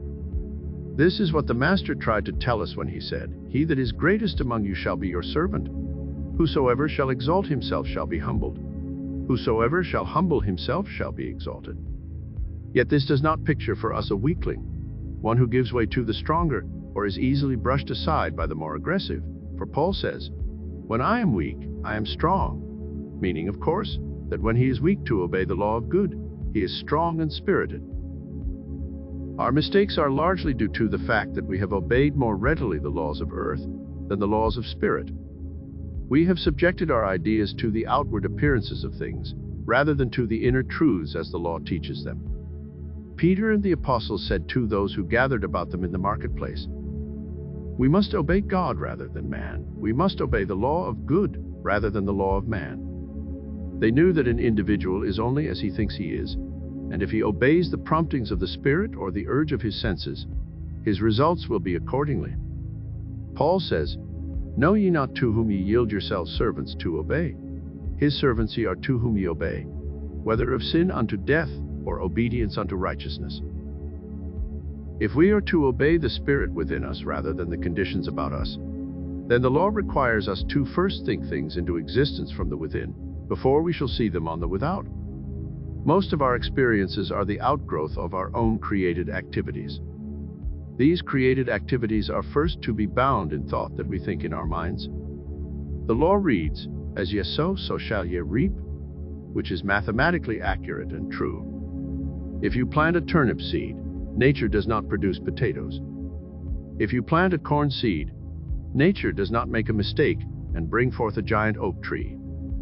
On the same reasoning, if you plant thoughts of worry, the law you obey will give you something to worry about.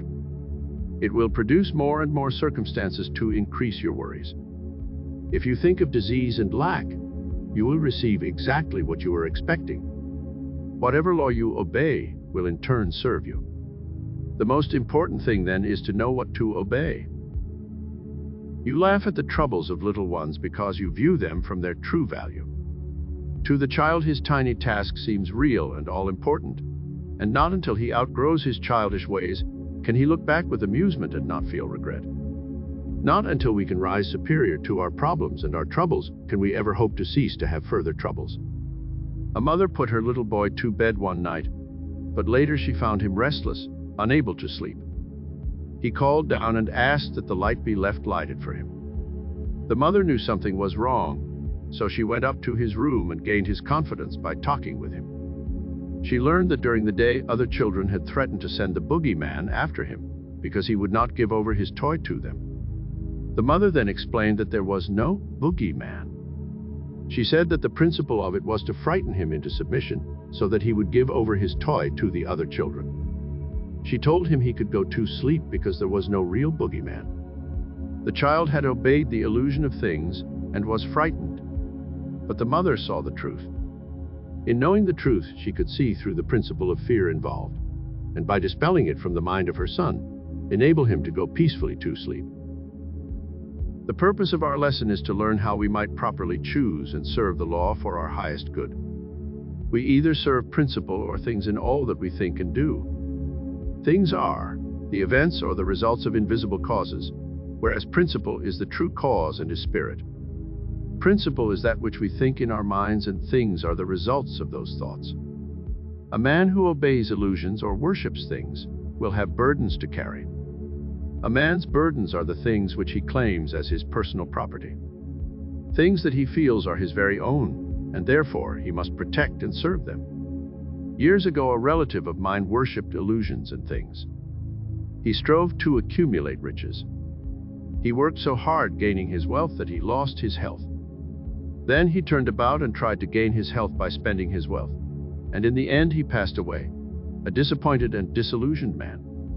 That man, like so many others, had started out in life with the wrong conception of the law of God. Strange, but man does not own an earthly thing. All that he has been loaned to him according to his understanding of the law he serves. Man was born naked, and he dies in that nakedness. All his earthly things are stripped off of him. Even his many burdens become illusions again. His real task in life is to find his place according to his understanding, and that understanding determines the way he lives life. Analyze your burdens. They arise from some ideas of possession that you think. You may have dependents, others who must be supplied, and you feel you must care for them, as they have no other protector or provider. But when you realize the allness of God, who sees even the sparrows fall, you will then change your idea of responsibility. Then your mental release will permit a greater flow of good to come to you, and it will come to you in many other ways than before. Thousands today are held in bondage to the idea that they must be helped by others, that they must have relief. Their greatest need is not your help or mine, so much as it is a new understanding of life itself. The fear of the future has become a race belief, and it affects all ages. As you obey the law of fear instead of the law of God, you will have many more burdens. For only as we are able to cast our burdens upon the law shall we be free. If you are obedient to the law, you will not suffer these burdens to be heaped high upon you. You will live in the present, do your highest duty every day, forget the past, and let the future take care of itself. For to trust the law, you must know of its guidance by experience and practice. To those who have not learned this guidance, the experience must be acquired. God does not require you to follow his leading on blind trust. Behold the evidence of an invisible intelligence pervading everything, even your own mind and body. Disobedience to the law is refusal to do what we know is right. We all know the right, but we do not always do it because it seems to interfere or delay our immediate attainment of the object we see. We want quick returns, forgetting that the law moves slowly, yet it works perfectly and well. We want instantaneous healing of our diseases, but we are loath to give up the net of habits that cause them. When we speak of a man of principle, we mean a man who is governed by the law of right thinking and living, a man who is not easily swayed, a man who is not an opportunist, a man who will not deviate from the path of what he deems to be right for the sake of personal profit or popular acclaim, a man, in short, whom one may trust absolutely to be true to his convictions, regardless of the temptations to change or modify them. No one will deny that such a man inspires the utmost confidence and may become a tower of strength and leadership. He is one on whom others rely for leadership, whereas the man who is easily persuaded to yield to pressure, even for kindly motives, is not the type of individual on whom we can depend. If this is true of man in the outer realm, how much more true it is of man in the inner realm, the mental realm, because God is principle, not merely governed by principle. The God-governed man is never in doubt as to the results to be gained by following the principle, for principle is based on law and obedience. So this law can have only one result: happiness, peace, and prosperity. All that is required of us is to learn obedience to the law of truth and not to obey the petty things that arise steadily as we allow our visions to be disturbed and harassed. Blessed are they that hear the word of God and keep it. Obey my voice, and I will be your God, and ye shall be my people. When we obey the voice law, then we understand with the master the statement, all that is mine is thine. This is the law acting through us. As we obey the law, we humble our personal self to the divine self within us. We refuse to accept the outer appearances of things as being final and true, but we turn within and seek that which is real and true as God, the law, intended it to be. Let us live with God in His work, not after we die, not tomorrow or next year, but right here and now. God's kingdom is all about us, awaiting our acknowledgement or obedience of His law. We must be able to converse and live with God, the law, in our daily life. Then we shall live with love and joy, with hope and wealth and peace here and everywhere. It is ours for the decision.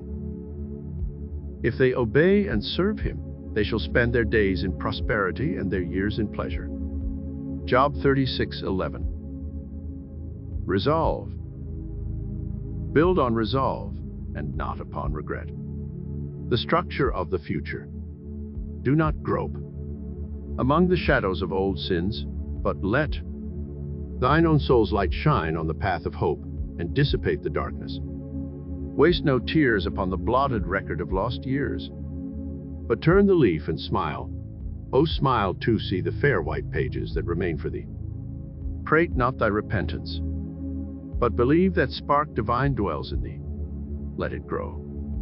That which the up-preaching spirit can achieve, the grand and all creative forces know.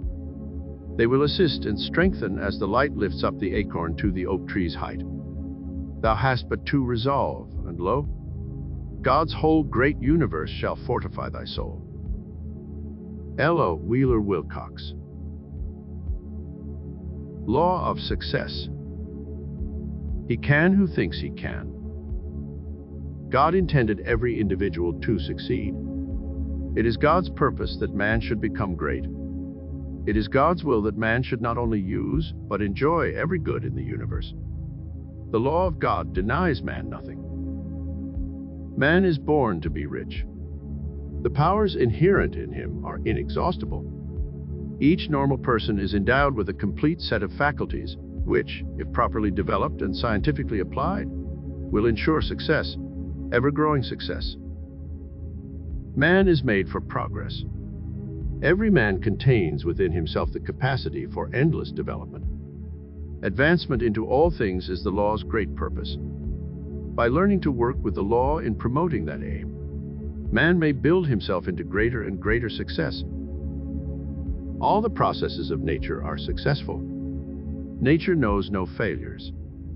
She never plans anything but success. She aims at results in every form and manner. To succeed in the best and fullest sense of the term, we must, with nature as our model, copy her methods. In her principles and laws, we shall discover all the secrets of success. Infinite resources are at man's disposal. There are no limits to his possibilities. He focuses and individualizes the elements, forces, and principles of the whole world. He can develop a wonderful intelligence. Thus, all life's questions may be answered, all nature's secrets discovered, and all human problems solved. Nothing is impossible. Higher faculties, remarkable talents, superior insight, and greater power are dormant in all, and by special psychological methods, these exceptional elements can be developed to an extraordinary degree for actual and practical use. Every mind can develop greatness. It is simply a matter of knowing how. True self-help, self-discovery, self-knowledge, and the proper instruction in applying one's faculties and using one's forces will advance any person. Practice will ensure efficiency. Use will bring forth results. Success, therefore, is within the reach of every aspiring man. Do you wish to succeed? You can. You possess all the essentials within yourself. All you need is to gain a right understanding of the principles and laws upon which success is based, and then to apply the right methods of operating these causes until success is earned. The law of success is as definite as the laws of any science.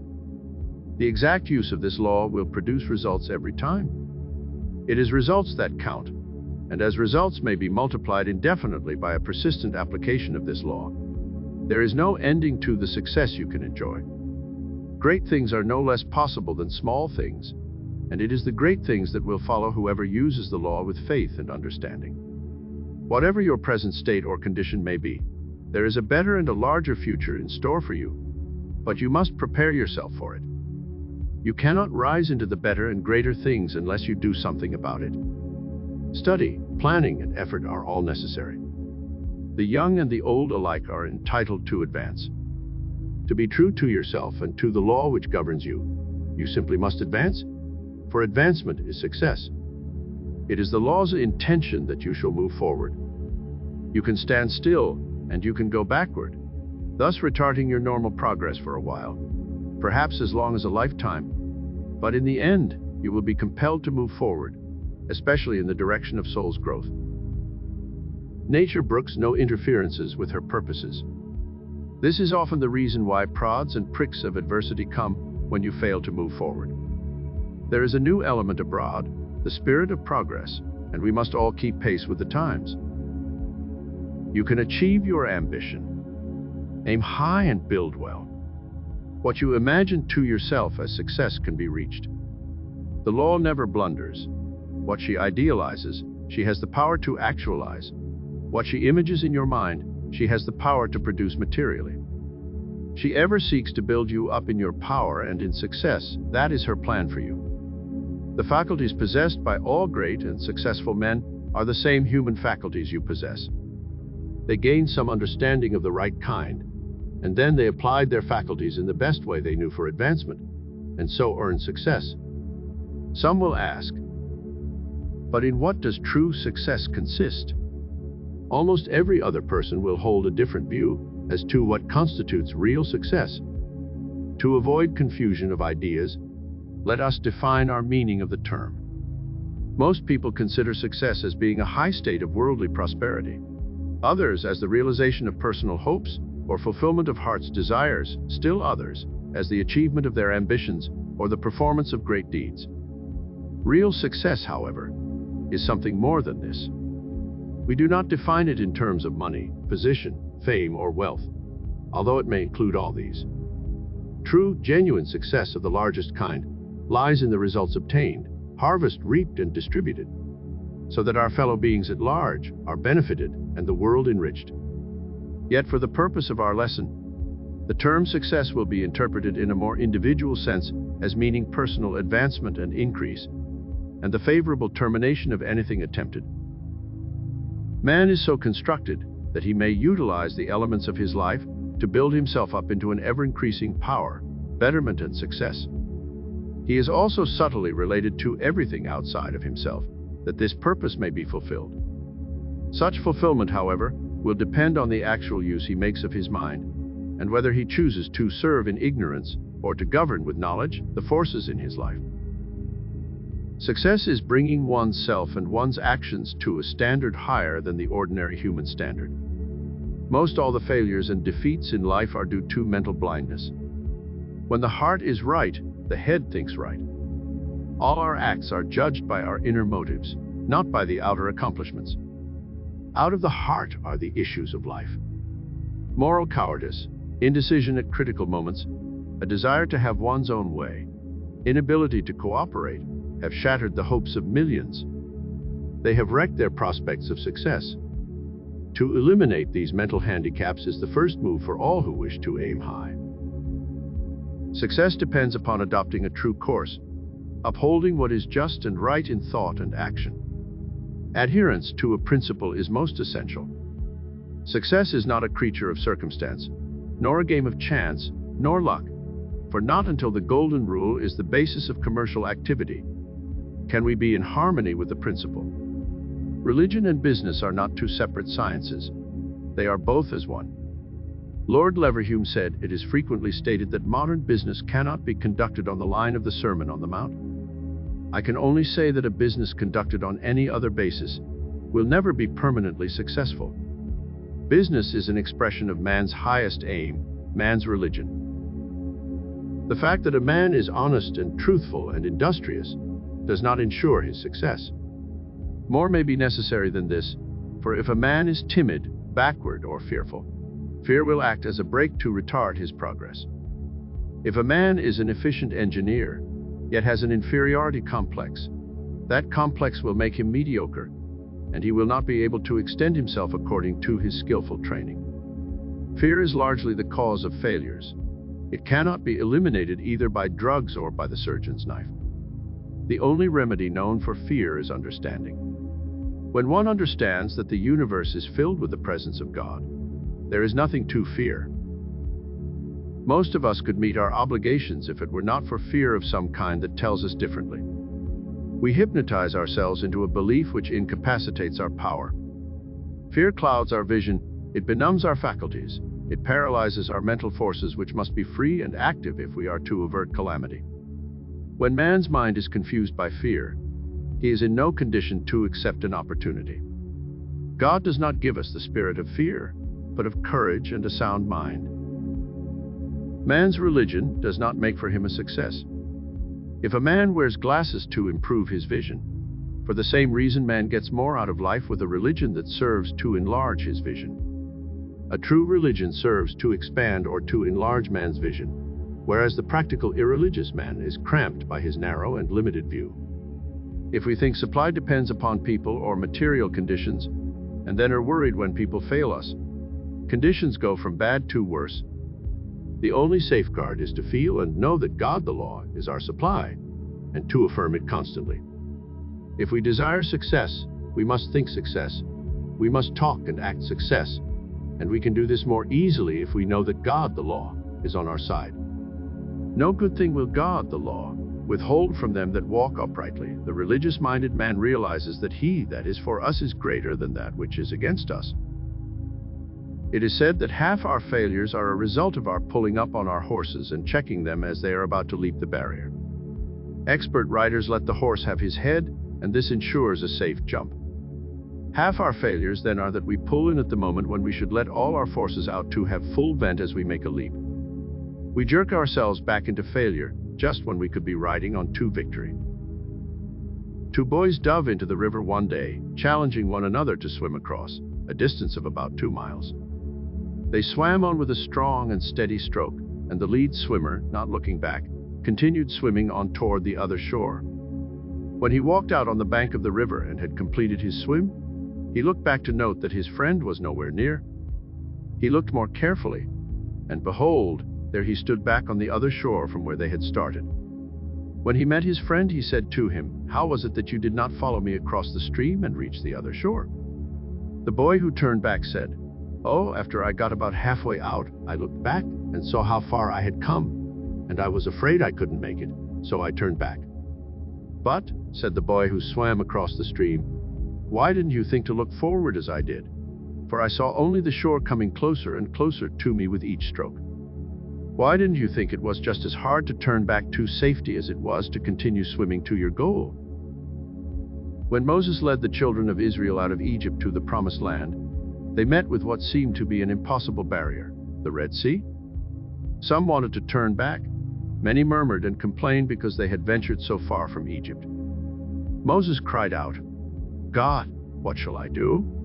And word came back to him, "Why criest thou unto me? Speak to thy children that they go forward." Moses spoke to his people, and as they marched into the sea, the waters parted, and they crossed over on dry land. Moses burned his bridges behind him as he went. Then there could be no retreat. Success is a matter of advancement by grade. No man can become a success except by training. An athlete will train for weeks and months to fit himself for a contest that may last for only a few minutes. The real secret consists in moving forward, and that peculiar mental attitude which promotes this constant progress is the ruling factor in the art of success. No person can succeed who is not imbued with the desire to advance. In fact, the first step is to become thoroughly saturated with the spirit of progress, so one feels stimulated with a persistent desire to work for better and greater things. The desire to advance implies the power to advance. That is the law as absolute in its actions as any law of science. The fact that you desire to succeed is evidence that you have the power to succeed, otherwise you would not have been urged to aspire successward. You cannot aspire to succeed unless you have the power to succeed. Desire creates the power. Power inspires the mind of the individual, and success is the result of that inspiration rightly applied. Investigating the lives of successful men, we find a very striking fact. We find a common quality that is responsible for their success, which consists of a constructive state of mind. Psychologists term this constructive state of mind as a successful attitude. Simple as it may seem, in most every case the difference which decides success or failure is the ruling mental attitude. It is at fault and is the cause of failure. The discovery of this remarkable fact by modern psychology probes to the very root of some deep practicable problems and indicates a way out of adversity and failure. In short, the positive mental attitude of the man who thinks he can, in contrast with the negative attitude of another who thinks he can't, is practically the only difference between the one who succeeds and the one who fails. The former learns the truth and discovers he can do things, and the idea liberates his sleeping energies, stirs them into activity, thrills him with the desire to advance, inspires him to get things done, so he moves into success.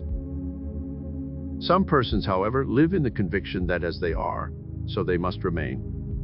They believe that God had cast them into a fixed mold, and that the little ability or power which they possess is all they can hope or wish for in this life.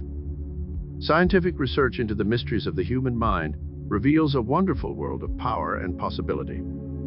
The psychological truth is that what is possible to one mind is possible to another, and vastly more than we have ever dreamed. The same human faculties and cultivated powers of the great and the successful are possible in all minds. The only real difference is in the degree of development, not kind. Begin now to take a superior view of yourself, your life and circumstances, and of things and persons in general. As you mentally perceive the better and greater, you will consciously and unconsciously reach out for the better and the greater. In other words, your thoughts, desires, words, and mental actions will gradually become filled with the spirit of progress, and your faculties will grow stronger, and your powers will increase. Catch the spirit of the words, "I can," and you have the key to the successful attitude. Know you can succeed, and proceed to think, live, and act in that strong conviction. You may search everywhere, anywhere, to discover the mystic secret of success, only to find that in the end, it is all contained in these two little words, "I can." Modern psychology has discovered that the person who thinks he can will speedily develop the power that can. This is a demonstrable law of the mind. Persistently think you can do what you want to do, and it will not be long before you find yourself actually doing that thing. There is no miracle about it. The law works that way. The principle involved is that if the "I can" attitude is adopted, The mind will proceed to direct all energies into those faculties which are employed in doing that which it is desired to accomplish, and steadily build them up until they become large enough and strong enough actually to perform what previously appeared to be impossible.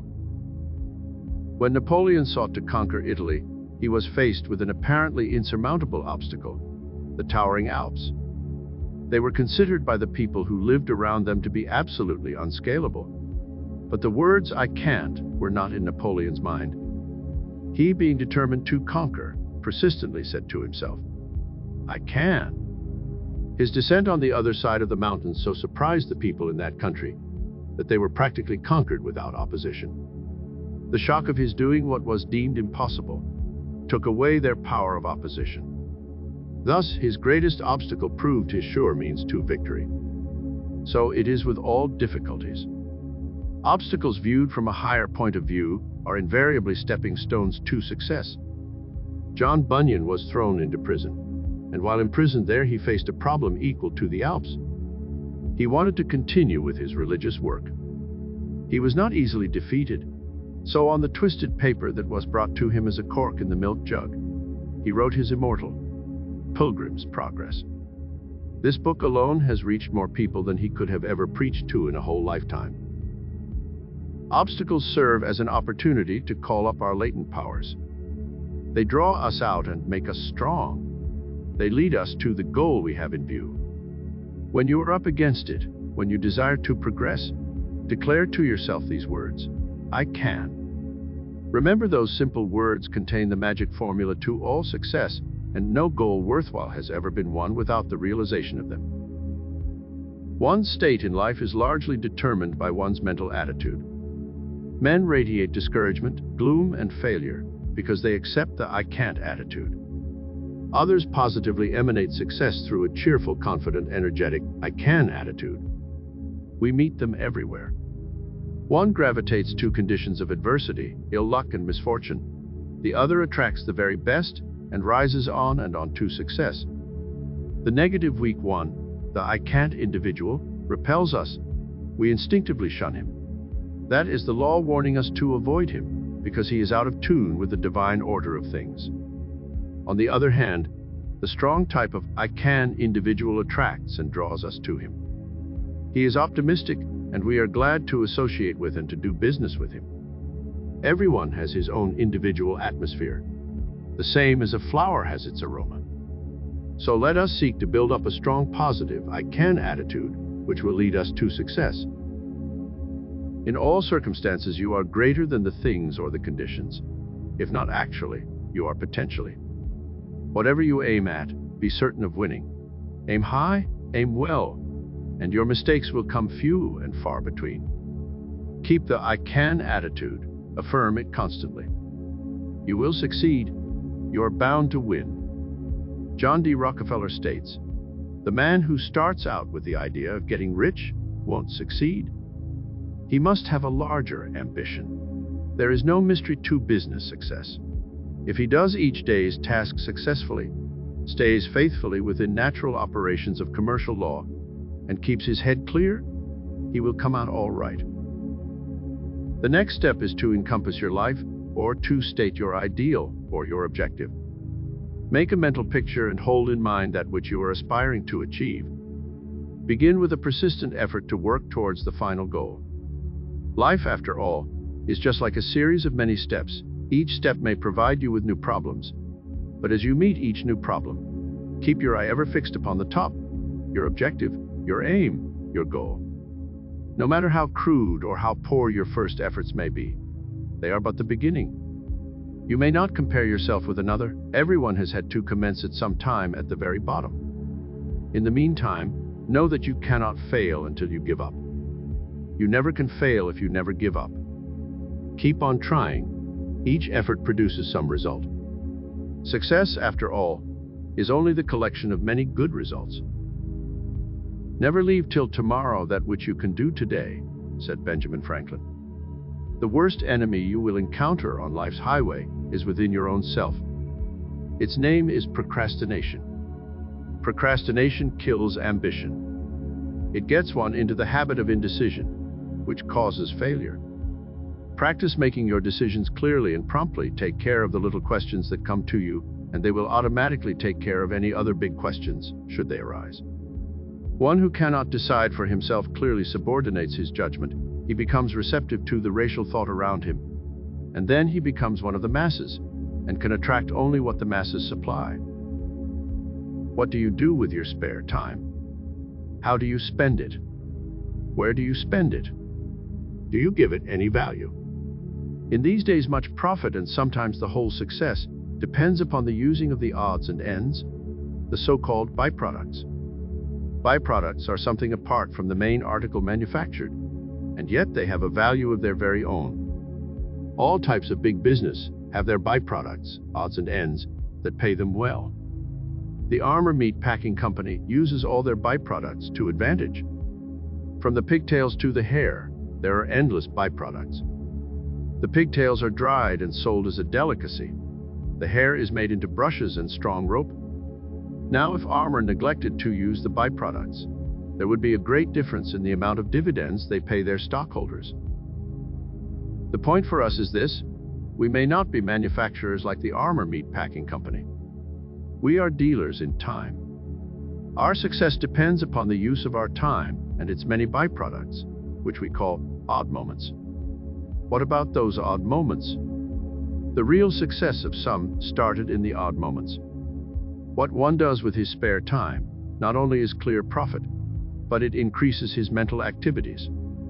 Every minute you save by making it useful and profitable adds to your life and the possibility of a successful one. Every minute lost is a neglected byproduct. Once it is gone, it can never be returned.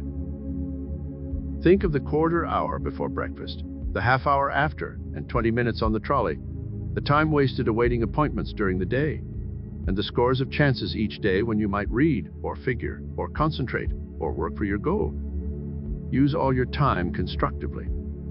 It is only the aimless, worthless, unsuccessful ones who speak of killing time. The one who is killing time is destroying his opportunities, while the man who is succeeding is making his time live and making it useful. I always like to hear a person say that there isn't enough time in the day for him. That person is getting the most out of his life, and I venture to say he is succeeding. Success, then, summarized, is the way we learn to use two valuable things: our time and thought. Knowledge alone is not success. It is the way we use that knowledge. It is important always to remember that back of all our toil and struggle, under the dust and smoke of things, there are the arms of the Father guiding, guarding, and supporting us. Whatever you lack, He has. Whatever you need, He can supply. Whatever obstacle you encounter, God, within you and about you, can overcome it. So near to man, wrote Emerson, when duty whispers low, thou must, the youth replies, I can. You can. If you think you are beaten, you are. If you think you dare not, you don't. If you'd like to win, but think you can't, it's almost a cinch you won't. If you think you'll lose, you're lost. For out in the world we find. Success begins with a fellow's will. It's all in the state of mind. If you think you're outclassed, you are. You've got to think high to rise. You've got to be sure of yourself before you can ever win a prize. Life's battles don't always go to the stronger or faster man, but soon or late the man who wins is the man who thinks he can. This recording of Working with the Law, Powerful Principles for Abundant Living by Raymond Holliwell was presented by David DeAngelis. Sound recording copyright 2022 and produced by Deep Send Limited 2022.